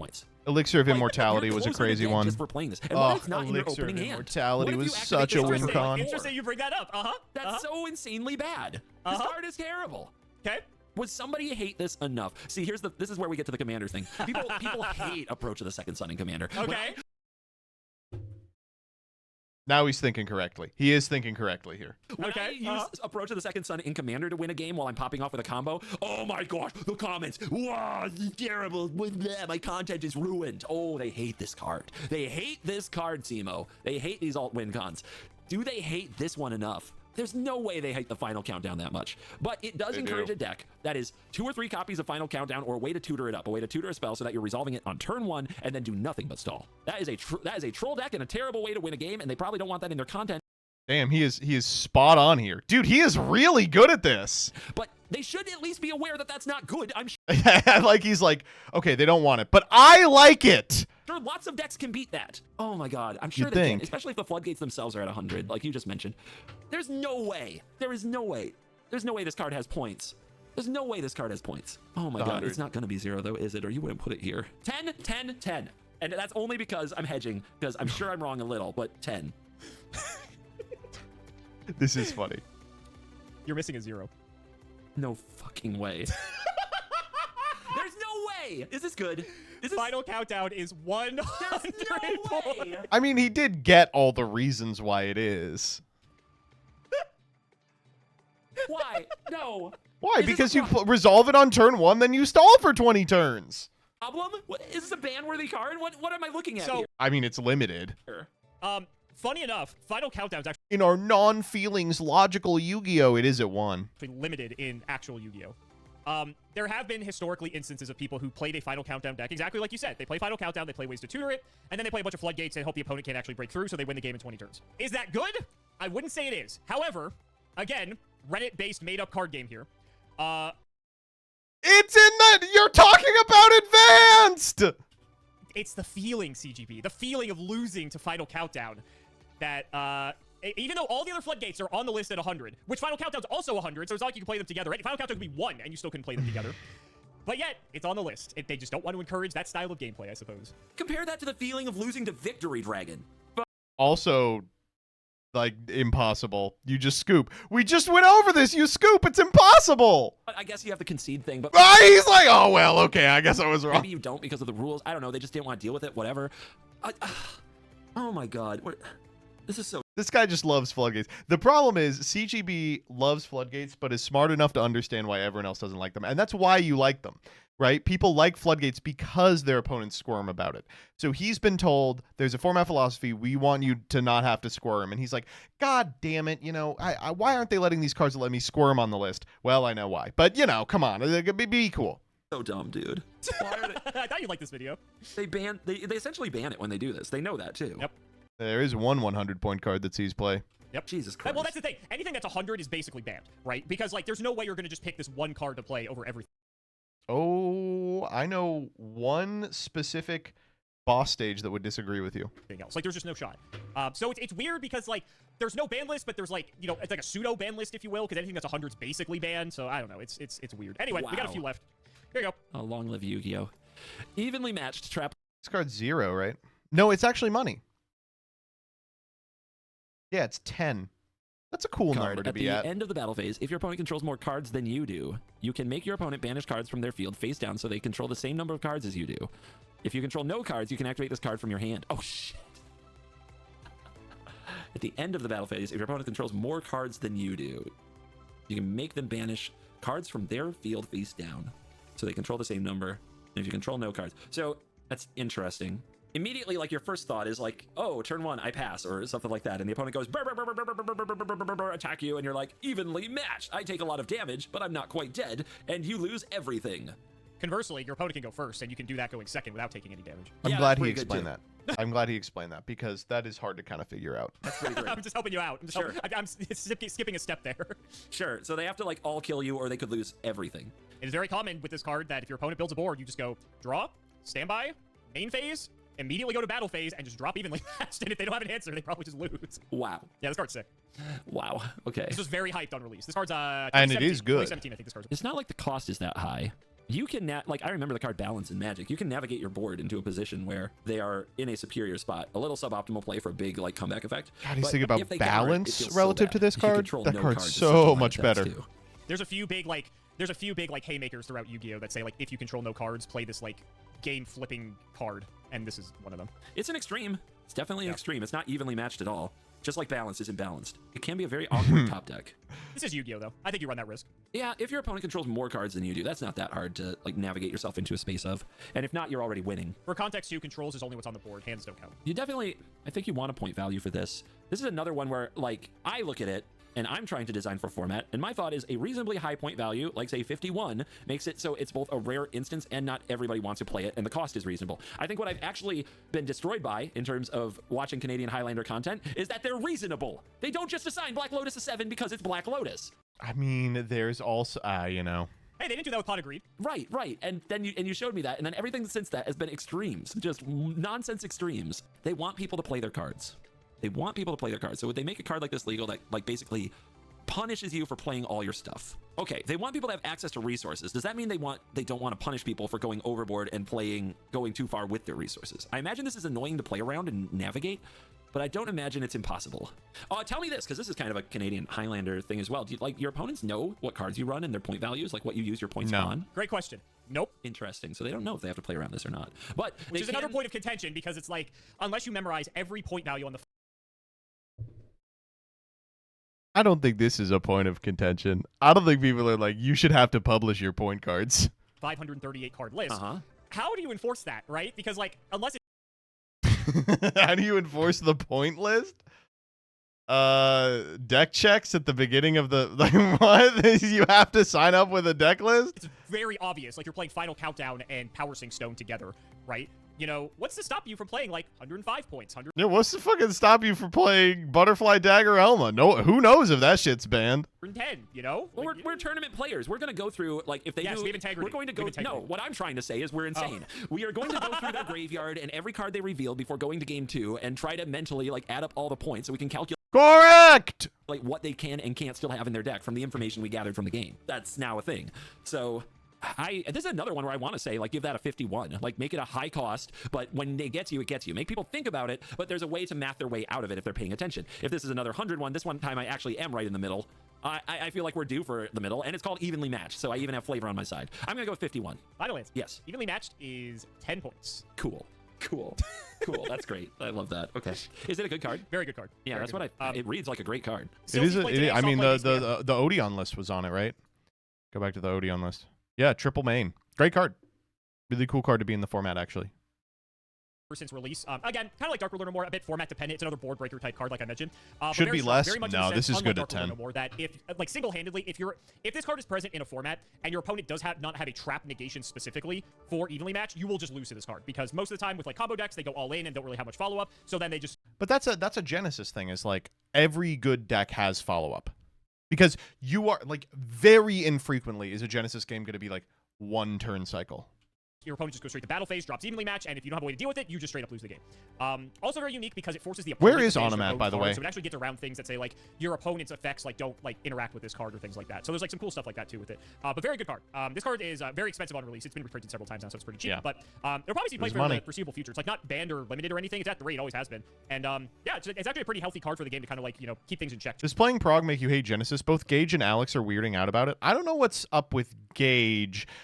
Gage, it's kind of a weird position because he was like, I think he was kind of hurt that people were coming to the Edison of things and being like, when are you playing Genesis? And he was like, I'm playing Edison. Like, I like playing Edison. I don't have a problem with that or whatever, but he also did upload a video on his channel where we all played Genesis together. So, like, obviously people are going to be like, hey, when are we getting more of that? Right? So. To an extent, right? So, yeah, very cool card. A lot of people love them. Yep, me too. 10 points, huh? What do you think of that?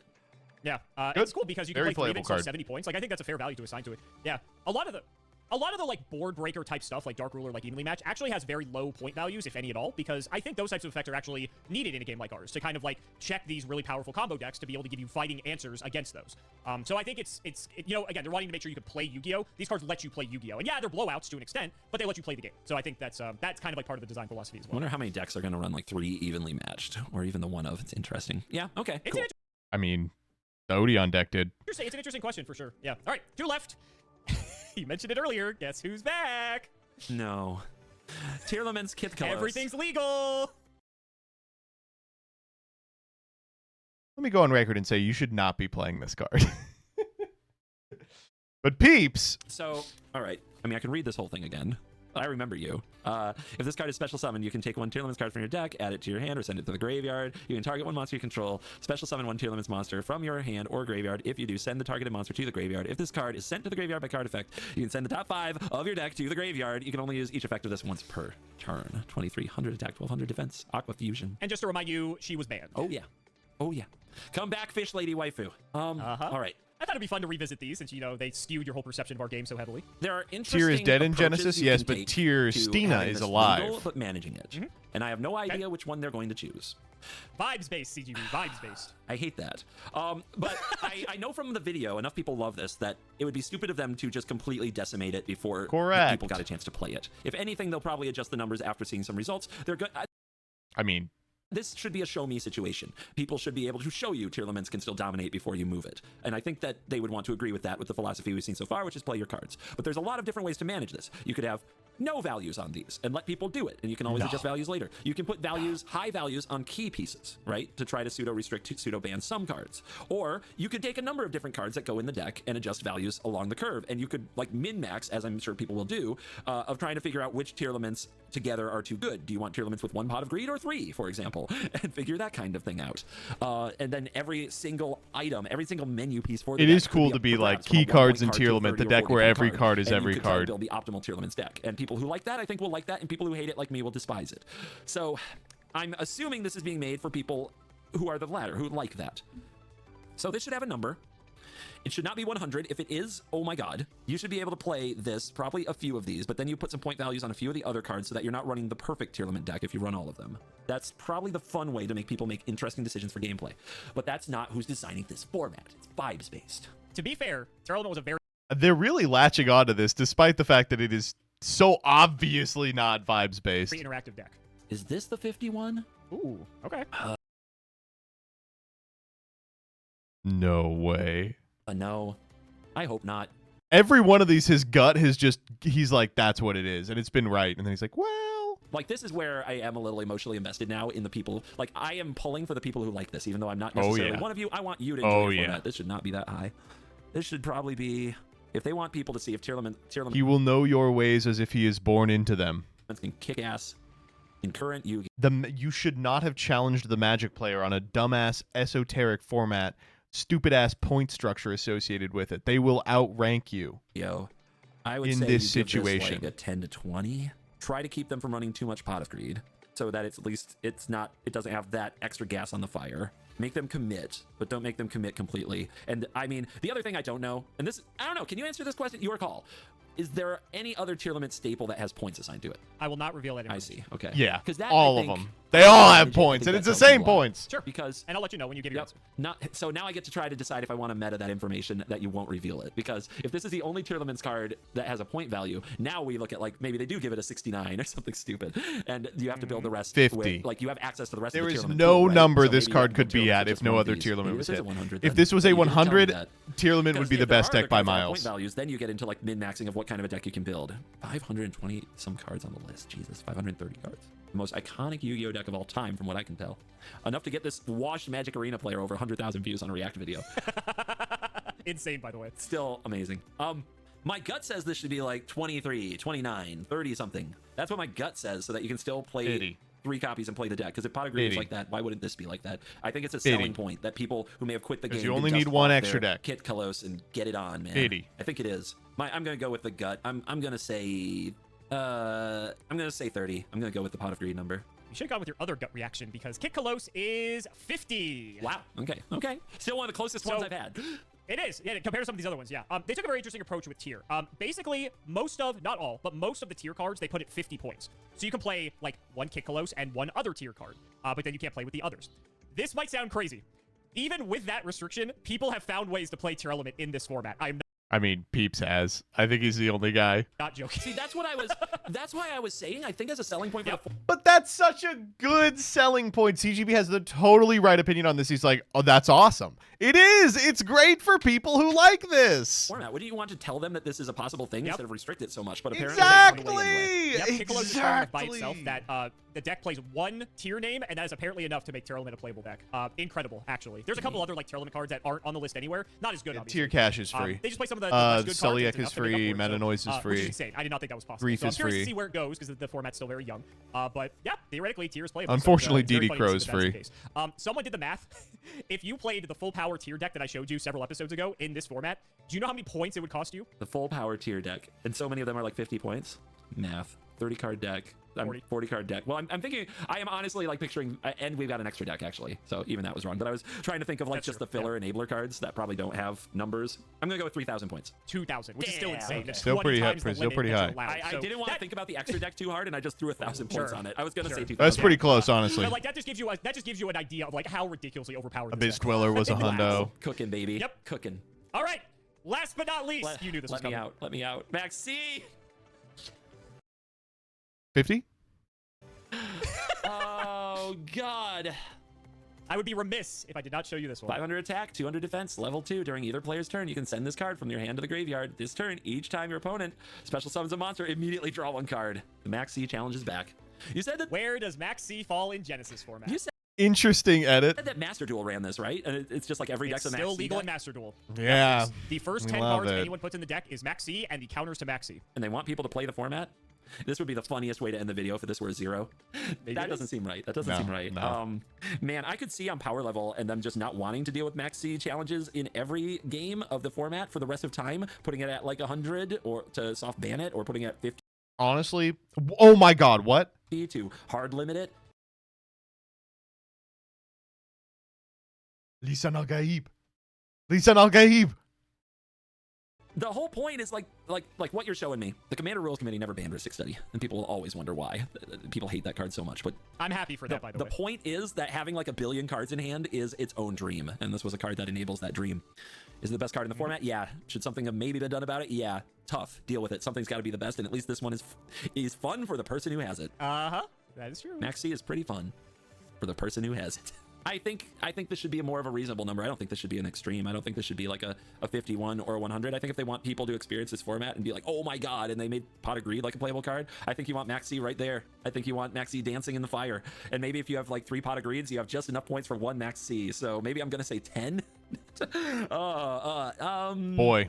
Dude, these numbers have been so extreme, actually. You've got this one in the middle, then you've got a number of these lower ones. Like, what was evenly matched? 10. Yeah. And Final Countdown, 100. Power Sync Zone, 100. Victory Dragon, 0. Dark Ruler No More, 0. Trap Dust Shoot, 94. Silva, 100. It's been all these crazy numbers. Give me a good old... Man, I wouldn't even be surprised if Max C were just a 0. Like, you can have this. But I think they do want to put some restriction on having it in every deck and every deck being about it. I think if I made a format like this and I wanted people drawing cards, I wanted people excited, and I want people experiencing the history of Yu-Gi-Oh!, I think I would put Max C at a 25, and I'm gonna leave it there. You're halfway there because Max C is at 50. 50. Okay. So you can have 2 Max Cs in your deck. And thankfully, no one plays it. If you want. And this, I think, is the best place to end this video because it's kind of arguable. Like, yes, Max C is legal in this format, but it's debatable as to whether or not it's good because you get to play 2 Max C, but then you can't play anything else that is on the points list. Goatee's playing it. Can Goatee find it or something?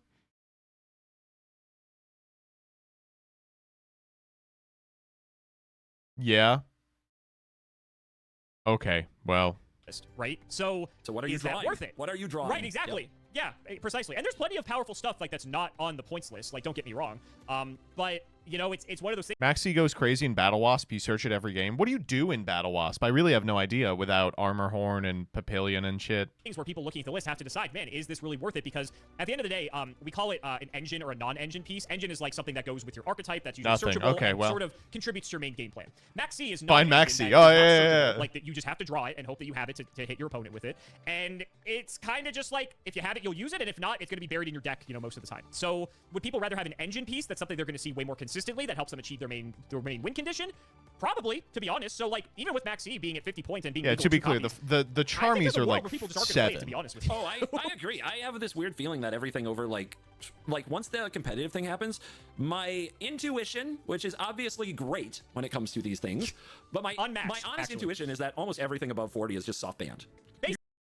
Pretty much correct. Yeah. I guess I would say 15 is God. I think this Ash Blossom at 15. Obviously, it has a lot of application in the deck that needs fires in hand, but like I think you're gonna see this a lot more. This Ash Blossom at 15 shit. I'm trying to think who has a high numbered card. Odeon is playing 10s. Generator is the only one I can think of that's playing like a flat big number card. Exosister is playing, I mean, what is money in Exosister? Dark Holes. A T-King in the main? Like, does that really need to be in the main? Truly, could that be anything else? I mean, I imagine so. This Radiant Typhoon deck has no pointed cards. I get to play 3 Pog, right? Artmage has no pointed cards. They get to play, like, Hand Traps and Black Olafs. That's really cool. No pointed yet. I think they did say they were thinking about pointing some Radiant Typhoon shit. Well, this other Radiant Typhoon play good cards? Yeah, good cards. Ooh, and Zeus. Ooh, and a really small extra deck. Ooh, okay.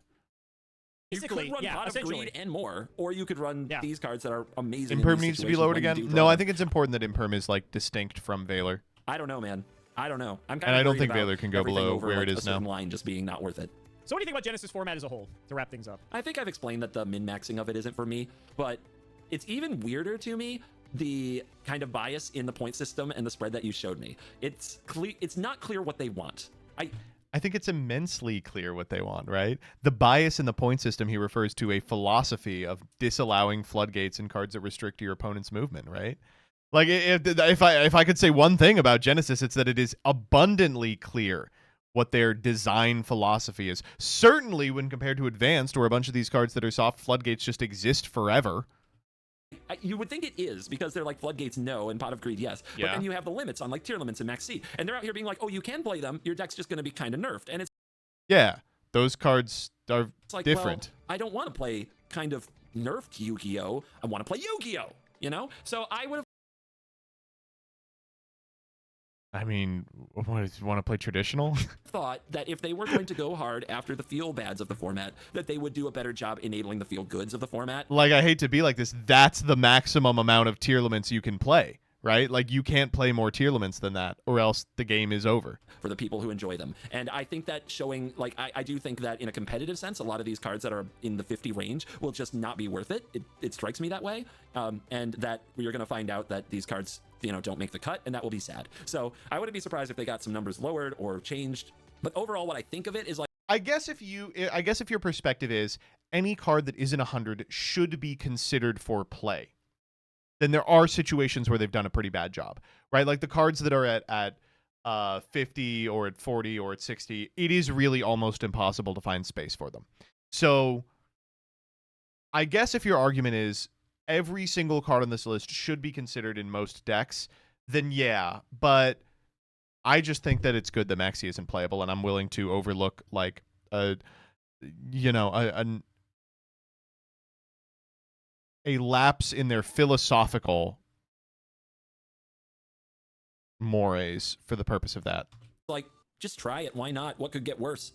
Yeah, I think that's like one of people's biggest critiques is that it just feels so arbitrary, you know? It just feels like so, and like just so out of nowhere. I mean, I really can't disagree with that more. I think these are totally methodical. I think they are almost as methodical as they could be. Every Rhoda at 33. The hand trap math is so interesting. The 5 fur and the 7 fur and the 15 fur are 3 really interesting benchmarks. I love things like, I mean, the Trap Dust Shoot that came up here, so you can't play it with Trapaholic. Like, I think that's a really elegant way to box out these situations. Like a card like a Trap Dust Shoot, right? You don't want to cut them off from playing any pointed cards. It's not worth 100 to us. But, you know, maybe they can only play like some shitty hand traps or whatever. And when they're able to just change the values like at will, at the way that they can, it's just... And I mean, also, Jail Schmix is 100% correct. This pales in comparison to the arbitrariness of the TCG ban list, in which we banned Protoss, then unbanned Protoss, and we're going to have to ban Protoss again, right? How often do things like get shifted around for reasons that make no fucking sense whatsoever and precipitate miserable formats like the current one? Like, oh we banned Raisin because that deck did well at Worlds, and oops, we accidentally fucked up and ruined everything. Just sort of makes it just like this confusing mess. And I think what's more irritating too is that they've actually been very communicative about this format. Like they've been making blog posts like almost every day or every other day and saying like, oh, check out this stuff with Genesys format and blah, blah, blah, blah, blah, and like addressing all these like issues that people are bringing up in the community. Great stuff, by the way. Great fucking stuff, by the way. Really cannot sing the praises of Konami more than I am at the present moment with respect to that. It's unbelievable that we get that level of communication. And they don't do that with like the normal game, which Yeah. I mean, again, crack theory, it's because of Japan. It's because anything that goes through advanced has to go through 15 Japanese businessmen an ocean away, and they're totally resistant to change, totally unwilling to hear the perspective of TCG players on it, and are like, even if we have to deal with the problem card, it's going to take months to get through the bureaucracy of the thing. Not a theory anymore. Kind of leaving a sour taste in people's mouths. It's like, oh, okay, so you could have been like communicative and all this stuff like this entire time, but now you're deciding to do it for this like made up format that they're deciding to. We got some bitterness around it, right? Is it this one? Yeah, I think rightfully so. Okay, I think rightfully so. Yeah. No, I mean, like I said, they're soft banning like the floodgates in these formats, but they're still legal in like actual Yu-Gi-Oh. Like why is that okay? It gives me. I mean, well, that's an argument as to why Genesys is much better than Advanced. The impression that around the office they've just been playing this format for 2 years and haven't even been playing their game. It's possible. Like there's a very God, I mean, who would be? very realistic shot that that's true. And that I can see why that would make people bitter. I vibe with that. Yeah. Nobody likes being the old stale toy who was a loyal. This is the Edison perspective, by the way. I think a lot of people Edison players are like, there's only one way to play Yu-Gi-Oh, and when people are sick of that way to play Yu-Gi-Oh, they play Edison. If there's Genesys, maybe they play that instead, and that's potentially a threat. I just don't believe that. I think that the tournament scene can do more than one thing. I think Magic is a perfect example of how that can happen. Loyal customer who, we all feel a little entitlement for a little bit of like respect, which is fair for being a loyal customer through everything that's gone on. And then there's the shiny new toy and they're like, you want this. Well, you don't get to tell the customer what the customer likes. Like that doesn't work historically. They have to sell the format on its own merit. I do think that the pot of greed thing was a good move. I think they could have done a better job with more of like maxi and tier limits, but we'll see. But yeah, I don't blame anybody. Problem is, pot of greed is fun, and maxi isn't. For being like, no, I don't like it just because now you choose to talk about it when you wouldn't talk about your other game. That does seem like hypocritical. I hope you enjoyed. It was fun, too, that there was the overlap with Canadian Highlander, so I thought you'd enjoy that as well. And if I do this with Rarin, we'll see how your final point score ends up against his. Click the link in the description to try Huel today for 15% off using my code. Okay. My ultimate feelings on this video are CIMO should be shot. No, I don't know. Everyone was talking this video up like CIMO said a bunch of ridiculous things that I would totally hate. And, like, I think the short of it is that reaction is totally overblown. Like, I disagree with him on a lot of stuff, and I find it a little disrespectful. He called it the Reddit Chungus format for wholesome heckin' doggo millennials. But I don't know. I don't think I'd call the perspective bigoted. Like, I think it was like, I think Alex came into this video feeling that they did less work than they did on the format. And a couple of extra pieces of knowledge, like the point differentials with stuff like Trapaholic and revealing the format philosophy earlier to CGB, could have, I guess, endeared him more to the Genesys community. I think the short of it is Genesys just isn't for him, right? And he makes that clear in this video. I don't think he said anything that ridiculous. Like, you guys really want CIMO's head because he called it Reddit? Like, come on.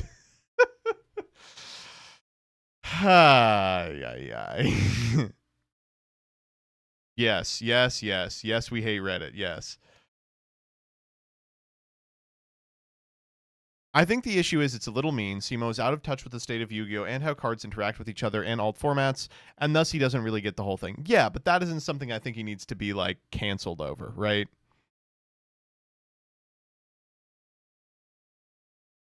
Let's read some comments. Yeah. I couldn't finish the video. I think CIMO should consider stepping away from making Yu-Gi-Oh stuff if it makes him miserable. Off to a great start.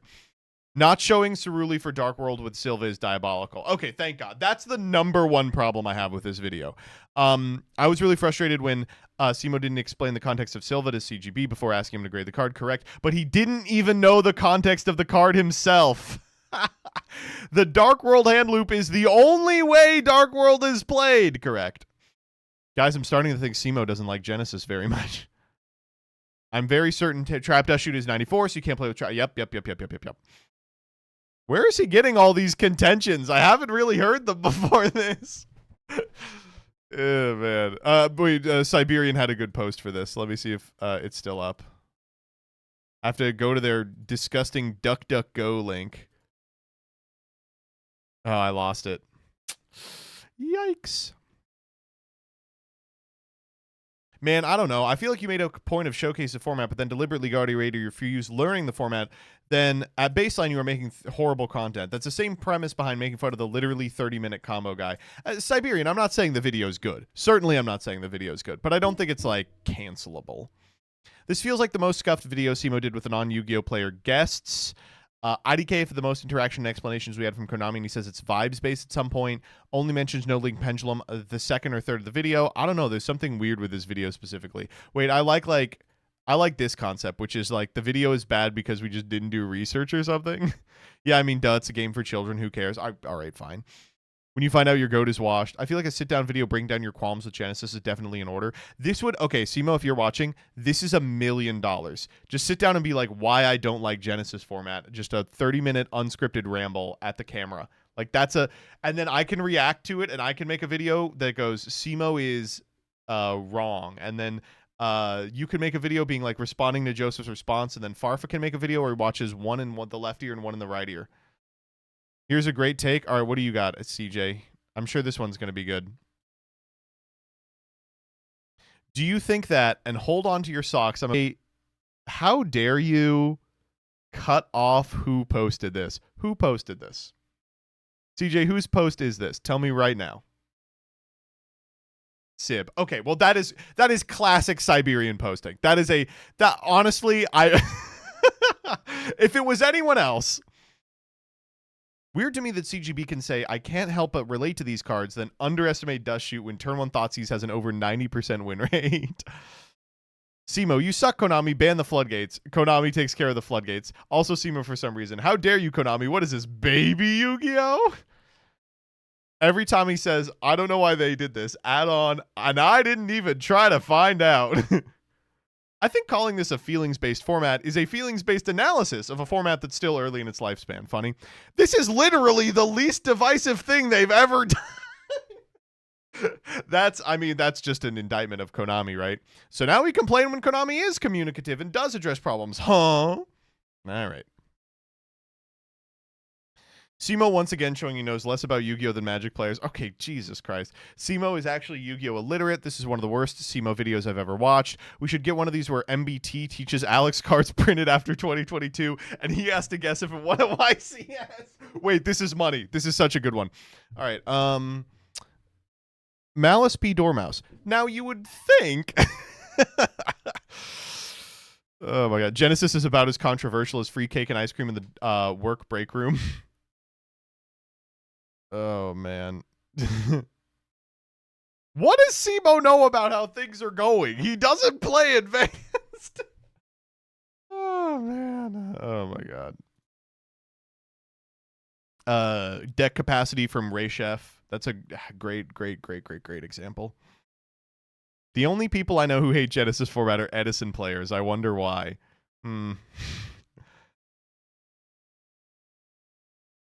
Wow. He is really getting fucking attacked here. Had to pause the video at Silva. There is just no way you think that Silva can be at anything other than 100 points. This card should be at 1,000 points. Oh, man.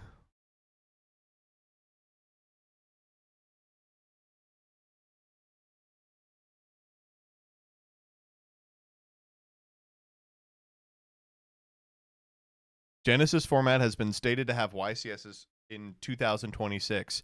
This video feels cynical and negative about a format that just started. It's kind of unpleasant to listen to two people ragging on something that has this much effort put into it by a team that clearly cares a lot about the player experience and community. Yeah? Well, you're gay. Wait, I have a better one.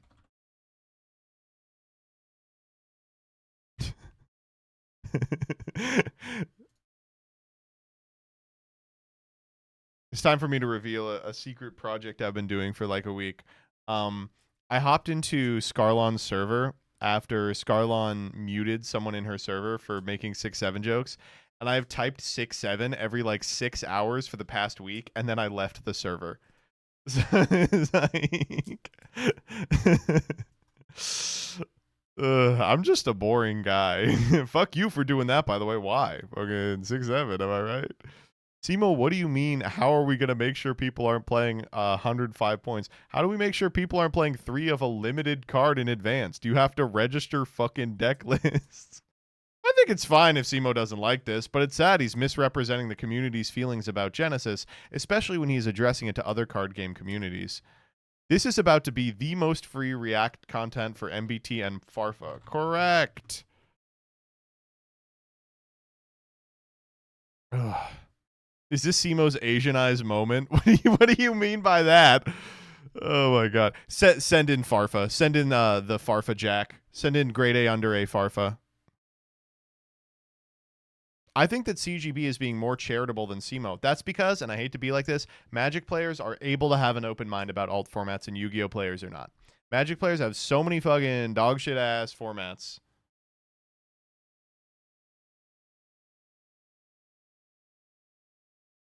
Oh, man. Dude, they're all like this. There's not one positive one. Holy shit. 1,000 comments. There are people here like, oh, the Huel, I will get him on the Huel comment. Oh, my God. All right, let's, do you have dislike tracker? No. I don't know. I thought it was, I see someone played my absolute favorite game of guess how old CGB is. I spit out my cum. Wait, no, I can't reply to Voxy with that. I can't. No, that's unbelievable.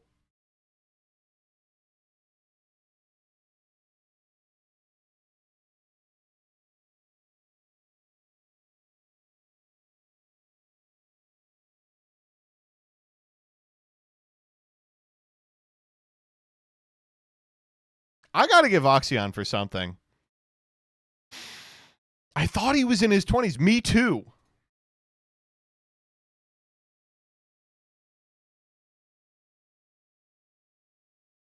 Oh my God.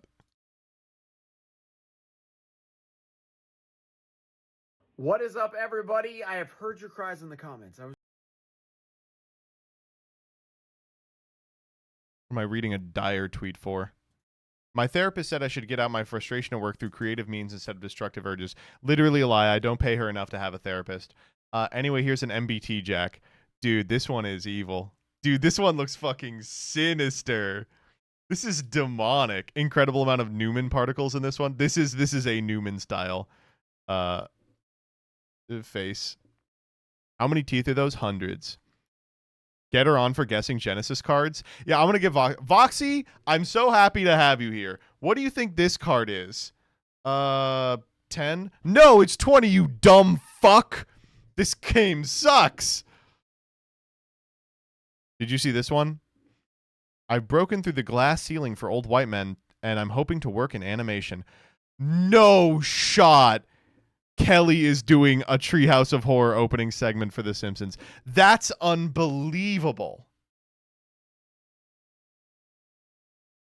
Oh, yo, we will be in attendance. We will be in attendance.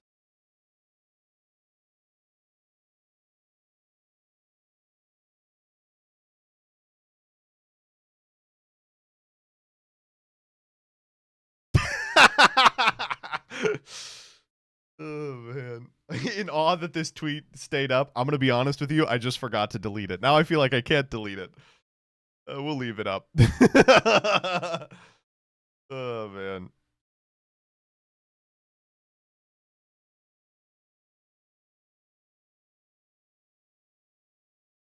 I thought this was Sweet Bro and hella Jeff. Yeah, deleted MBT is really taking the fun out of deleting tweets. Although sometimes I will post a tweet and then like delete it maybe like a minute later, and Jillian will be like, "Why did you delete that? It was a banger." And I was like, "You don't understand, babe. It will be better on deleted MBT tweets." Like, let me see. I'm a game designer from Israel, and this is my ban list, is better on deleted MBT tweets than on my Twitter. This one I actually just should not have tweeted. All right, I'm gonna piss, then we'll be right back.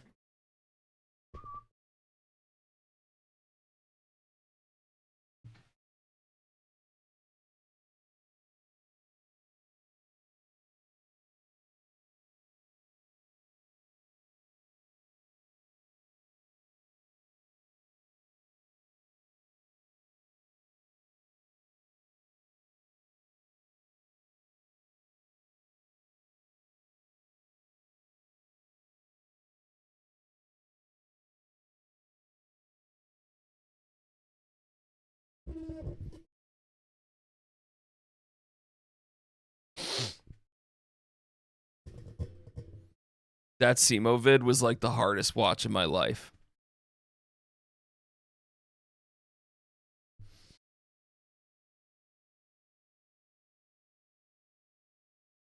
It was like blood pressure increasing, gun to the head.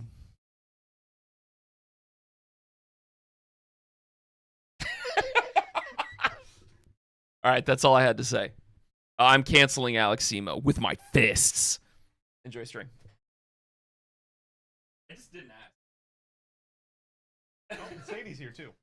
Well, folks, that's going to be it for the Yu-Gi-Oh! Portion of the stream. Thank you all so much for sticking around. I hope you appreciated it. We're going to do a little bit of variety because on Mondays and Wednesdays we like to close down with a little bit of non-Yu-Gi-Oh! And we're going to be playing The Binding of Isaac.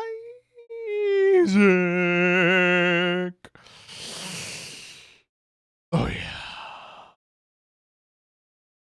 You going to react to Branded 2 tomorrow, and tomorrow. Fucks in this petty pace from day to day to the last syllable of recorded time. And all our yesterdays are yestergays. That's the line. Have lighted fools the way to dusty death. Out, out, brief candle. Life's but a walking shadow, a poor player that struts and frets his hour upon the stage, then is heard no more. Pee-pee poo-poo, doo-doo caca. It's time for me to electrocute my dog.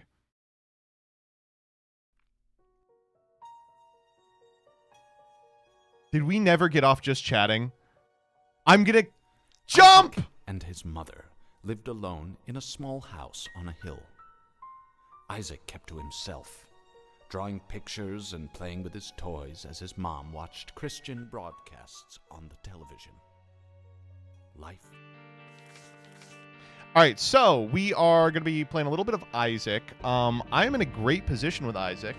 As you can see, I have all these done on everybody, except I don't have greed mode on J&E, Beth, Forgotten, and Apollyon. Or that's just those three. We'll do a greed mode Beth run. How do you fuck up a Beth run, right? You hate Ace Attorney now. Why haven't you touched it in months? I don't know. It's a huge commitment. Doing an Ace Attorney chapter is like literally 2 months of that's great. Of shit. Also, I hate him. Oh. That doesn't do anything. But it is a Gupster. It is part of Gupster. Ooh, interesting stuff. All right, let's run it. Now, just so you all know, I'm very bad at greed mode. Those of you who have been watching know that I've been sucking dick at this mode. Although you last saw me play this mode in a position where I was stuck on Lost. And Lost greed mode runs are disastrous. I did the Keeper one, Keeper greed mode, totally free. I did not realize how free it was going to be. You all said it was going to be free, and I didn't believe you, but it was really, really free. You gotta buy D20? What do you mean? Is there a D20 in there? I will buy the D20 if it's in there.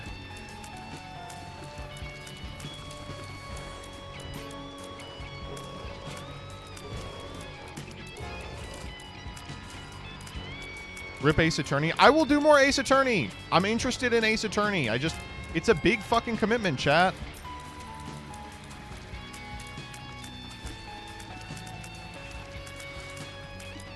I like doing Ace Attorney when I have like marathon streams too, because then I can knock out like one sequence just in one go. Woo! Dude, I hate Basement. Basement is so boring. Boring game. And on Beth, I'm looking for an active too. A sprinkler. Dude, I would go fucking gaga for a sprinkler. I would go pee-pee poo-poo for a sprinkler. Uh-oh. Uh-oh.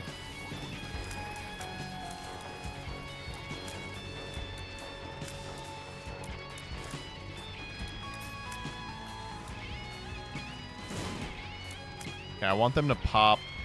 No, I'll just do it here. Ow. Alright, what are we thinking?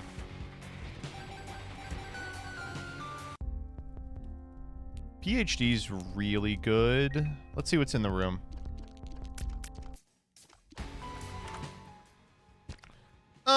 Virgo is also good. No, I will not be buying PhD.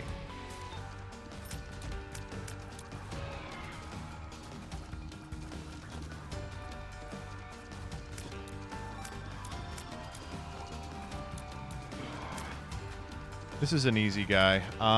Who's next? Oh, fuck, the turdlings. I can't stand the turdlings. Oh, God. Oh, my God. They're disastrous on this big-ass board. Holy shit. Oh, my God. I'm really gonna die here. Okay. That guy's gone. That's nice. Can you run into a fire or something? Oh, my God. Beth can only get angels, right? Am I crazy? God. Oh my God. Look at this movement. Please die? How is he not dead? That's crazy. Please die. Holy shit. Who is hitting fires? Please continue to hit fires. Oh my God. I am going to die here. How is... Okay. Finally, one of these guys died. Thank God he farted there. If he had popped anyone, I would be DEAD. How are these guys not dead? Start dying. He's got one hit in him. What is going on? How is the other guy not dead? Thank you. Okay, we made it. This one sucked. I did not like this one at all. Hello? Jillian needs me to go tuck her in.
All right, I've returned to the shit room. All right, what are we fucking with?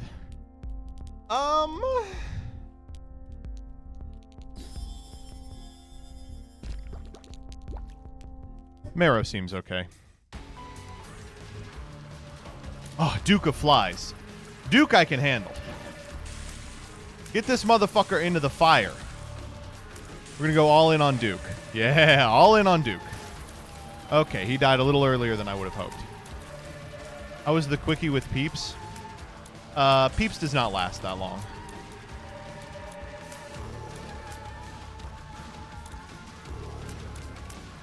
The Duke is on the move. Many have said this. Dude, I shouldn't have taken Marrow. What was I thinking? 15 cents for that shit? I guess I assumed I was going to die, and I didn't die. It'll just be saved by a crazy-ass angel item. It'll be Sacred Heart in the angel room. You ready? Y'all ready to see Sacred Heart? Now I'm going to go, wah! Oh my good gravy! Not a Sacred Heart in the angel room. How could this happen? It's only one of the most common items in Isaac's binder. Binders full of Isaac. All right, here we go. Oh my...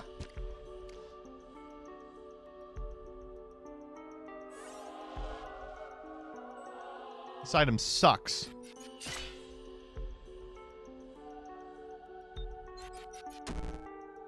I got one of them.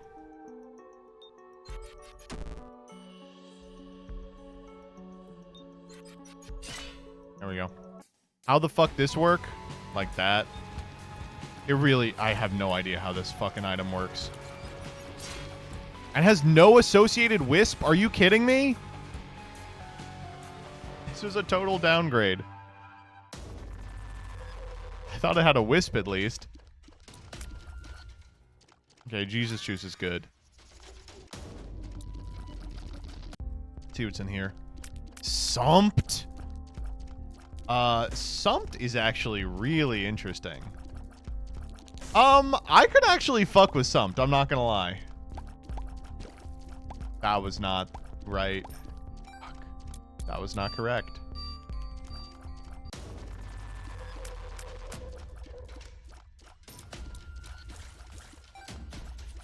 This may not be the run, chat.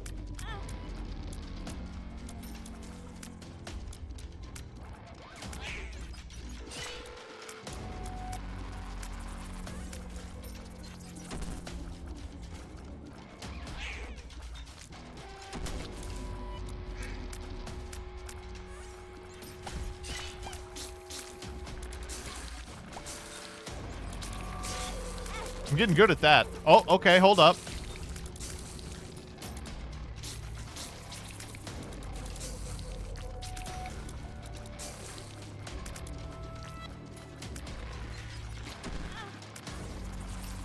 Ash Gray, thank you for the 20 gifted subs. You know what?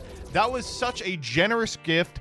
I'm going to need it dodged in chat if you didn't get it, and I'm going to start the whole run over. That run was not a winner, chat. Curse of the Blind, my favorite curse.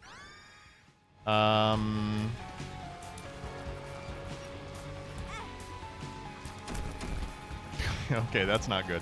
Okay. Yep, and there it goes.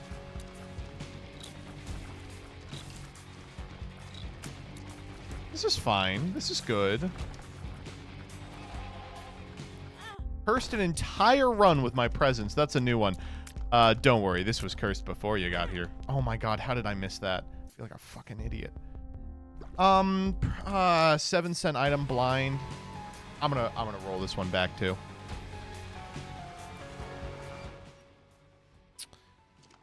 I really like Odd Mushroom.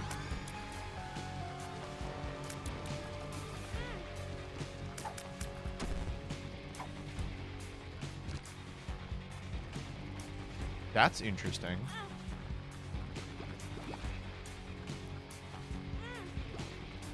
Damn, I was like, I'm fast enough.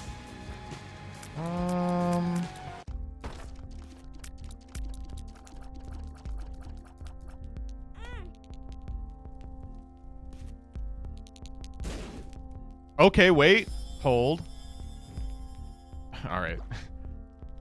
Okay, wait. This is a promising start. Ooh, the coupon wisp is fucking tight as hell. What? Let's go. Okay, I believe in this run.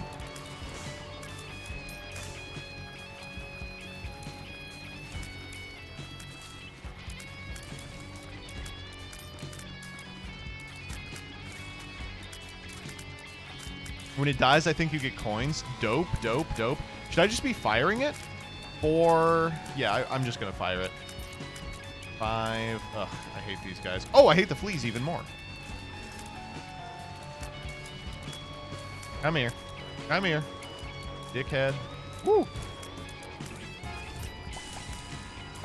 Oh my god, wait, the coupon wisp is broken! Look at this! What's up, my chungaloids? Peeps, you can't say that. That is a slur.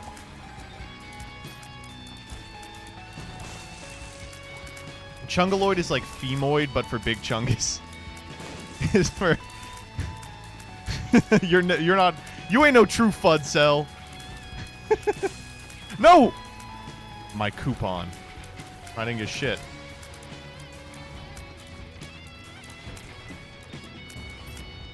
You want that free item? I'm gonna get the free item. It's gonna cost me a little bit of hearts, but I will get the free item. Oh, that was insanely lucky. Wow. Come here. Alright, cool. Oh, okay. That is not something I cared about. Kinda don't want anything in here. Whoa! What the fuck? Oh my god! The coupon whisk is a coupon? Oh my god.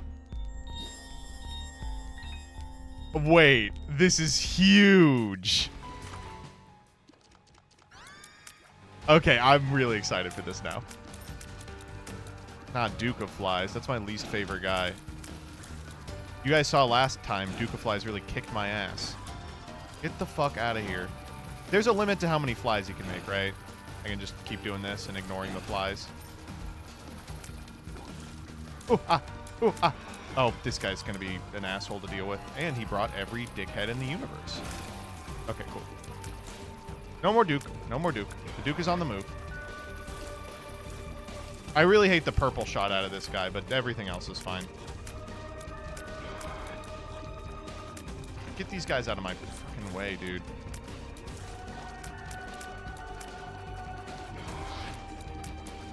Ah! Wah! Oh my god!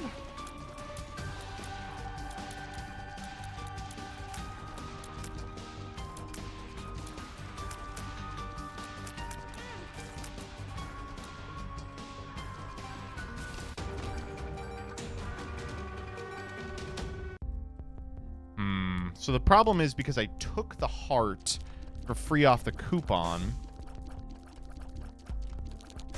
I do not have the ability to buy a heart here. I'm going to blow up this guy. Ooh, Jawbreaker is great.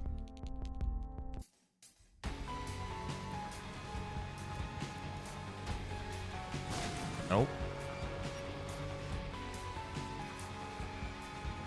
Nope. Maybe here? Nope.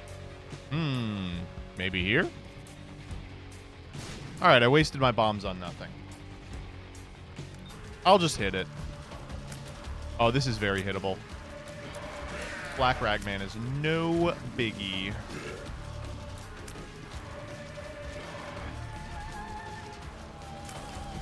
Cool.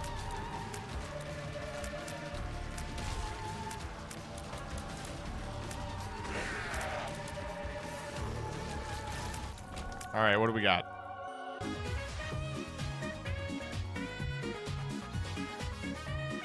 This might be the run. You know, this actually may be the run.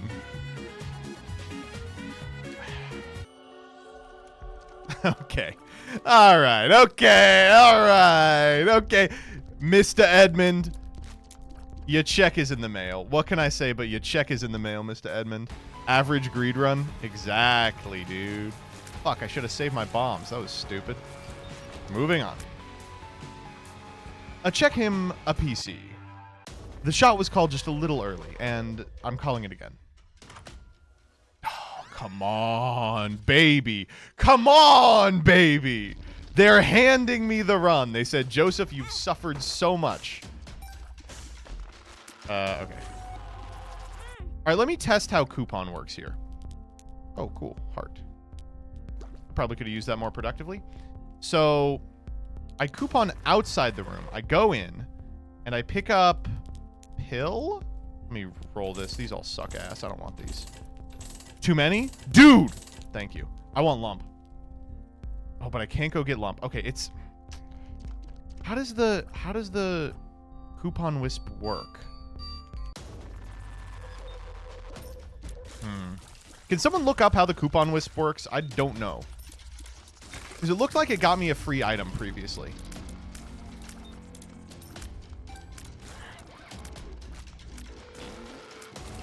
I hate the...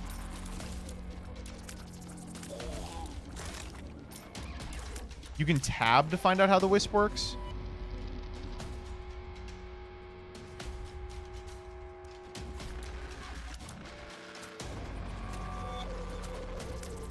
That didn't work.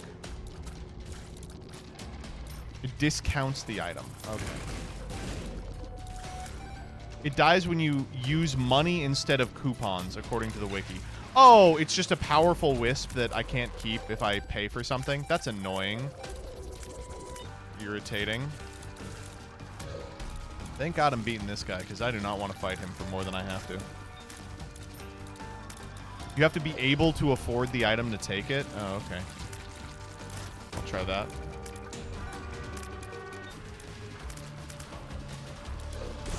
Oh, fuck me. Okay, well, we lost the coupon anyway.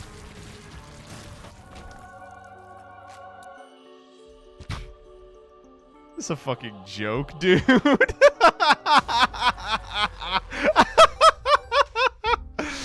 Oh, man. Fuck me. Yeah, right. Oh, come on. Totally unnecessary. I'm moving on, right? You're right. Yeah, it just fired away. Let's get that battery.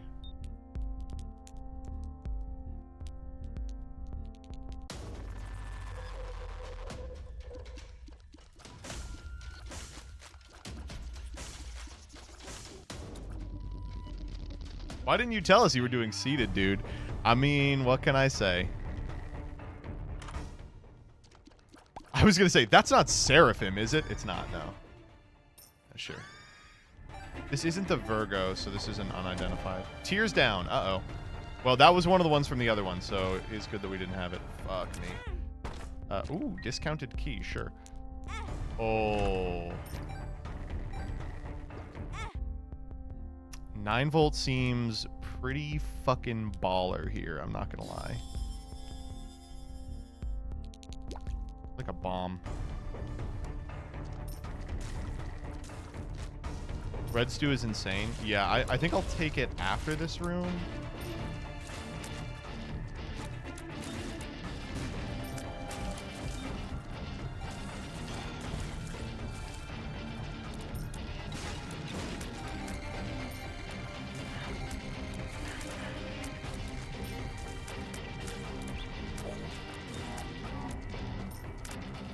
Oh, Jesus.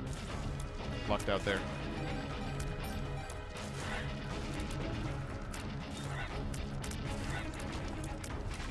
And one of these.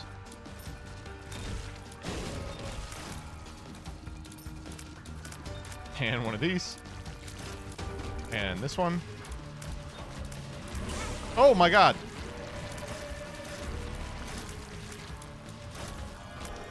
Devil. Oh, money equals is pretty fucking dope.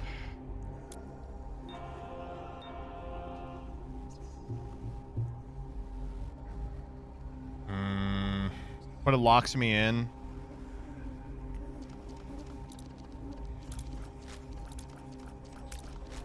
Nah, I think I want to keep doing angels.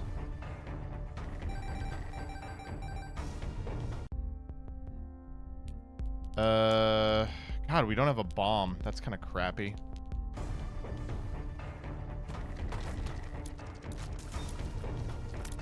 We could go get a key here.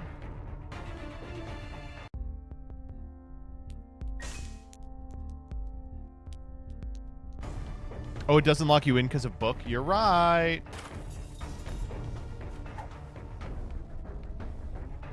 Would have liked to have kept that.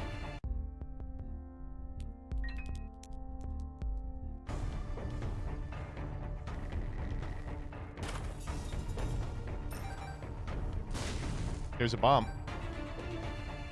Wait, we're breaking? We're breaking? Alright, get the fuck over there. Come on, buddy. All the way over. Gonna take about 15 minutes. Gotta get you all the way over here, please. All the way over. Yep. Keep going. Keep going. All the way over. All the way over here. Come on. Keep going. All the way over. Oh, no, no, no, no, no. Keep going. All the way over. All the way. Come on. All the way over. All the way over here. Come on. All the way over. I don't think I'm going to be able to hit that. I definitely am not going to be able to hit that.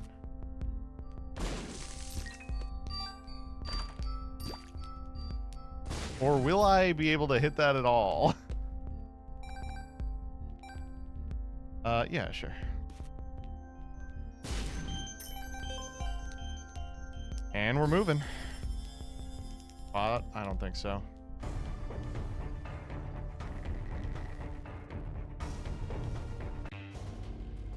I should have bought more keys. What am I doing?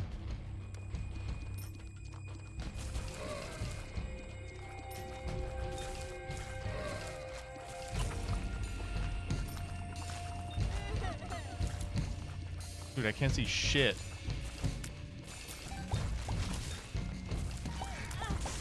I can't see shit. What the fuck? Hello? These guys. I think I got them all.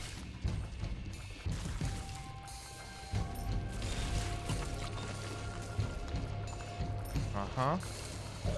One more.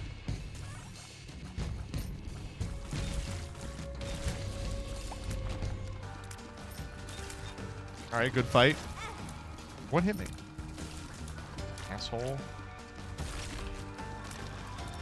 Oh, dude, you're wasting my red stew.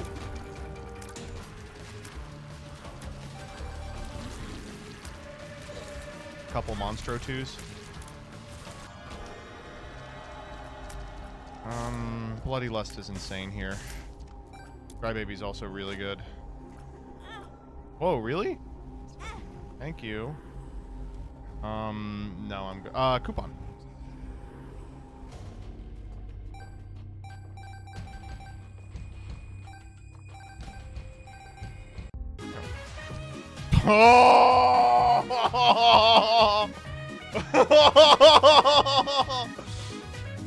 You know, I would like to, but no.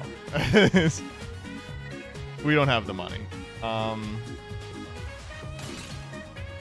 Oh, maybe, or maybe we do! You're dangerously close to having the money. Is there a battery? Okay. Sure. They can't all be winners.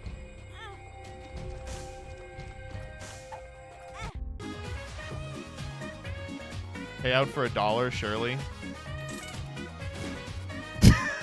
Wait. Hold. Wait, hold.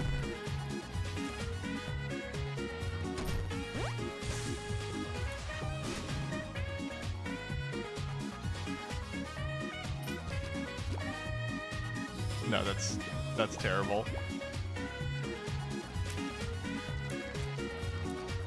No battery. I gotta roll it.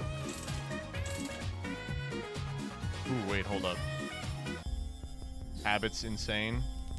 Car battery is insane. Void is fine. E1 does what? Duplicates 2 pickups. Yeah. Metro is fine. Oh my god, wait. We're going in. Oh, I wanted Smelter!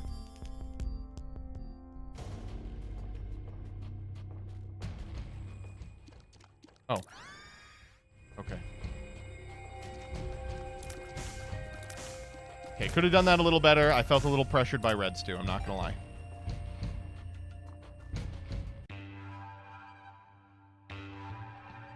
It is... What the hell is that? Evil Eye?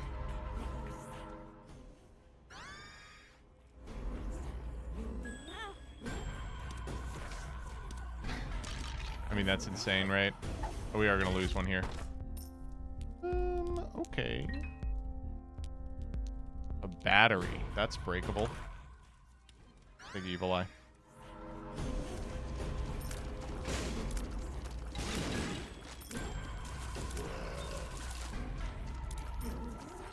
What's the Void Wisp look like? Oh, fuck. It's got D1 in there, too. Oh, my God. And it fires it twice. Wait a minute. We're broken. It's over. We're totally broken. You don't get a Void Break super often, I will say. You do get it occasionally. 7, 6, 7, 6, 7, 8.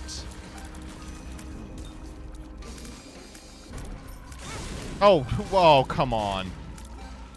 Completely unreactable bullshit.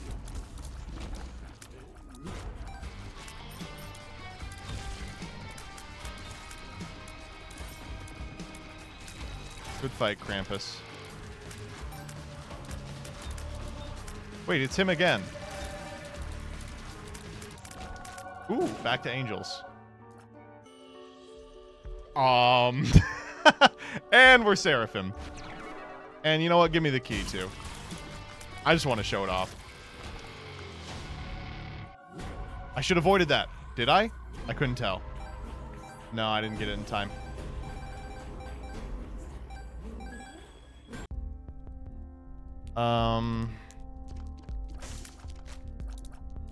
I don't know. P-Box?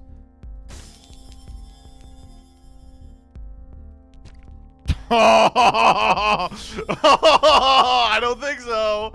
No, I don't think so. I'll take this, sure. Nope. We're already broken. We don't need Damocles. Do it? No. Mm-mm. I'm not throwing this run. Oh, come on.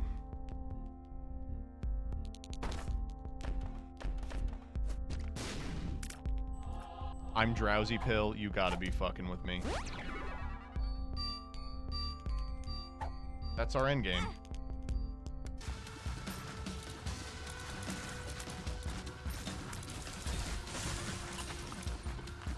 Oh my god. Where did we get all the bombs from? Who hit me?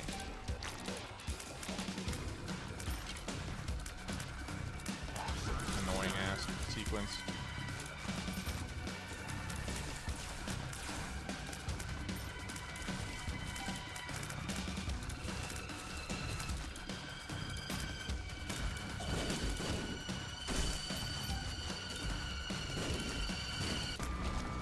Hey, good fight.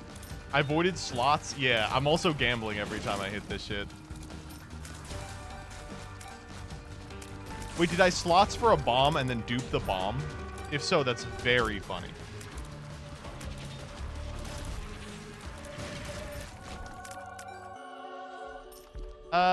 I don't care about any of these. I guess active contrition is the least irritating.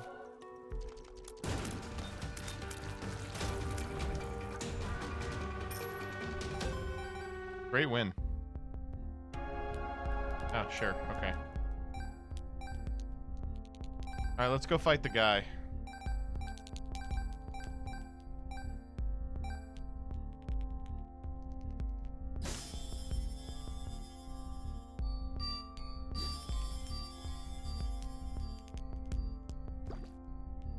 See ya.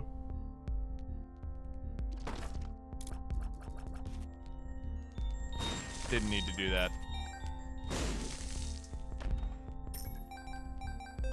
Ooh, I can get one more 15-cent item.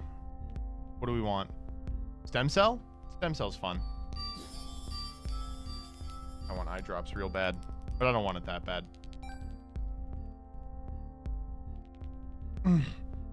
We still got some, yeah, I know he's in here. We still got some red stew ticks going on. That's pretty funny. Good fight. This is a good fight.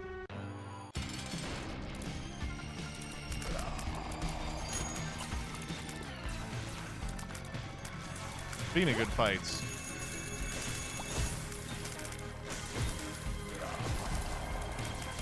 This one's a doozy.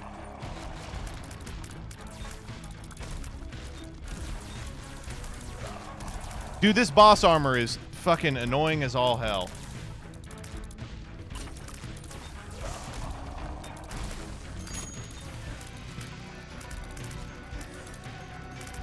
So, anyone read any good books lately?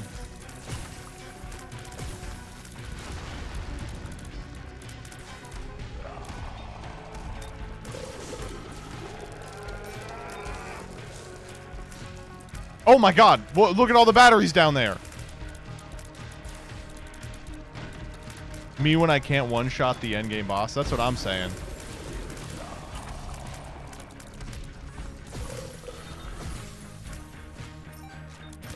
Jesus, what is going on? We're going infinite over here. We'll have time to go infinite after we kill this guy. This guy does not really have boss armor, so we are just railing him. Hit him with the holy light. What is petrifying him?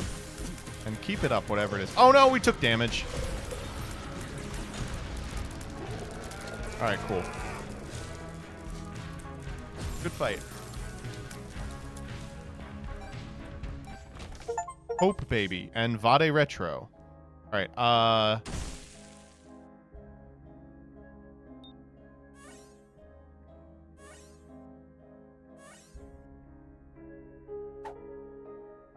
Infested? We're going fucking infinite here. We have no money to gamble with. Oh wait, this'll make us go infinite. Now that we have money to gamble with. No, we lost again.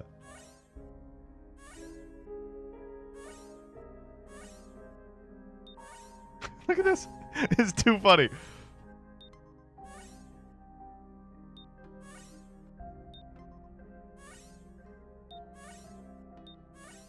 Dude, Void is such a good item.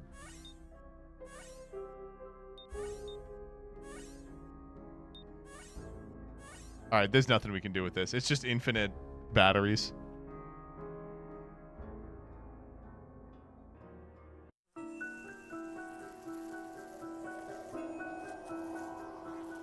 Alright, good stuff.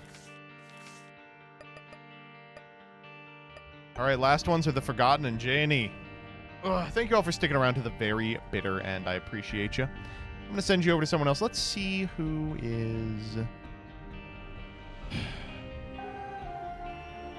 streaming. Dude, is no one streaming Master Duel? What the fuck?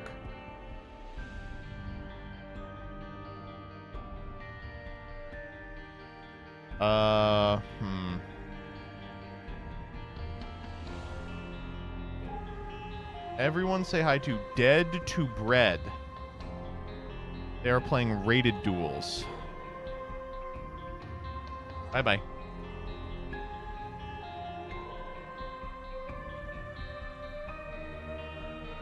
Dead game. True! Habakiri moment. That's what I'm saying.